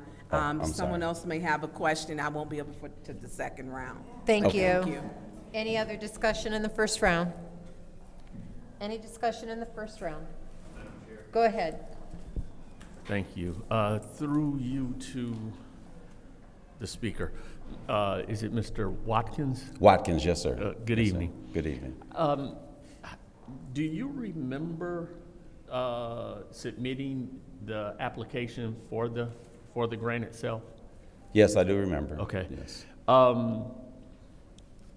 Did, in that application anywhere, do you remember if it talked about the leverages that you referenced earlier, if it asked you if you have any other funds or organizations that's supporting you? Well, what they did is in that application, it asked, what is your outline? They wanted to know what our organization is about. They wanted to know some history. And then they asked us, what is our proposal for this grant funding? For this funding? Yes. But they didn't ask you about CSMOT and all of that, if you had that kind of money coming in also? Well, they asked for that for the general overall organization, but not for this one. They just asked, do we have anyone that financially supports us? And then how do we self-fund? So we gave them a description of how we self-fund to try to continue to generate revenue. Right. So our program will exist, so we're not just always leaning on grantors. We actually can self-fund. So those sheds that you're building, I'm sorry, I did step away and didn't listen to your answer. Are you selling those, or are those donated somewhere? No, I'll tell you what we do is we take our grant funding and the funding from our organization, buy all the materials, and then within our summer program, we position it to where the 13 through 17-year-olds get a weekly stipend. So what we're doing this year is that we're building these 12 by 16 sheds, and we're going to auction them off. Then we take the funds and put them back into the program. That's what I'm talking about. So you are generating revenue with that. Yes, sir. in So a what way. we're doing now, and since we couldn't get a house secured, These sheds will have electricity in them. It will have plumbing, so when they go out to that person's house, they can hook up a water supply line. It'll have a sink in there, so if they want to put it by a garden, they can clean their vegetables right there on the spot. It'll have recessed lights. I hear you. Hold on, Go ahead. in the interest of time, I'm going to cut you just a little short because I want to ask this question. You said you couldn't find a house. Was that a house that you were looking to purchase? Was that Yes. a house you were looking to have donated? Purchase. For you all to? Okay, so you Purchase. wanted to purchase one. Yes. Okay. Yes. We tried to work with the land bank a few, and we got our first house from the land bank. It was on the demo list. We put it back in service. Uh-huh. And then from there, it was kind of hard. So we was buying personal properties that we would find within our budget. Because what we do is we go in and tear all the drywall off, redo flooring, D&W donate all the windows. We put all new air conditioning. I mean, you name it, it's a brand new house when it's back on the market. Right. So, do you remember how much did you originally request? I can't remember because I think we put in things like 300 and something thousand. That was in our total proposal because we had purchased we purchased 8 acres of property on Branch Road, and we're going to build a future training facility there. So did you do multiple requests under ARPA? Well, we did this one. We put it in there, but they were saying the funding was just for not for building purposes, just for skilled. Like I'm trying to think what terminology I use. It wasn't for building, but actually investing in the youth. So that's what we did that. Because it looks like there was a public health request for your youth wellness. That's this, right? Or this is something different? This is job training. This job training. Okay, so you were in a couple of categories. Yes, sir. Ah. Point of they did receive a grant for vacant land for clearing up that property on Branch Road.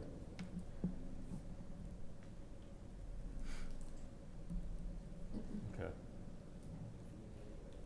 All right. I'm good for now. Thank you. Thank you. Any other discussion? In the first round? Madam Chair. Go ahead. Through you to the speaker. Is there any partnerships with like local businesses and so forth that's willing to work with the youth once those of age are at a point to where they can be employed and things like that after they get the training? Yes, we have Goyette Mechanical. We have Calicut Construction, William E. Walters. Those are the ones that have committed to saying, hey, Derek, if you see a youth that's really engaged and looking to pursue in these certain areas, they're willing to give them an opportunity. So we do have local contractors, and also within my company, I will have spots and places for them to learn skills and then work with them. And also we have local partnerships with Local 948 Union, Local 370, and we're working on a Carpenters Union and HVAC. So we do have partnership to where that we can direct and point youth where they need to go if they want to pursue this career. So yes, sir, we do have partners. I think that's awesome. I also have a program that I run that's similar with the adults, so I definitely in support of what you guys are doing. I heard a little bit about some of your work, but just hearing some more of it really clarified some things for me. And I think that's important as we've been speaking about youth and some of the violence and things, trades, jobs, all these things play a critical role in trying to curb violence, even though it's not the end of all end. It's multiple layers of things that we need to do, but what you guys are doing is amazing work, and I definitely support that. So thank you for sharing that. Okay. Any other discussion in the first round? Madam Chair. Go ahead. Thank you. So what age groups do you capture? 7 through 17. Okay, 7 through 17. Yes, ma'am. Okay, thank you, because that's important to know. Because as you've heard for the last 5 hours you've been here, we have a violence problem with the youth in the community. Mm-hmm. Your program is capturing that age group that are experiencing these challenges. So you're telling me that you are teaching young men how to do things within the trade field, and you're partnering with local corporations that have contracts throughout the city that are actively doing the work. Okay. I just want to make sure that that's what I was hearing. Okay. Because hearing again another program that helps us get youth off the street and put their hands towards something productive is a win-win. We can't lose with what you're doing. And you know, we have a big push for individuals talking about home repair. You're teaching the youth how to repair their own homes. So you really hitting the hammer on that nail's head. You like a coupon, 4 for 1. This is what we need. We need to support organizations like this. Keep up the good work. Can I share something Yeah, please briefly? Just to let you guys know what our organization is, we have no one that is on paid staff. It is full volunteer staffing. We started this organization in 2017. No one is on the payroll. No one is receiving benefits from this organization as well. Everyone that's a part of our organization want to be there to help these children. And that's the key role. And our motto is what Frederick Douglass said, is easier to build strong children than to repair broken men. So we trying to catch them before they get out there and start to do things that they'll try to relearn themselves. I know they have programs out there, but we trying to get them at an early age to start them on the right path. And that's amazing. And thank you so much for sharing that, because that adds another element to it. Because what you're doing, people getting paid. They understand they're helping kids, but your time is still valuable. And your volunteer time is valuable. So because you are teaching something that is needed right now, I'm surprised that, you should be overfunded. You should be overly funded, and everyone should be getting, if not a salary, at least a stipend. But we thank you all for having the heart to serve the youth, because it looks a whole lot different between, you talking about helping the youth and then you volunteering your time to actually have hands-on activities with other people's children. So thank you for that. And you applied for, just want to be clear, you applied for, because I saw it on the sheet, the youth job sheet that all of the representatives received. It was 100 and, hold on, let me grab it. Okay, so you applied for $146,000 and $750,000, correct? Yes, ma'am. Okay, just wanted to make sure that we are accurate with your funding, because again, since none of it goes to salary, you have partnerships with other organizations. This funding is going strictly to the young builders. Yes, ma'am. Yeah, thank you. Yeah, you definitely have my support. Thank you. Anyone else? Seeing none, I will take my time. You know I support you. Yes, ma'am. I watched, as I was campaigning, I watched you convert that old school building unit into a livable home. And as I spoke to Michael Freeman from the Land Bank about your organization, he said they took something that we didn't think, that we thought we should demolish, and made it into a showplace. And I spoke to Mr. Freeman also about, in the Fourth Ward specifically, taking some of these houses before they burn and renovating them with your program in mind to help, along with other programs in the city. It disappoints me to know that you were not able to get a land bank property. Let's work together on that to decide for next year. For those of you who don't know, he also has a program for food preparation, for cooking. At their banquet in December, I learned more about their organization, and it's not just building homes. But this program, that this application that you put, is exactly what I was envisioning for the youth jobs training, because you're training the youth. You're giving them a skill. Whether they go into that trade or not, doesn't matter. It doesn't matter but they'll be able to use it, because I need electrical work. We talked about that. But I'm 100% in favor of this, and I love what you've taken that old trailer park and you've cleaned it up, and you're fencing it in, which is going to help keep it good and in good working order. And I can't wait to see what you do with that. So that's the end of the second round. Is our first round? Is there any discussion in the second? Madam Chair. Go ahead. I just want to tell you thank you. Everything has been covered. Thank you here through tonight. And this is a skill that the youth can utilize later. Everyone's not meant to go to college. And there are some people who are just good with their hands. And then there are some who aren't. I have a son that is not good with his hands, and I have one that is.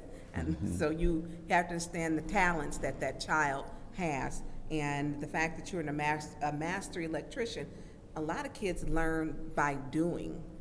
And that's part of the multiple intelligence. I would like to know the address of is someone living in the home that Well, we've done 4 houses. I can give you all of them right now if you're ready for them. So I don't want to have you put nobody's address out there. Well, I'm just saying the homes that we renovated. We have one that's about to close tomorrow. That was 3126 Leaf Street. 3126 Leaf Street. Yep, the one that Judith Priestley was talking about, the old school building. That was 2901 Arizona. 2901 Arizona. We also did 3413 Davidson Road. Yep. I watch that daily.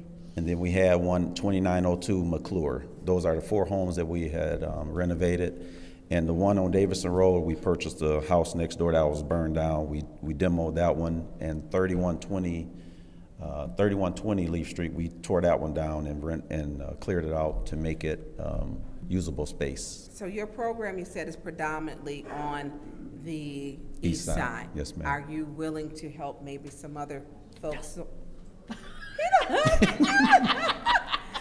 And how your program works for the north side? See, well, we focus on the north and the east, the North Flint and east side of Flint. And I'll tell you the reason why we centralize our resources, because the youth works at the church where they build. Right now we have Where's the church at? Jacob Baptist Church right across from Potter Elementary. That's where the organization is housed there. So what we do right now is like the 7 through 12-year-olds, they built their own temporary wall. We have them roughing in electrical. They want to rough in plumbing. So that's like the meeting place. Yeah, that's the meeting place. And then from there they go out, to the neighborhood. And Yes, ma'am. Okay, I get it. So it's like a hub. So we try to keep our resources and going back and forth, because every day we feed them. Every day we feed them every day. Before you leave, I am supporting this. Yes, ma'am. I had spoken to some pastors, and this is what they were talking about doing, and maybe you can give them some guidance. I'm a pastor as well, just to let you know. Yeah. So I'm a bivocational pastor. Well, thank you for everything that you're doing. I truly appreciate it. If I can get your number before you leave, I will be supporting this. I think this is a great project. And like again, I said, thank you for staying. It's 9:40 at night and you're still here, which shows the importance of this project for you. Thank you. Any other discussion on this? Yes. Go ahead, Mr. Murphy. I just want my colleagues for us to be conscious of our agenda too. We didn't start until 8 something. We got all these separations. We still got other committees. So I just think we ought to just, even in our discussion, just be considerate. I know, y'all know I have to be at work. I don't wanna have to be here till 3 o'clock in the morning. And the staff is still here while we got them here. I just think it's not fair for us to we only on the second agenda item. We got all these separations, and then we gotta go through all of them, and if we gotta go through all of them and discuss all of them like this, I think we should move some important items to the front so that we can take care of some business that is critical versus us having to stay here all day long, because that last time when I was here almost 3 o'clock in the morning, I'm not interested in doing that, and I do want to serve and do what's right for the people, but all these separations now, we finna be here for a minute. To you, if you got some problems with purchasing land bank houses and they not working with you, please get with me. I'm on the board. And I just want to hear what's going on, why they not allowing you to purchase property. And I don't want to get into detail now, but if you got problems purchasing properties, get with me and I'll see if I can help you navigate through that right there. That's all I have. Okay, thank you. Any other discussion? Any other discussion? Seeing none, this is the vote to send 240302 to council.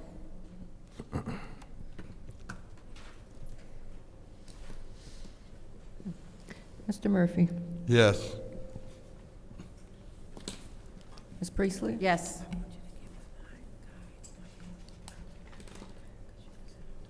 Ms. Winfrey Carter is absent. Ms. Burns? Yes. Ms. Mashat? Yes. Mr. Jarrett? Yes. Mr. Al-Alamin? Yes. Ms. Lewis? Yes. The vote is 7 yes, 0 no. The vote is 7 yes, 0 no. That will go to council for approval on Monday. Yes. Okay. I've got his card in my office. I do have informational packets and cards. I can hand them to you if you want me to. Go ahead. I did bring that. Give them to our city clerk. She'll pass Okay. it. Thank you so much. Thank you. The next resolution is 240239. Madam Chair, Go ahead.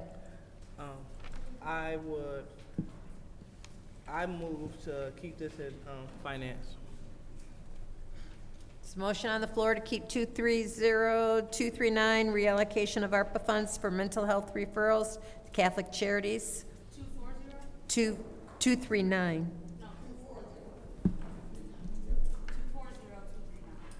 Oh, sorry, you're right.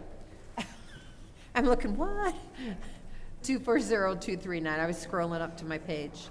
So there's a motion on the floor to keep 240239 in council. Is there support? I mean, in finance. Is there support? It's been moved and properly seconded. Roll call, please. So we don't get to discuss it? Point of No. order. It'll be left in finance. No, I'm just saying, why are we leaving it here? We don't get to discuss why we're leaving Well, it if here? you don't want to leave it here, vote no. I was just asking a Okay. question, Judy. Okay. Point of order. Let's have decorum with our colleagues. Proceed. Oh, my Yeah. Come on, Joe. Roll call. Let's call the vote, please. Ms. Priestley? Yes. Ms. Winfrey Carter is absent. Ms. Burns? No. Ms. Mashat?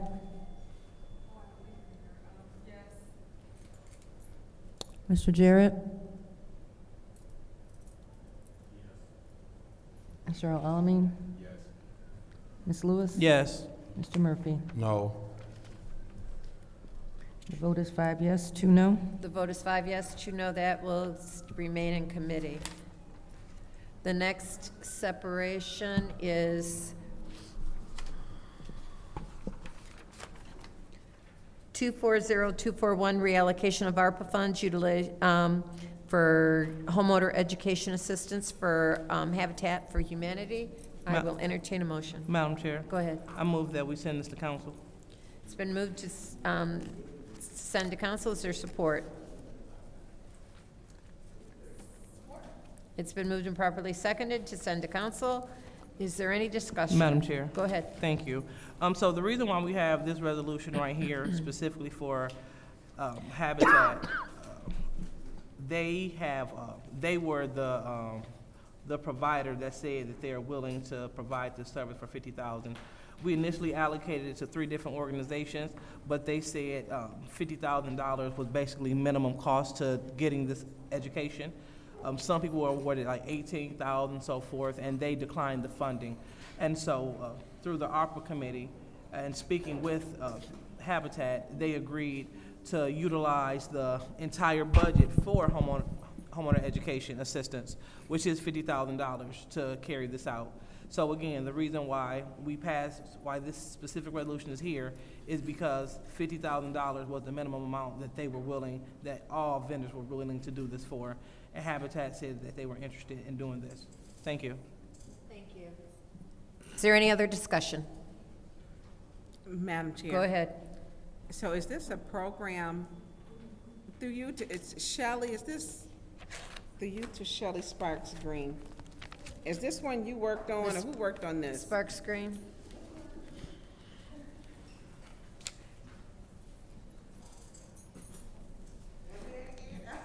Was this yours? Yeah, your name's on it. It's on it, on the back. So this program,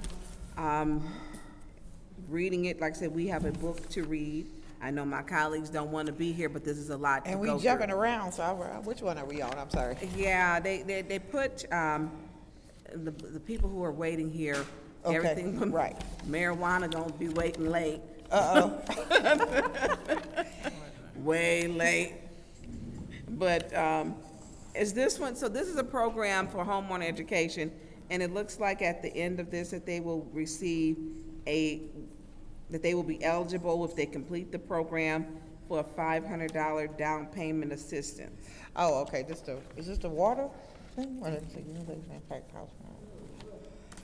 Okay, this is homeowner habitat, Yeah. homeowner assistance. Didn't we have some other type of homeowners education or assistance? We did before, because Mott had one, Information. remember? They turned theirs in. They turned the grant over. Yeah, they turned it, it wasn't enough for them to do anything with. So, Oh, okay. So I believe this was kind of probably some of the leftovers that they had, so. Okay. And so how many people does it state, how many they plan on helping with this? With the 50,000? Yeah, because if they're offering 500 for down payment assistance, so there has to be, it doesn't have, I don't think it had an amount in there. because those residents who complete the course as well as financial intake assessment and purchase a home in the city of Flint, through the Genesee County Land Bank. Yep. So this is a program to purchase a home through the Genesee County Land Bank. Then they will be eligible for $500 down payment assistance. Once they get through their training program. Once they get through the training program. How much of their homes do they really have that are market Habitat? ready? They have quite a few homes. I mean, they've been around a long time, so.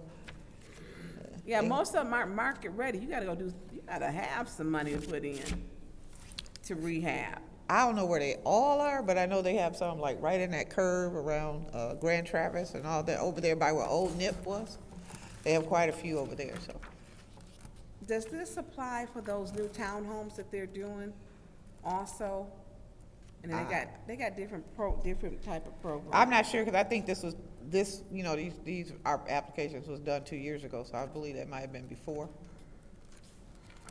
they started that project. Okay. Okay, thank you. Okay.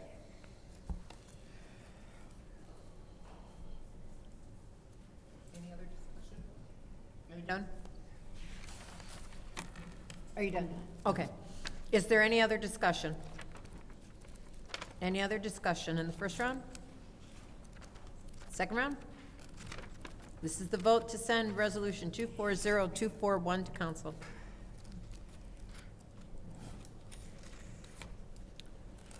Ms. Burns? Yes. Ms. Mashat? Yes. Mr. Jarrett? Yes. Mr. Alamin? Ms. Lewis is not in. Mr. Murphy? Yes. Ms. Priestley? Yes. The vote is 6 yes, 0 no. The vote is 6 yes, 0 no. That will be sent to council. Then I will entertain a motion to I got you. postpone indefinitely. Yep. to- Madam okay, Chair, go ahead. I would like to postpone indefinitely Resolution 240242, which is the reallocation of ARPA funds grants for youth job training, Flint's Children Museum. If my colleagues will look at Resolution 240300, it's the same resolution, and it's actually the correct resolution with the correct dollar amount. Is there support? Support. All right, it's been supported by Mr. Murphy. Roll call to postpone indefinitely 240242.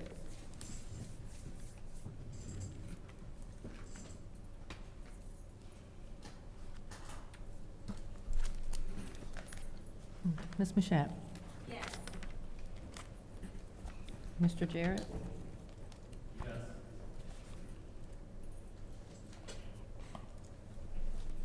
Mr. Alamin? Yes. Ms. Lewis? Yes. Mr. Murphy? Yes. Ms. Priestley? Yes. Ms. Burns? Yes. The vote is 7 yes, 0 no. The vote is 7 yes, 0 no. That is postponed indefinitely. The next resolution is 240244, reallocation of ARPA funds, grants for youth job training, Asbury Community Development Corporation. Madam Chair, Go ahead. I would like to postpone this indefinitely. Okay, there's a motion on the floor to postpone indefinitely. Is there support? Support. It's been moved and properly seconded to postpone 240244 indefinitely. Oops, excuse me. Roll call vote, please. Request for information. Yeah, what's your request? Why are we postponing it indefinitely? Because the ARPA committee, well, for one, this is for $500,000. And if we give Asbury $500,000, we didn't No, I have. figured it was the amount. I just wanted to be Yes. sure for my own reasons for my vote. Thank you. Okay. Point of information, I believe they applied for 189, but I'm not sure. Yeah, yeah. Okay, this is the vote to postpone indefinitely 240244. Mr. Jarrett?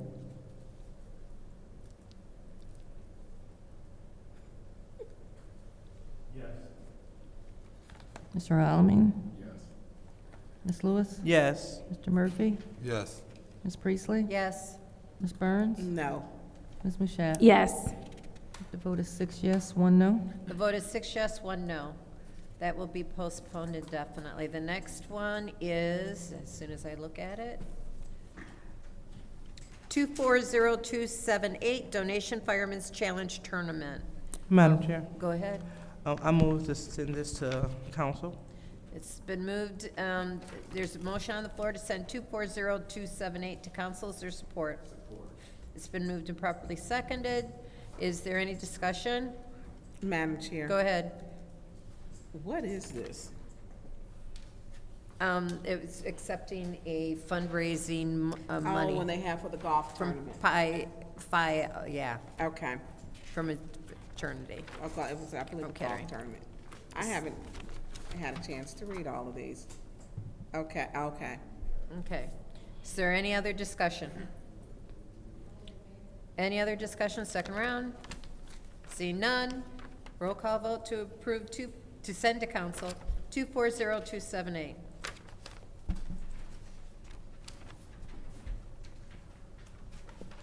Mr. Alamin? Yes.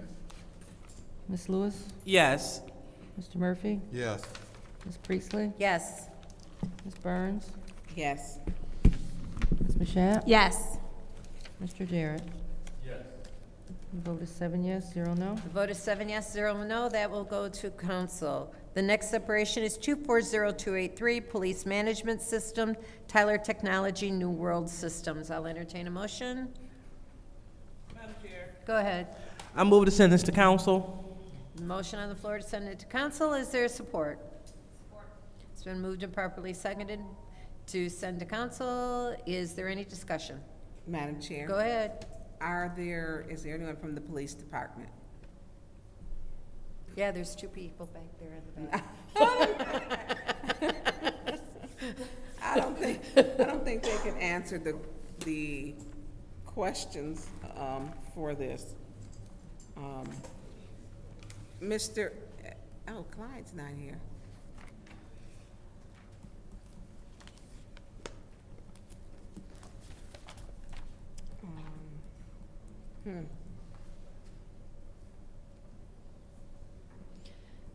This is a standard maintenance agreement on our software. Mm-hmm. And the Tyler, I think is, I know they're Tylers. Thank you. It's a software That's sharing it? system. Yeah. Okay. Yeah. Any other discussion? Any other discussion? Seeing none, this is the roll call vote to send 240283 to council.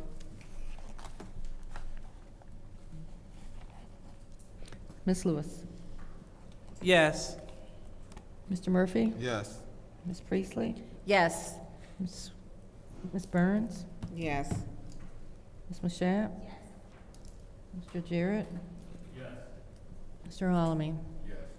The vote is 7 yes, 0 no. The vote is 7 yes, 0 no. That will go to council. The next one is 240284, reallocation of ARPA funds and opioid funds, grants for emergency water relief funds. I'll entertain a motion. Madam Chair, Go ahead. I make a motion to send this resolution to council. There's a motion on the floor to send it to council. Is there support? Support. It's been moved and properly seconded to send to council. Is there any discussion? Madam Chair. Go ahead. For you to Attorney Cups, so this is to send $50,000 for water, but it's out of the opioids fund. Am I correct with this? It's my understanding it is.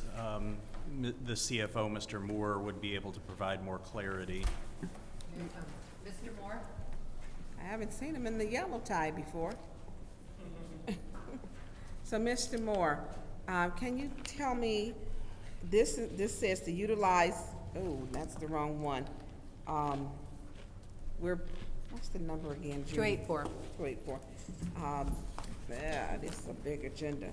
So, reallocation of ARPA funds, opioid funds, grant for emergency water fund relief? We're using opioid funds for water relief? That's permitted use. We can use, I'm sorry, can you repeat that? that's a permitted use for the opioid funds. 70% has to be used for things related to the opioid crisis, such as the ambulance purchase. 30% can be used any way that the city council deems necessary. We have spent very little for the unrestricted part. How much do we have for opioid? We have about $4.7 million in the bank right now, and that should be going over $5 million in the next couple of days. And we're going to spend how much? We'll have over $5 million in the bank in the next couple of days. We're expecting another payment any day now. So. Okay, and so this is the discretion part that we can say, take opioid money and put it into a water relief fund. That's correct. I'm not doing that. No. Because opioids is a problem. We look at that, you look at the community chats and DOA, somebody sleep at the wheel. We had someone, I don't even know if she still works for the city, she did a protest, Faith, and she took a sign and she was so adamant about it. And taking opioid use should be for education, prevention, intervention. It needs to be used in its proper. I'm not supporting I don't even think we have, through you, Madam Chair, too, do we even have an opioid plan? Wow. That I'm not sure of. Mr. Moore, do you know if we have an opioid plan, how to deal with opioid usage? We drug don't. Education. If you're talking about, do we have a plan on how to use the dollars? That's in the process of being developed right now. That has not been finalized. Okay, so we do not have an opioid plan, how to even use the money, how to deal with, when we have a problem, I'm gonna tell you, that one of the most alarming things, 2 people had a drug overdose and drove into Gracelawn Cemetery and were dead about 1.5 years ago. Drug overdose. I mean, I don't want to see us pilferage off opioid money, and we don't have an opioid plan when we have a problem. We have a big problem, and it's not isolated to, they say, Fenton Road, Dorrit Highway. It's not isolated. It was at the church. I had an overdose at the church, on the church stairs, about 8 months ago, where a man overdosed on the church stairs of Bethel Church. His girlfriend overdosed a block over behind the building, and both died. And so these are in community. I had a call on Knight Avenue, and these weird boundaries. I'm technically doing Welch to Miller Road now, and a man had an overdose today. So I'm not willing to, and we need a, why don't we have an opioid plan? All these, yes, and it's bad. This fentanyl is serious. Well, you know, our Department of Public Health is funded through the opioids, and so they are putting together their plan. And what Phil Do we have a was trying- rollout date or? Yeah, because they did their budget, so it should be coming Okay. soon, but I will let you know, okay? Is Faith still with us? Yes. No, she's gone now. No, she talking about work, period. Yeah. Oh, yeah. So, No, she left. Oh, okay, okay, yeah, okay. That's, so what Phil was That's trying my to say time. is that through the opioid funds, that 70% has to go to opioid, 30% can be used by the city. Okay. Any other discussion in the first Yes. round? Go ahead. So, from my understanding, from what my colleague said earlier, the opium dollars only could be used towards opium-related activities. So, if we use this $50,000 of opium funds for water release, these people that's getting help with their water may not necessarily be on opium. So which one is it? So can we use through opium money? So the rules is Yeah. that 70% of the opioid funds that we receive has to go toward opioid dollars, but then 30% can be used in the discretionary of admin and council, however they decide. So we Yeah. could have used 30%, a percentage of the opium dollars, and it wasn't all the way factual that opium dollars only could be used. So we could have used some of that opium dollars to help St. Mark's Church mental health services, like we. So we still have originally- to go through, and any funding, we still try to do E&Y and let them help. It still vet have to for us. what? We still try to get it vetted so that we make Yeah, sure I that mean, it matches. I have Yeah. no problem with that. Okay. Whatsoever. But my point is what I was trying to make earlier when we was just trying to move 25,000 for involved dads and probably put some money in St. Mark's Church. We could have used part of the 30% of the opium dollars.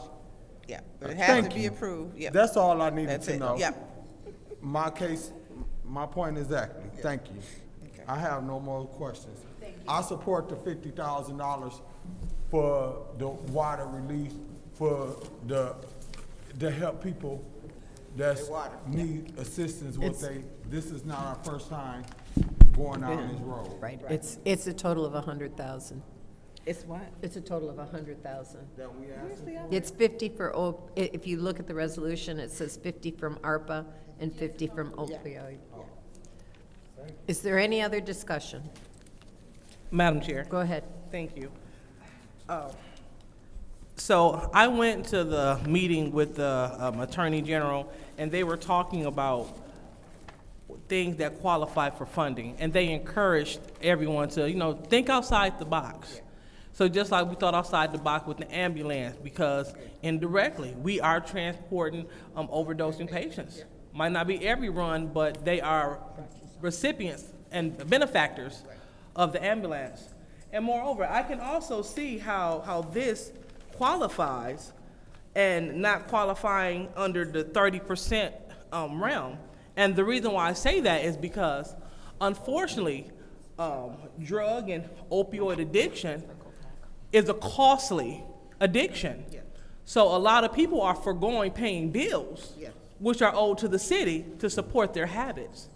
So in that way, I see how utilizing $50,000 from the opioid fund could be used to offset this, again, because we are at people, they do not have the resources that they need to pay for their water because of opioid addictions. So it could definitely apply outside of the 30% realm. So what we need to do is, I'm totally for it. People came here, they were saying how they need help with assistance. We have council members that receive assistance with their water bills. So we want to make sure that we're able to allocate every single dollar that we can to give this assistance.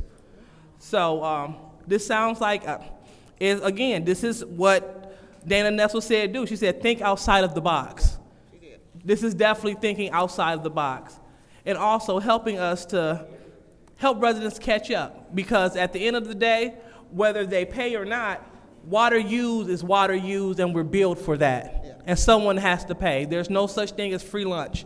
Might not come out of your pocket, but it comes out of someone's pocket. So thank you so much for that, and I am in support. Yep. Okay. We good? Any other discussion? In first round? Any other discussion in the first round? Just second round? Madam Chair. Go ahead. So I didn't get to the part, because literally this is a lot. When you're trying, Yes. it's a lot. You still thumbing through probably from the last one we did. So there was, Judy was saying it was sent back to committee from the last time. So it's going to be 100,000. And so we're going to be moving the 30%, and we can move it around.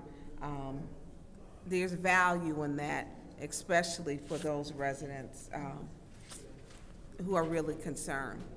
And so 30% we can.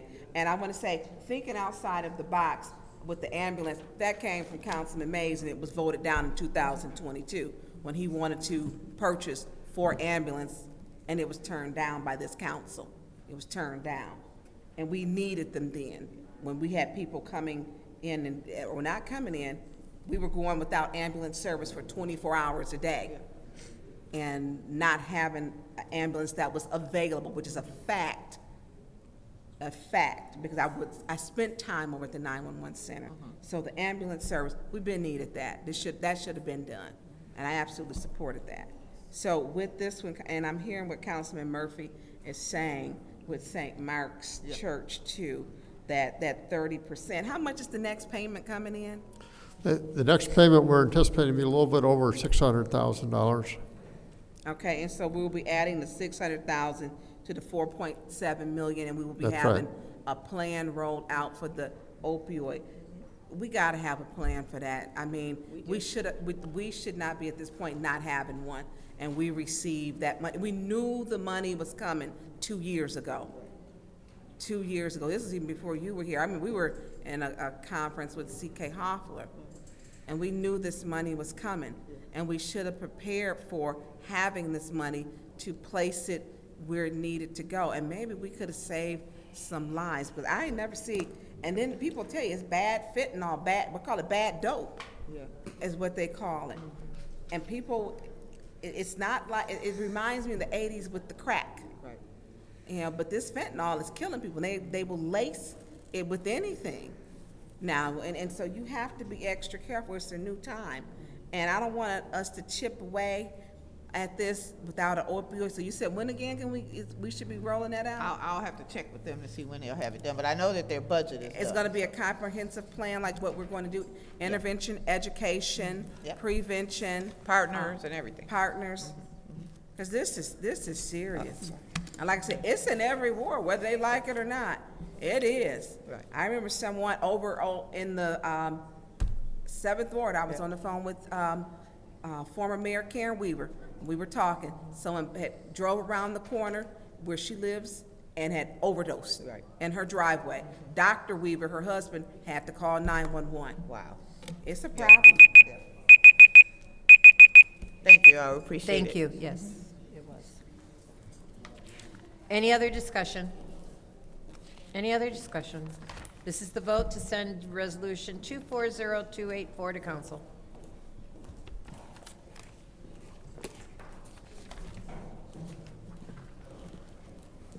Mr. Murphy? Yes. Ms. Priestley? Yes. Ms. Burns? Yes. Ms. Mashat? Yes. Mr. Jarrett? Yes. Mr. Alamin? Yes. Ms. Lewis? Yes. The vote is 7 yes, 0 no. The vote is 7 yes, 0 no. That will go to council. The next separated resolution is 240293. Rickman Construction, 3rd Avenue Pump Station, Force Main Rehabilitation Project. Is there motion? I'll make a motion to move 240293 to council. There's a motion on the floor to send 240293 to council. Is there support? Support. It's been moved and properly seconded. Is there any discussion? Madam Chair. Go ahead. Through you to Mr. Miller. Yep. Mr. Miller. Mr. Miller. Mr. Miller. That's the bottom.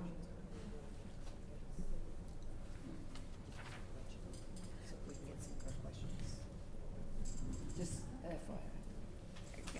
I am, yes, but this is important, I'm sorry, yeah, this is, yeah, they need to. Okay, so Mr. Miller, and thank you, Ms. Jeanette Best, for being here. So this is the project because it runs through, well, that's that pipeline, am I correct? Right. The sewage? I'm sorry. No, go ahead.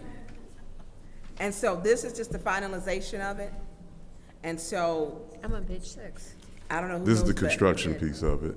I'm sorry, Mr. Miller, can you say it again? This is the construction piece, That's the construction piece? yes. What do you mean that this is the, we're getting ready to get started piece? Yes. Yes.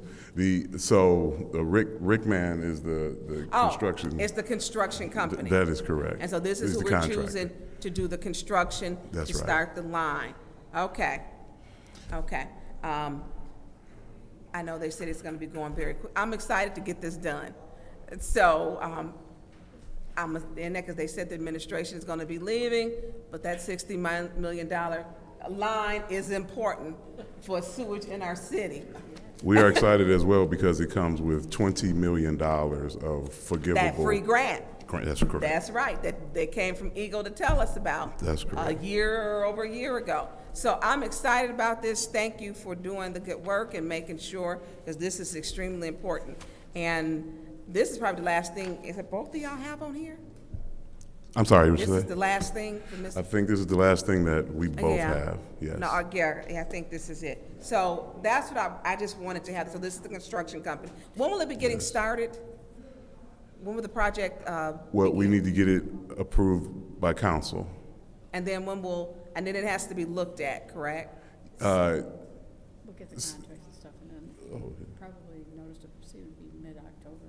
Notice to proceed will be mid-October. Okay, and I heard that I must have some good ears. Those are like mom ears when kids talk back. You hear when they talk back. Okay, Now, thank you. It's critically important that it passes council. Oh, you know I support this. Yeah. And I know the importance of it, and I've been following this.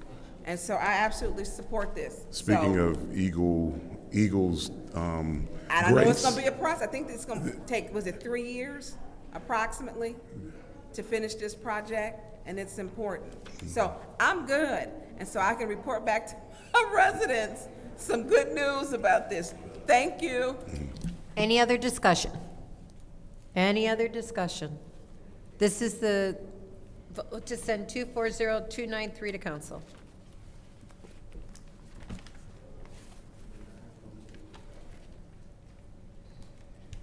Ms. Priestley?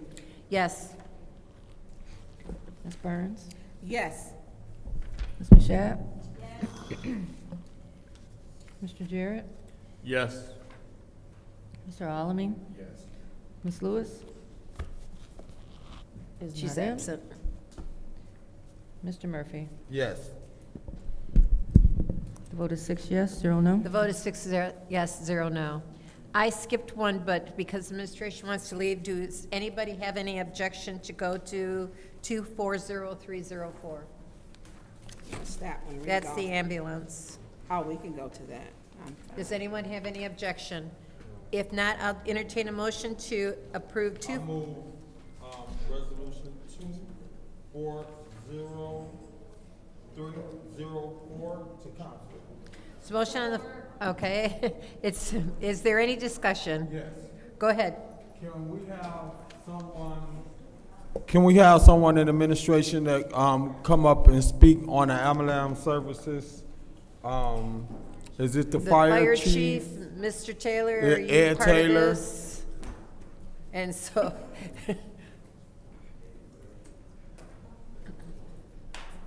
Go ahead. Who else? Whoever whom it needs may to speak concern. on this, come on up. Okay, so this is to purchase 2 ambulance truck. These are 2 ambulances that we Yeah. want to purchase. Say that again? 2 ambulances from the opioid money, opioid crisis. We already have 1 ambulance. We want to purchase 2 more immediately. So is the services already providing, is the city of Flint providing the services now or not yet? We have been approved by the state of Michigan, the Genesee County Medical Control Authority, and we have all the equipment necessary for that 1 ambulance, and we're looking to start probably in the middle of August, running ambulance runs, So 24 hours a day. at this time, we only have 1 ambulance that we using or that's almost ready or ready in the city of Flint. It is ready. We have This will 1 give ambulance. This will give us 3? This will give us 3 ambulances. We plan to run 2 ambulances 24 hours a day, and we have to have a spare. The spare is really mandatory by the state of Michigan, because once we start the ambulance services, we can't stop. We can't stop, or they will kill the whole program. So if that ambulance is wrecked or it can't operate, we have to have a spare. So if we approve this tonight, would this save us some money? Is this something y'all getting on a discount? Would somebody want to speak on that? It most definitely is. I was able to procure 2023 brand-new models. If we do not purchase this order, I'm going to be forced to have to buy 2024s or 2025s, whatever's coming down the line. How much are we saving if we send this approved? Almost 1,000. Say that again? Almost 100,000. Almost 100,000? Yes. Ambulances are running about 235 Okay. each K. This is being funded how? Opioid. So it's half and half. They split the funding between 200,000 of opioid and 200,000 of ARPA. Of who? ARPA. Of ARPA dollars? Yes, sir. Okay. So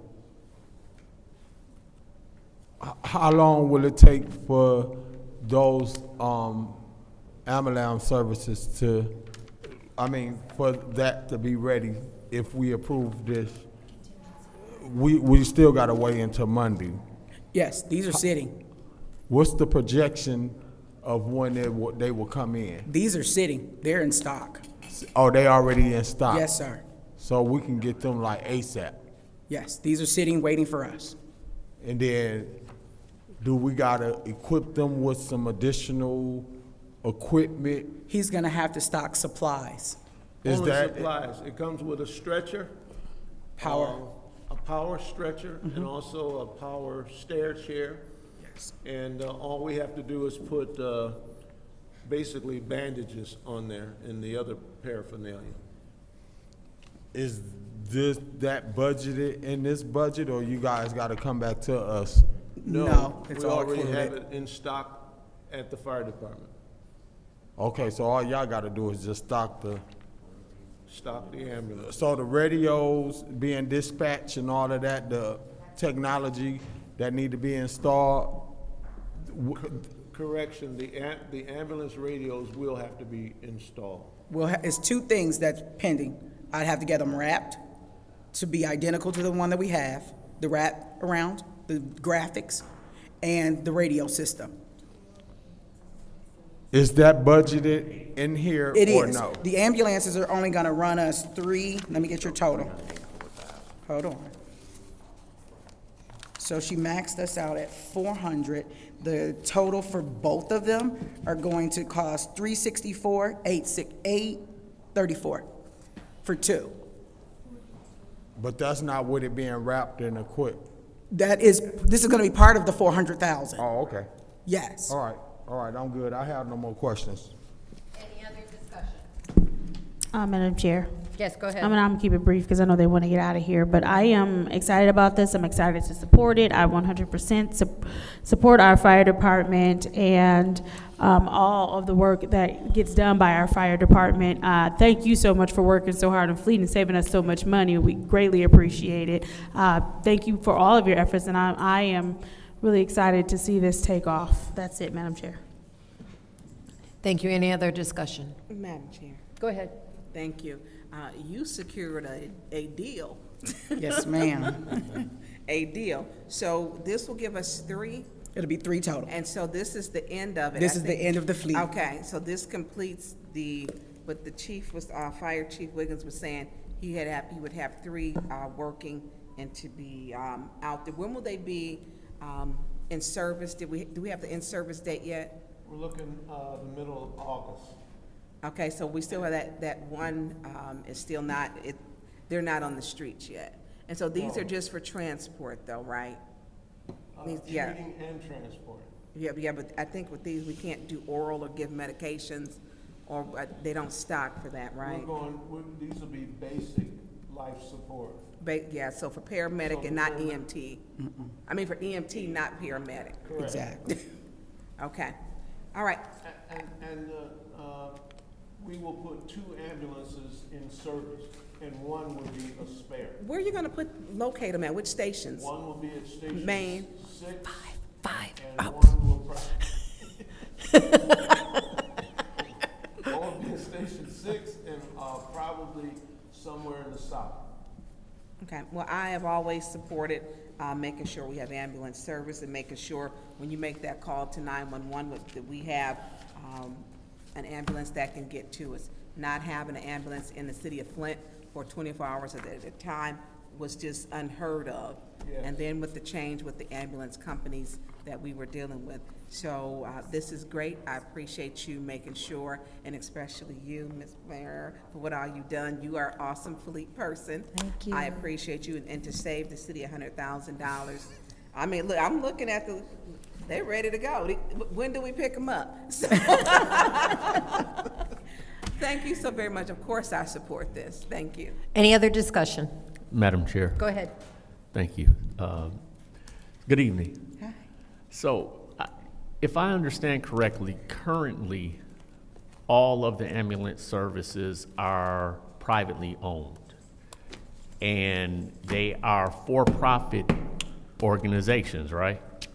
So, that said, in addition to a service being provided with these 3 vehicles in the under our umbrella, do we have projections as to what kind of revenue they might generate or we might expect to generate from this new service? Yes, sir. That was in our very first resolution. Okay. Do you happen to I sort did of not bring a off the copy. top? Just so I can interject, that was provided to council when we first came with the very first ambulance. Okay. Thank you. But you don't just happen to remember Point of or information. have any idea? Projections are hard because it depends on our billing. With our demographics here in the city of Flint, we're dealing with a lot of Medicare, Medicaid, and very few Blue Cross. Okay. And so to project, I don't want to get ourselves in a projection, but I project that it will pay for itself. That's for personnel, equipment, for our citizens, and they deserve it. Yeah, no question. I'm just, like I say, not in any way saying it's not a service we shouldn't provide. I'm just curious as to what it may provide by way of revenue. So this might be one of those rare occasions where we sort of get to double dip. It's a win-win. So thank you. That's all I have. That document was several pages, so to break it down into a figure, it's a lot of percentages in there. Okay, thank you. I'm done. Thank you. In March, if that's easier to locate it in the archives. Okay. I think we had, I'm sorry. I think we had that as a paper copy.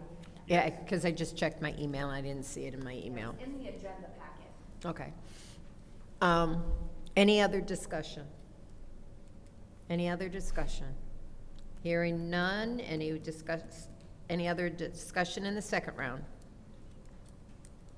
Any other? Seeing none, this is the vote to send 240304 to council.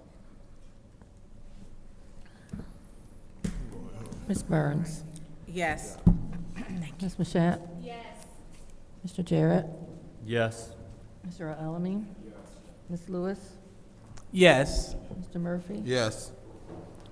Ms. Priestley? Yes. Vote is 7 yes, 0 no. The vote is 7 yes, 0 no, and that will go to council.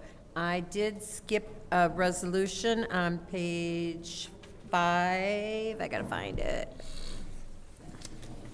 I'm sorry, this is 240289. That was called to my attention. Is there a motion? I would like to move Resolution 240289 to council. Motion on the floor to send 240289 to council. Is there support? Support. It's moved and properly seconded. Is there any discussion? Go ahead. No. I think this is with the annual contract. Yes. For complete towing, and I did have some questions. Okay.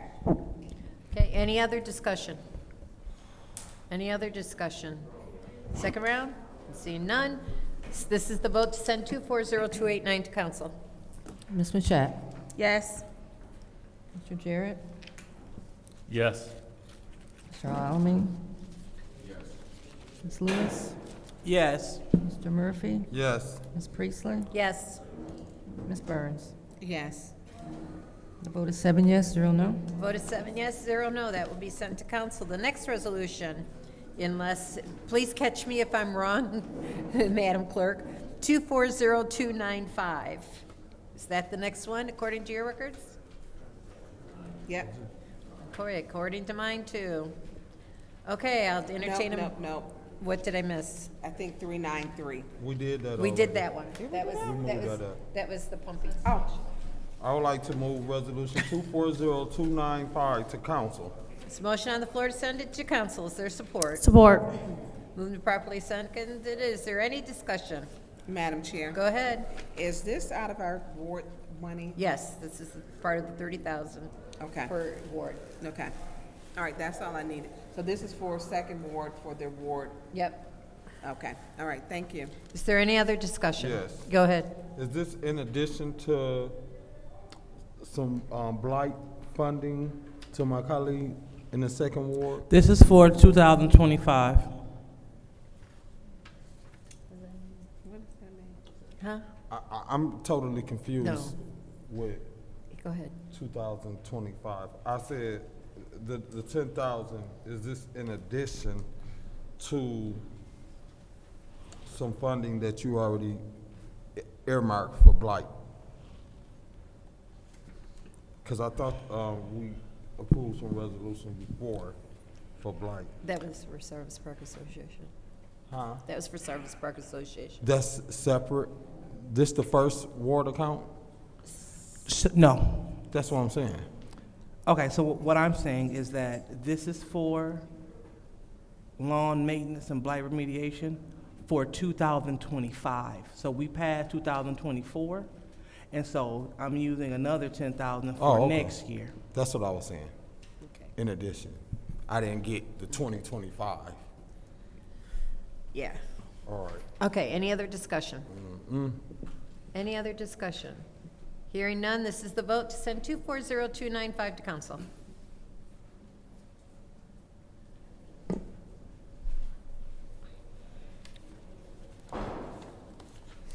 Mr. Jarrett? Yes.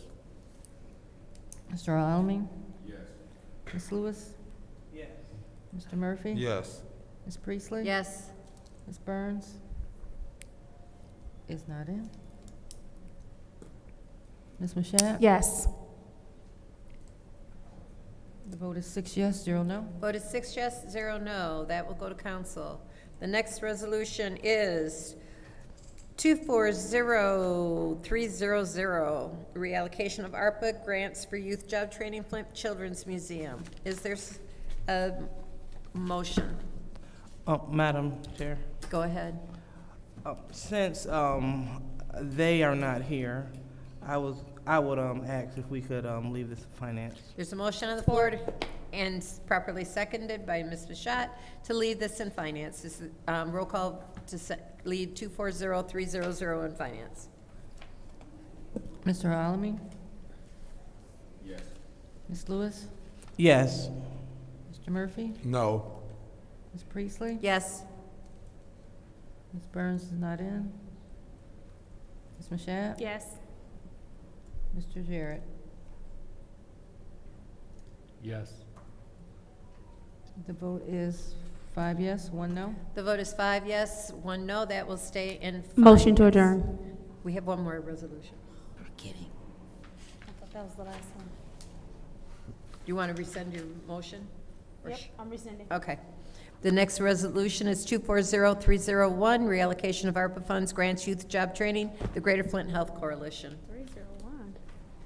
Madam Chair, Go ahead. I would like to leave this in finance as well, so they can come. Okay, there's a motion on the floor to keep in finance. Is there Support. support? It's been moved and properly seconded by Ms. Mashat. This is the vote to keep in finance. Ms. Lewis? Yes. Mr. Murphy? No. Ms. Priestley? Yes. Ms. Burns is not in. Ms. Mashat? Yes. Mr. Jarrett? Yes. Mr. Alamin? Yes. The vote is 5 yes, 1 no. The vote is 5 yes, 1 no. That will stay in finance. Motion to adjourn. Motion to adjourn. Is there support? Support. Multiple supports. Roll call. Take your pick, ladies. Mr. Murphy? Yes. Ms. Priestley? Yes. Ms. Burns is not in. Ms. Mashat? Yes. Mr. Jarrett? Yes. Mr. Alamin? Ms. Lewis? Yes. The vote is 6 yes, 0 no. The vote is 6 yes, 0 no. We are adjourned. It is government ops. The time is now 10:34 p.m. on Wednesday, July 17th, 2024. I call this Governmental Operations Committee meeting to order. Roll call, Madam Clerk.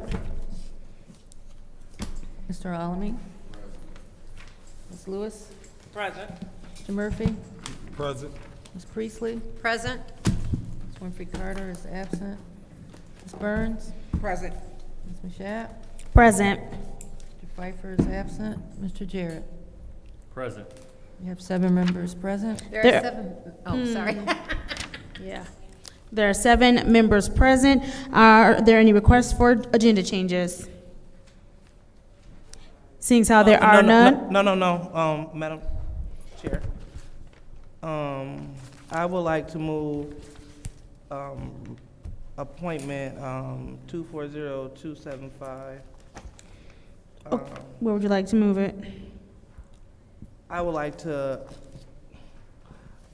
move that, right after, resolution, okay, I would like to move that first. All righty. We've moved 240275 appointment first. Are there any more changes? And also, Mm-hmm. I would like to have the resolution 240273 right after. All right, resolution 240273 will go after appointment 240275. Are there any more changes?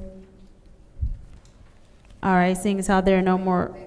Is there anyone here for 240274? Yep. So, want to move that up too. Well, it's gonna, okay. So. No problem. Okay. So 1, 2, 3. All right, are there any more changes to the agenda? All right, seeing as how there are no more changes to the agenda, I just want us to all be clear that appointment 240275 will be the first thing after the consent agenda. And then after that, 240273 will be the first resolution. 240274 will be the second resolution. It's now time for public comment. Do we have anyone for public comment, Madam Clerk?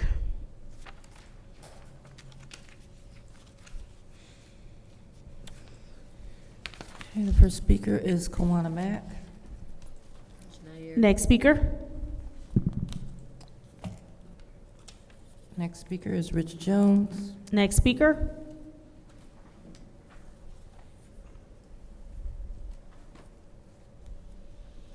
Next speaker is Miss E. Taylor. Next speaker. Next speaker is Taylor Sampson. Next speaker. Next speaker is Claire McClinton. Next speaker. Next speaker is James Moore. Mr. Moore, would you like to take your time? Okay, next speaker. And the last speaker is Luana Terry. All right, seeing as how there's no more speakers for public comment, it's now time for council response. Are there any colleagues that would like to speak during council response? Seeing as how there is no one who would like to speak during council response, we will now move on to the consent agenda. I will entertain a motion. I would like to make a motion to approve the consent agreement with the necessary changes of the agenda item.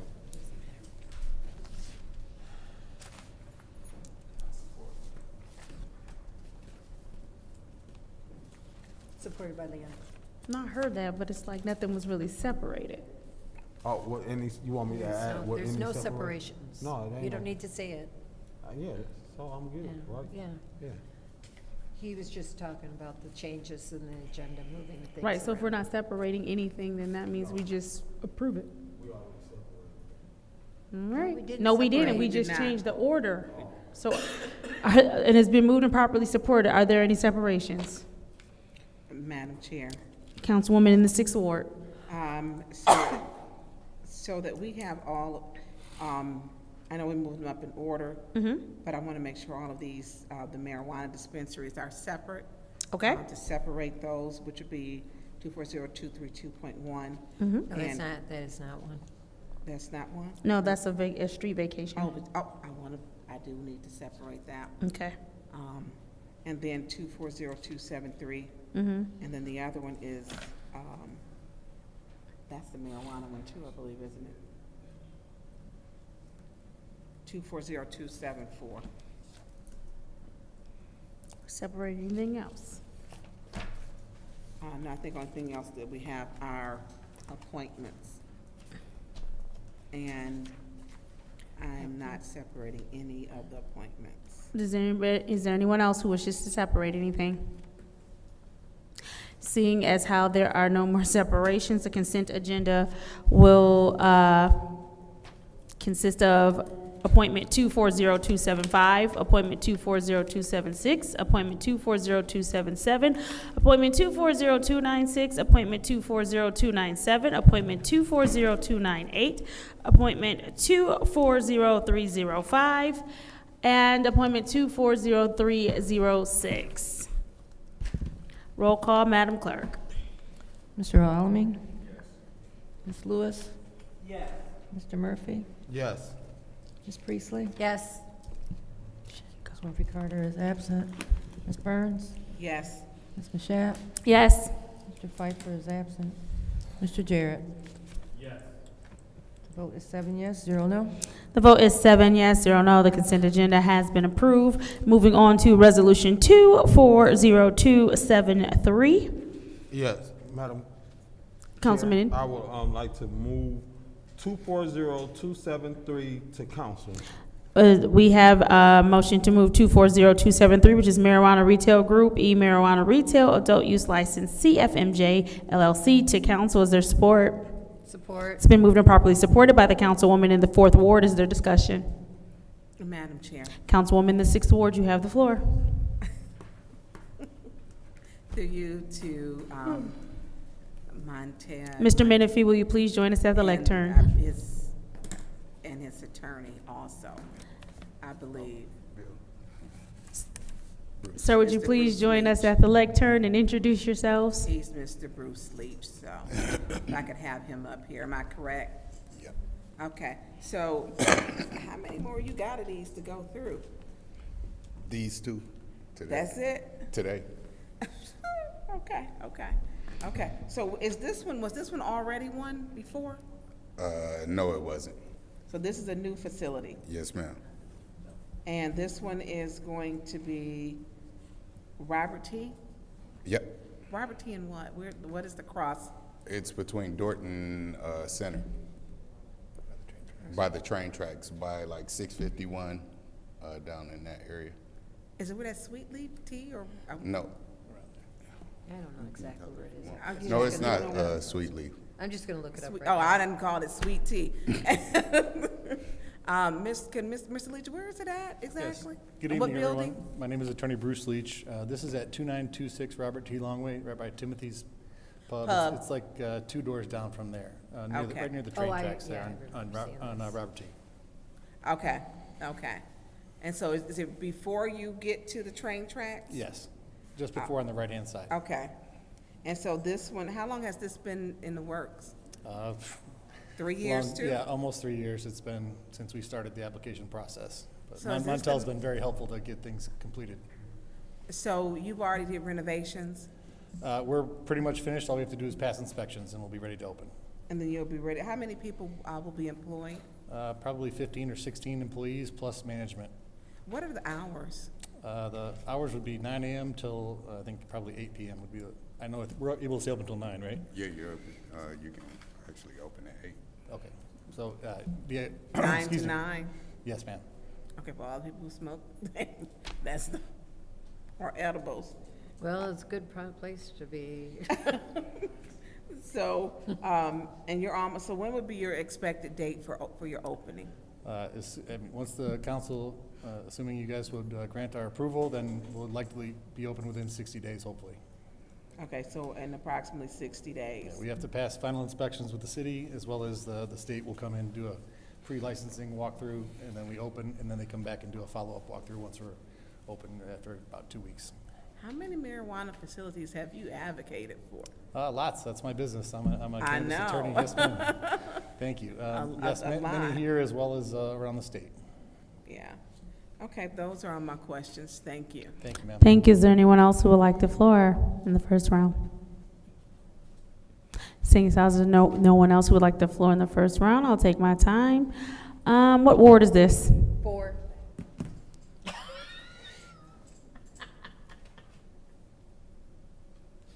That is my only question. We can move on to the second round. Is there anyone who would like the floor in the second round? Councilman in the 9th Ward, you have the floor. Thank you. Mr. Menifee, I know you said these are the last 2 tonight. Do we have a sense for how many additional, what is going to be sort of our cap on marijuana facilities in the city? Currently, the city doesn't have a cap, but you know there are a lot of things that go into this as far as location, zoning. So pretty soon, you know, there won't be an area zone. There won't be any places left right. for them to put them? Almost, I mean, that's a sort of another way you can say it? Kind of. Okay.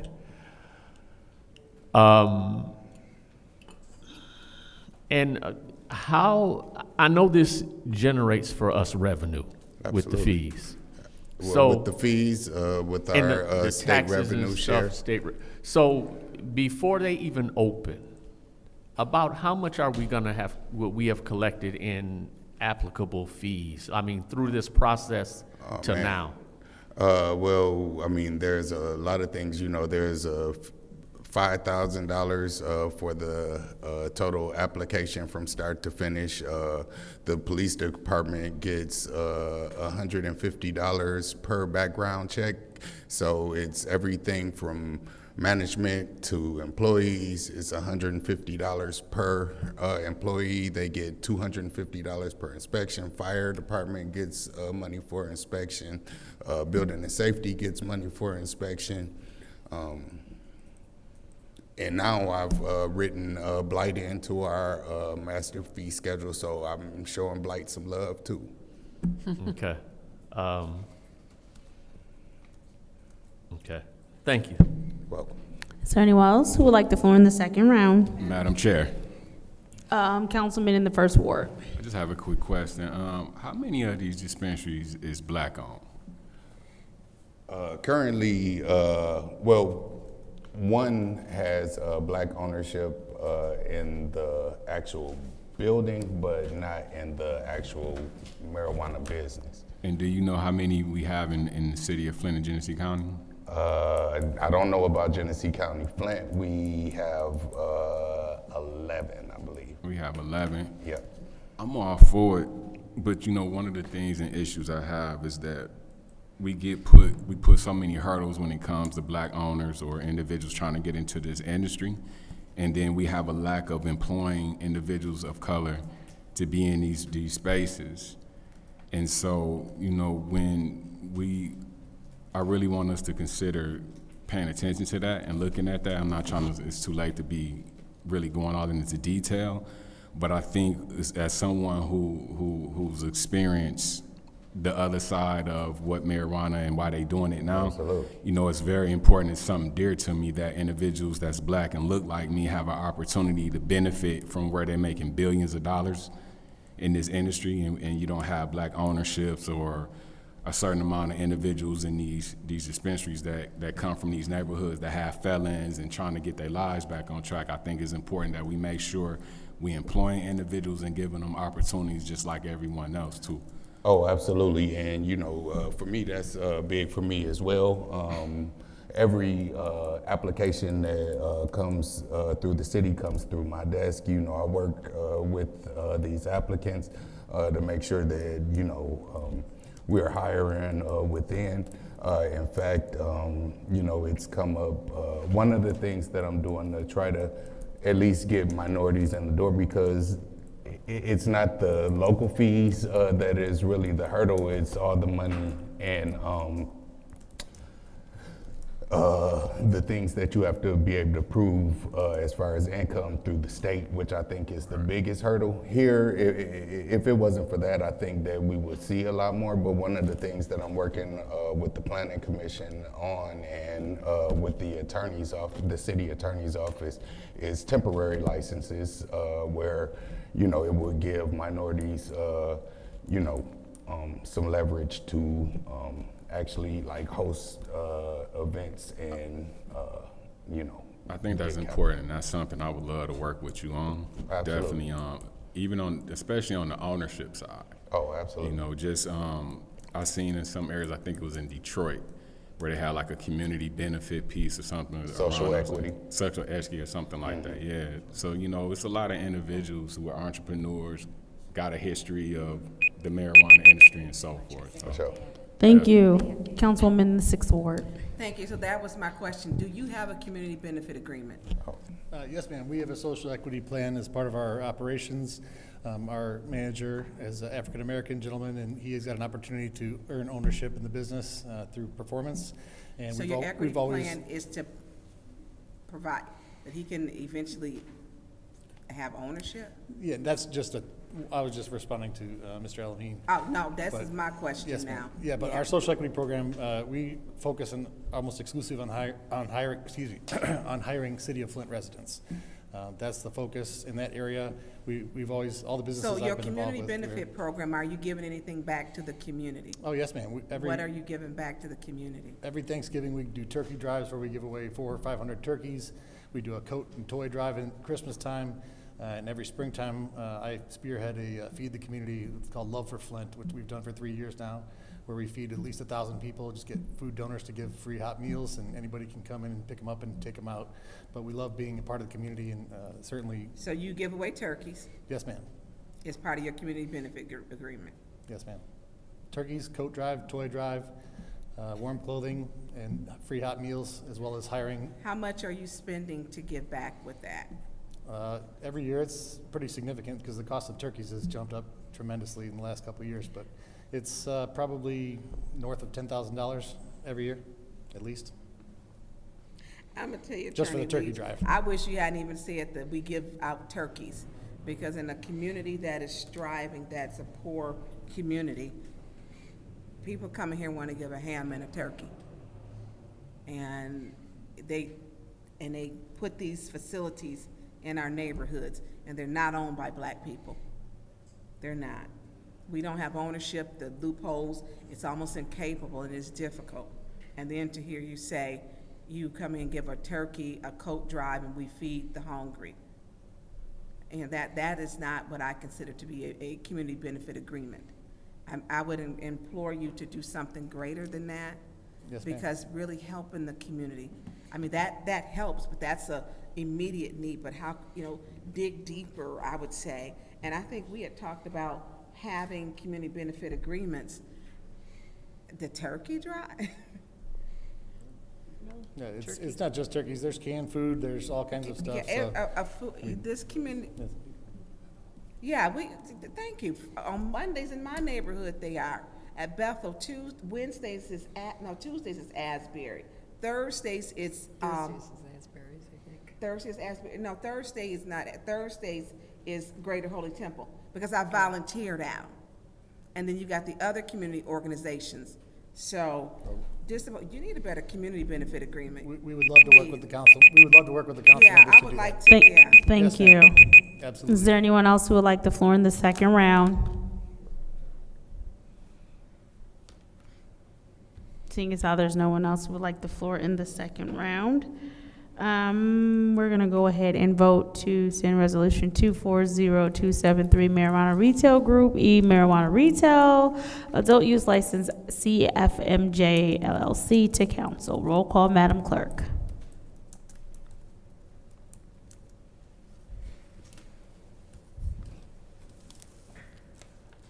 Ms. Lewis.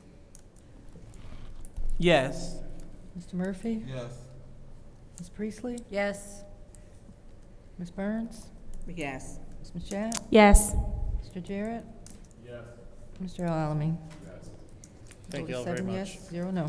7 yes, 0 no. That resolution has been Madam sent to Chair. council. Now moving on to resolution 240274, which is Group G Regulated Use Class A Micro Business Crooked Ladder Incorporated.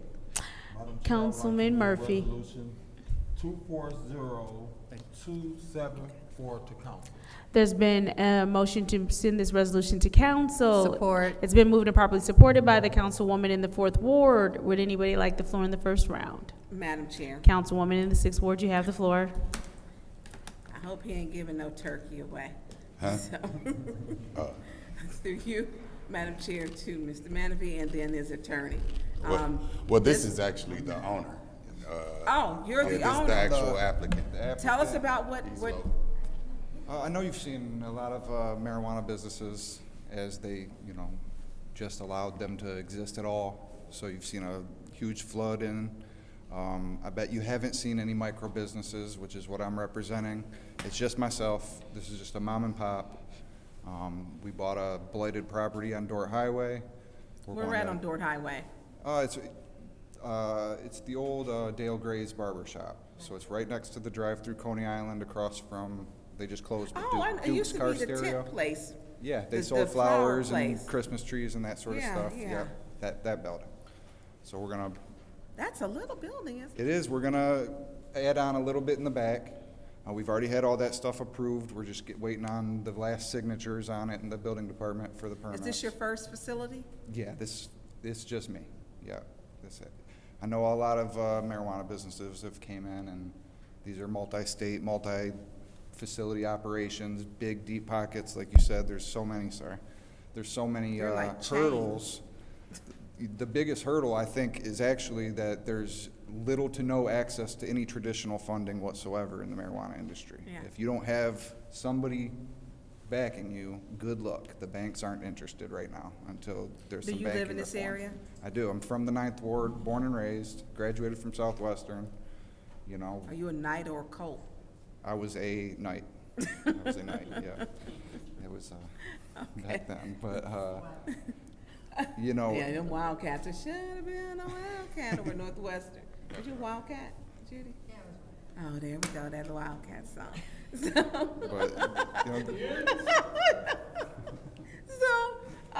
So this is a bit. So you're from this area. Absolutely. And you live. So you really invest in a lot. Yeah, I'm out of pocket. This Yeah. isn't California and Washington coming in. This is me trying to How many people do we have that live here in Flint, Mr. Murphy, that? There is, here in Flint, Yeah, I think. that are, who actually own them, live here and own them. I think he is, from my understanding, since I've been here, he's been the only one. I think we have two, well, you know, Bert is from Flint, but he lives in Grand Blanc now, but. Right, Burton seems to be across the street from everything on Center Road and Dort Highway right at the edge. And so you are properly in Flint. I know where you're going to be located at. And that's a lot. I mean, you're taking, I support small business, new business, and especially with you being from here.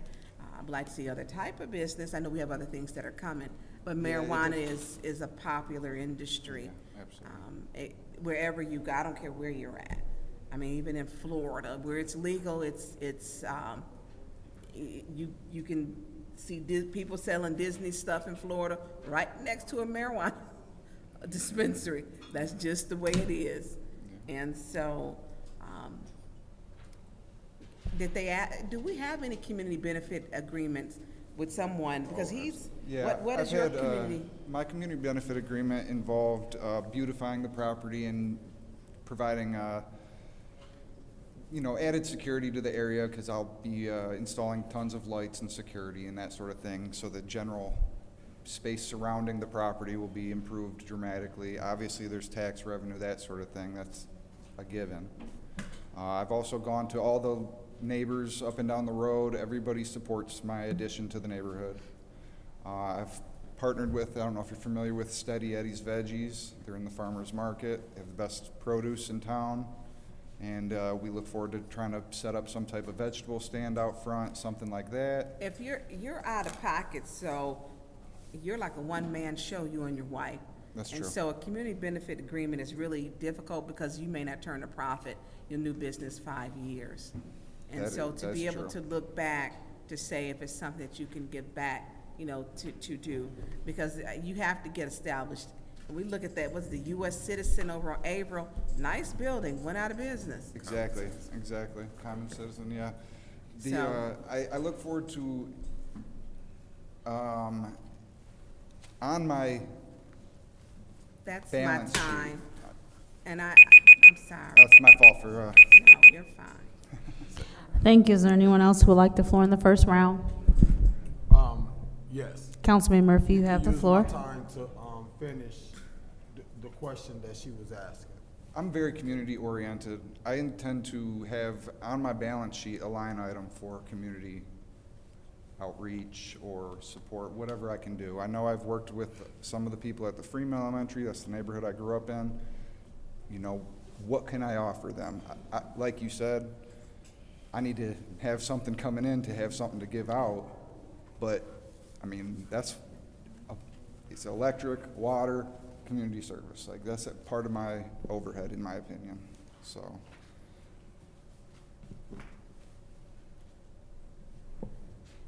I'm done. Is that Thank you. Is there anyone else who would like the floor in the first round? Seeing as how there's no one else, is there anyone who would like the floor in the second round? Seeing as how there's no one who would like the floor in the second round, this is the roll call vote to send Resolution 240274, Group G Regulated Use Class A Micro Business Curricular Ladder, Inc. to council. Roll call, Madam Clerk. Mr. Murphy? Yes. Ms. Priestley? Yes. Ms. Burns? Yes. Ms. Mashat? Yes. Mr. Jarrett? Yes. Mr. Alamin? Ms. Lewis? Yes. Vote is 7 yes, 0 no. The vote is 7 yes, 0 no. Resolution 240274 has been sent to council. Thanks for hanging around. Moving on to Resolution 240232.1. Councilwoman in the 4th Ward. Make a motion to approve, to send to council 240232.1. There's been a motion to send Resolution 240232.1, Street Vacation Dewey Street between North Saginaw and North Streets to council. Is there support? Support. It's been moved and properly supported by the councilman in the 3rd Ward. Is there anyone who would like discussion? Madam Chair. Councilwoman in the 6th Ward. I know that Mr. Jarrett was removed, and so it was a concern of mine because I wanted to hear what his concerns were with them cutting off Dewey Street, and I believe it's gonna be for Burston. And what his interest to, I guess back in the day, it's Club Quorum. You know, and so and I'm trying to picture in my mind, how would he even access that? Because I think the building next door used to be the old Mom's fried apple pie place. So I don't even know how would he's losing like a, yeah.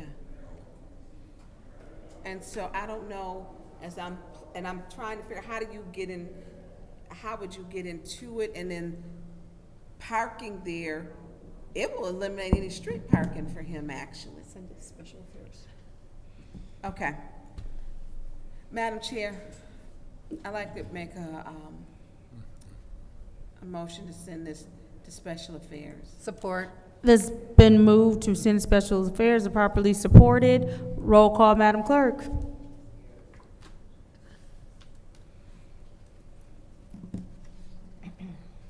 Ms. Priestley? Yes. Ms. Burns? Yes. Ms. Mashat? No. Mr. Jarrett? I will be recusing myself from the votes on this matter as I have family members who have vested interest. Mr. Alamin? Ms. Lewis? No. Mr. Murphy? No. And the vote is 2 yes, 4 no, 1 abstention. The vote is 2 yes, 4 no, 1 abstention, so that has failed to move to special affairs. What's the pleasure of the body? Can we still discuss that? Yes. Is she Yep. done? We don't have anybody here, so if you would like the floor, I'm done. Yeah. Okay. So, originally, I know when Brian Noden was alive, they did have interest in buying the club. It did not work out because what they was trying to do with Burston Fieldhouse was when they expand, they was losing their parking lot, so they needed to expand and add parking lot space. Request for information. Yes. Is this club still open? Like, is it still being utilized? Yes, it is. Okay. Thank you. So all the other properties around the club was available for purchase. It was not owned by the club. It was available for purchase. The land bank owned it. So what Burston did was brought the properties around it so that they can expand the parking lot across the street. And I think it'll be on the other side of the quorum for overflow, because if you know Burston, when you come in and you gotta park, you just gonna have to park on the other side of the club and walk across well, it ain't gonna be no street no more. So you'll be walking either that way. They just continue to work around the club. So the parking for the club, they have a little parking lot. They got a little parking lot, I think, on the side, but I don't know because they have built a patio on the side. And I know when they do go to the club, they park on Saginaw Street along the sides, on both sides. You know, like they do if they having events at Burston Fieldhouse. So that's how they've been parking for years. Only thing they won't be able to do is turn down Dewey Street no more.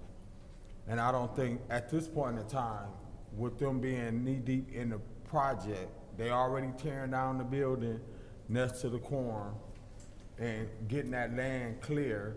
So I don't think, I'm not for putting a monkey wrench in their progress with Burston. They already went through the planning commission. They got approvals. That took time. All of this is taking a long time to get to where they at now. And I am not, as a council person, as a person that represent that ward between me and Councilwoman Liddell,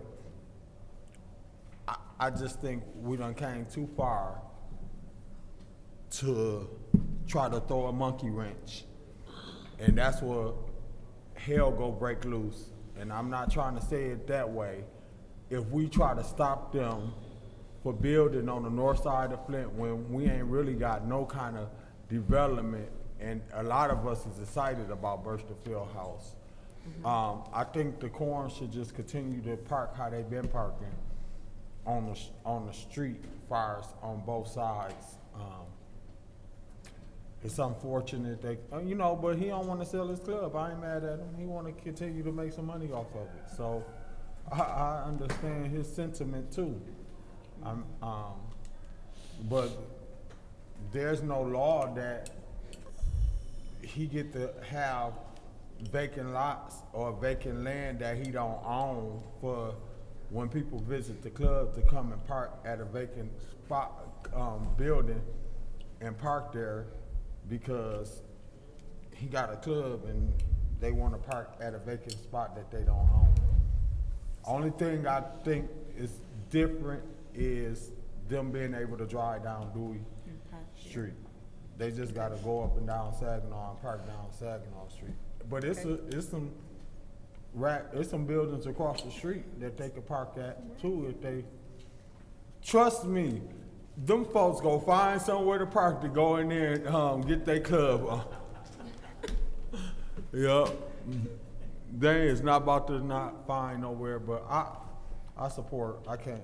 At this point, I just can't. Yeah, I'd say so. Not. No, I'm done.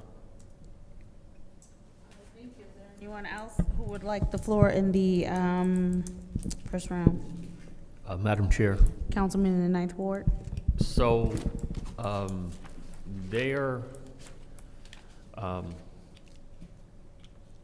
there's some or quite a bit that was just shared that, from what I understand, you know, is accurate, and yet there's quite a bit that has taken place as we could imagine behind the scenes that fully I don't know, nor am I at liberty or would I want to share all I know when I don't know how much of it should be public. What I will say is, as it relates to the property and the closing of Dewey Street, the one of the major concerns is access to the parking lot that they have there that is north of the building on the corner of Dewey and Saginaw. The entrance to that parking lot is on Dewey. So I don't know if there's been any discussion about accommodations to make an easement off of Saginaw or what, but that I know is one of the major concerns as it relates to. Point of information. What's your point? Through you to the speaker. Was that brought up to the Planning Commission, do you know? I don't know Okay, thank you. what all meetings took place. I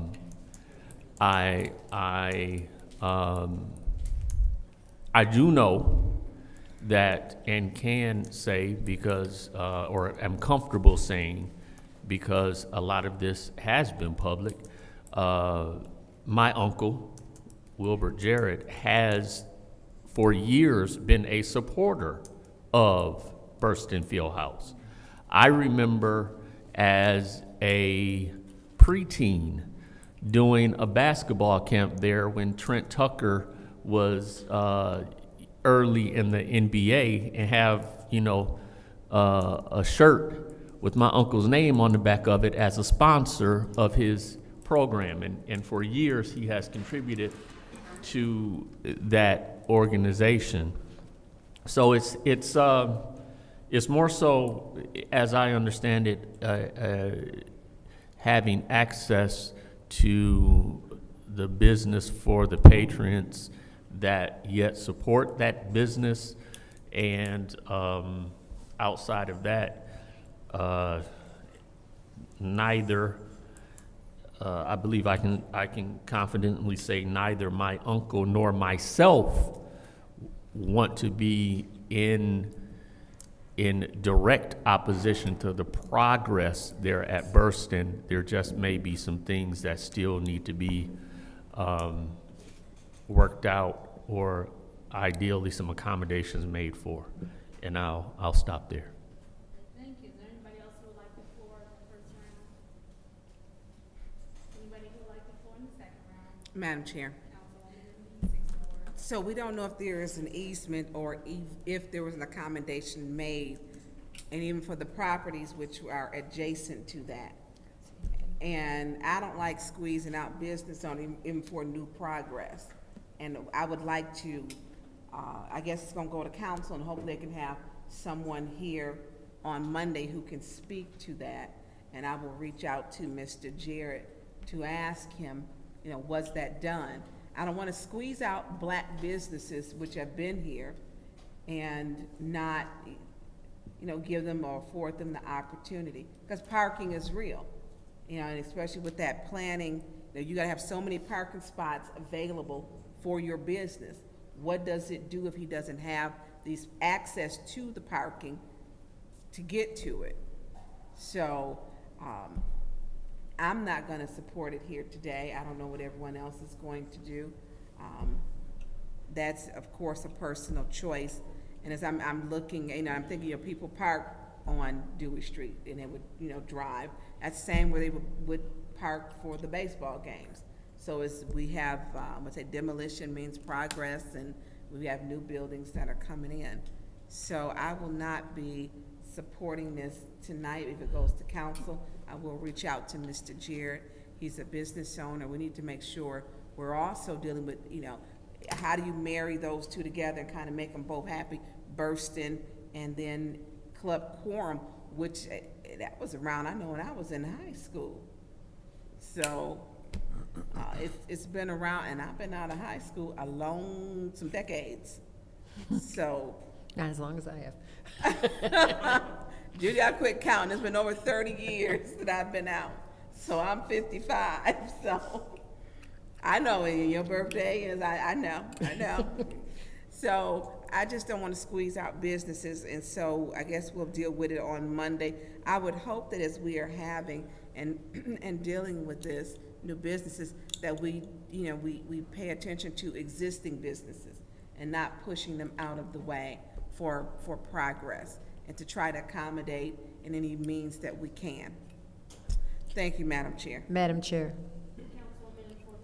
Yes, I think in order, and I'm going to make another motion, because I don't want to lose this resolution, because it's apparent based on our votes that we don't have the votes to send it to council, that if we send it to special affairs, and I'm going to ask my colleagues to reconsider voting to send it to special affairs so that we can ask those questions and maintain it.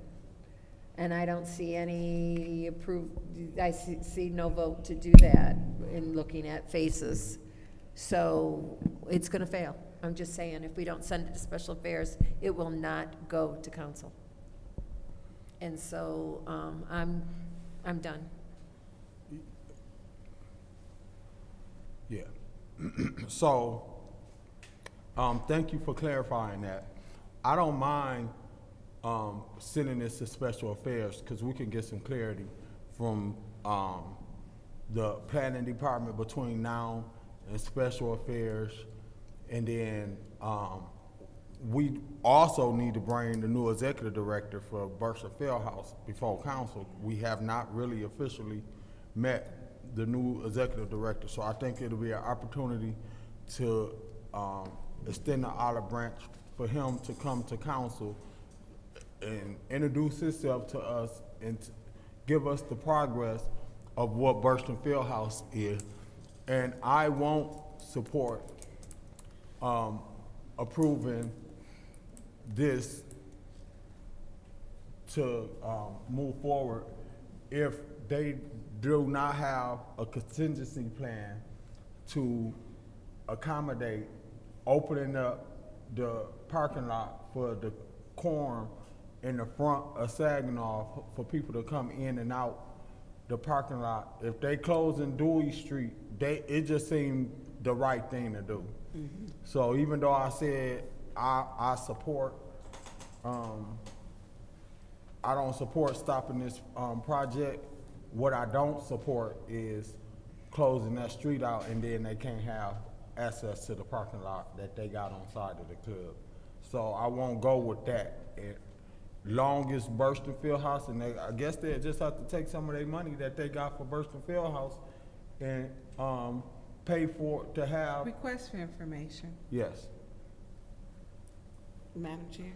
Yes, ma'am. What's your request? So have they sold that building that's next to the Club Quorum yet? Which used to be the old mom's fried apple pies? I believe so, to Burston. So he's boxed in. He ain't really boxed in, but we owe it to him if we close in this street to open up another access. That's just the right thing to do. No ands or buts about it. Yeah. So between now and Monday, let's just get on our job and do what we can. I would like to put in a referral to Davina to the, who would I send it to? What?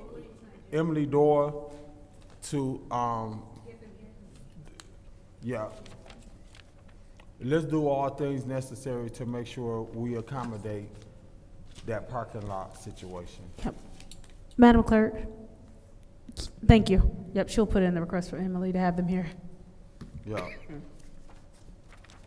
I can support this. Yeah, and if we don't get none resolved if we don't have no answers by special affairs, we'll just send it back to committee. Simple as that. So we can vote to send it to special affairs, hoping that we get our answers to see if they got a solution for resolving that situation with the quorum. If they don't, then we gotta hold up vacating the street until they come up with something. That'll make them come up with something if we have to do that. So either way it go, we gonna make sure we write this. So we're gonna have them come to Yeah, special affairs. Yep, I'm done. So are we gonna move it to special affairs? I think we should move it So to we're gonna special have them affairs. come to special affairs. Okay, 'Cause go ahead with your motion. They might already got something in place. Go ahead with your motion. I'll make a motion to move, I thought a motion was already made. Oh, I'll make a motion to move this to special affairs. There's been a motion to move Resolution 24023, 2.1 Street Vacation Dewey Street between North Saginaw and North Street to Special Affairs. Is there support? It's been moved and properly supported by the councilwoman in the 4th Ward. Roll call, Madam Clerk.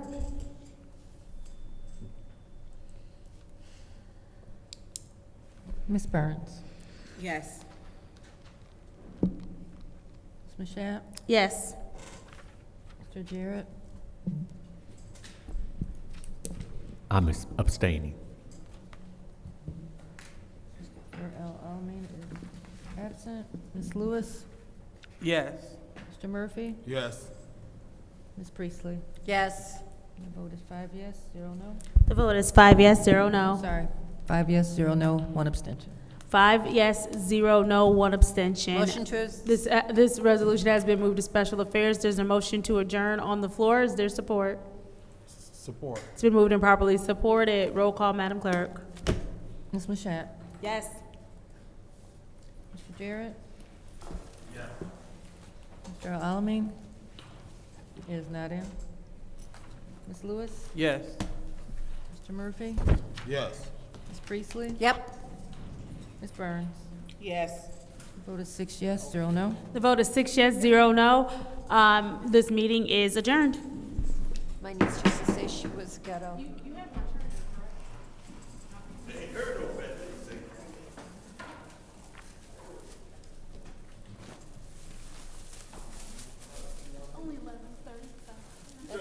I gotta get my garbage out. You gotta break bread with this guy. I have to do that. Nobody gonna tear down I'm gonna Mr. take this Jerry. with me tomorrow. Clubhouse. If you can't get the parking place,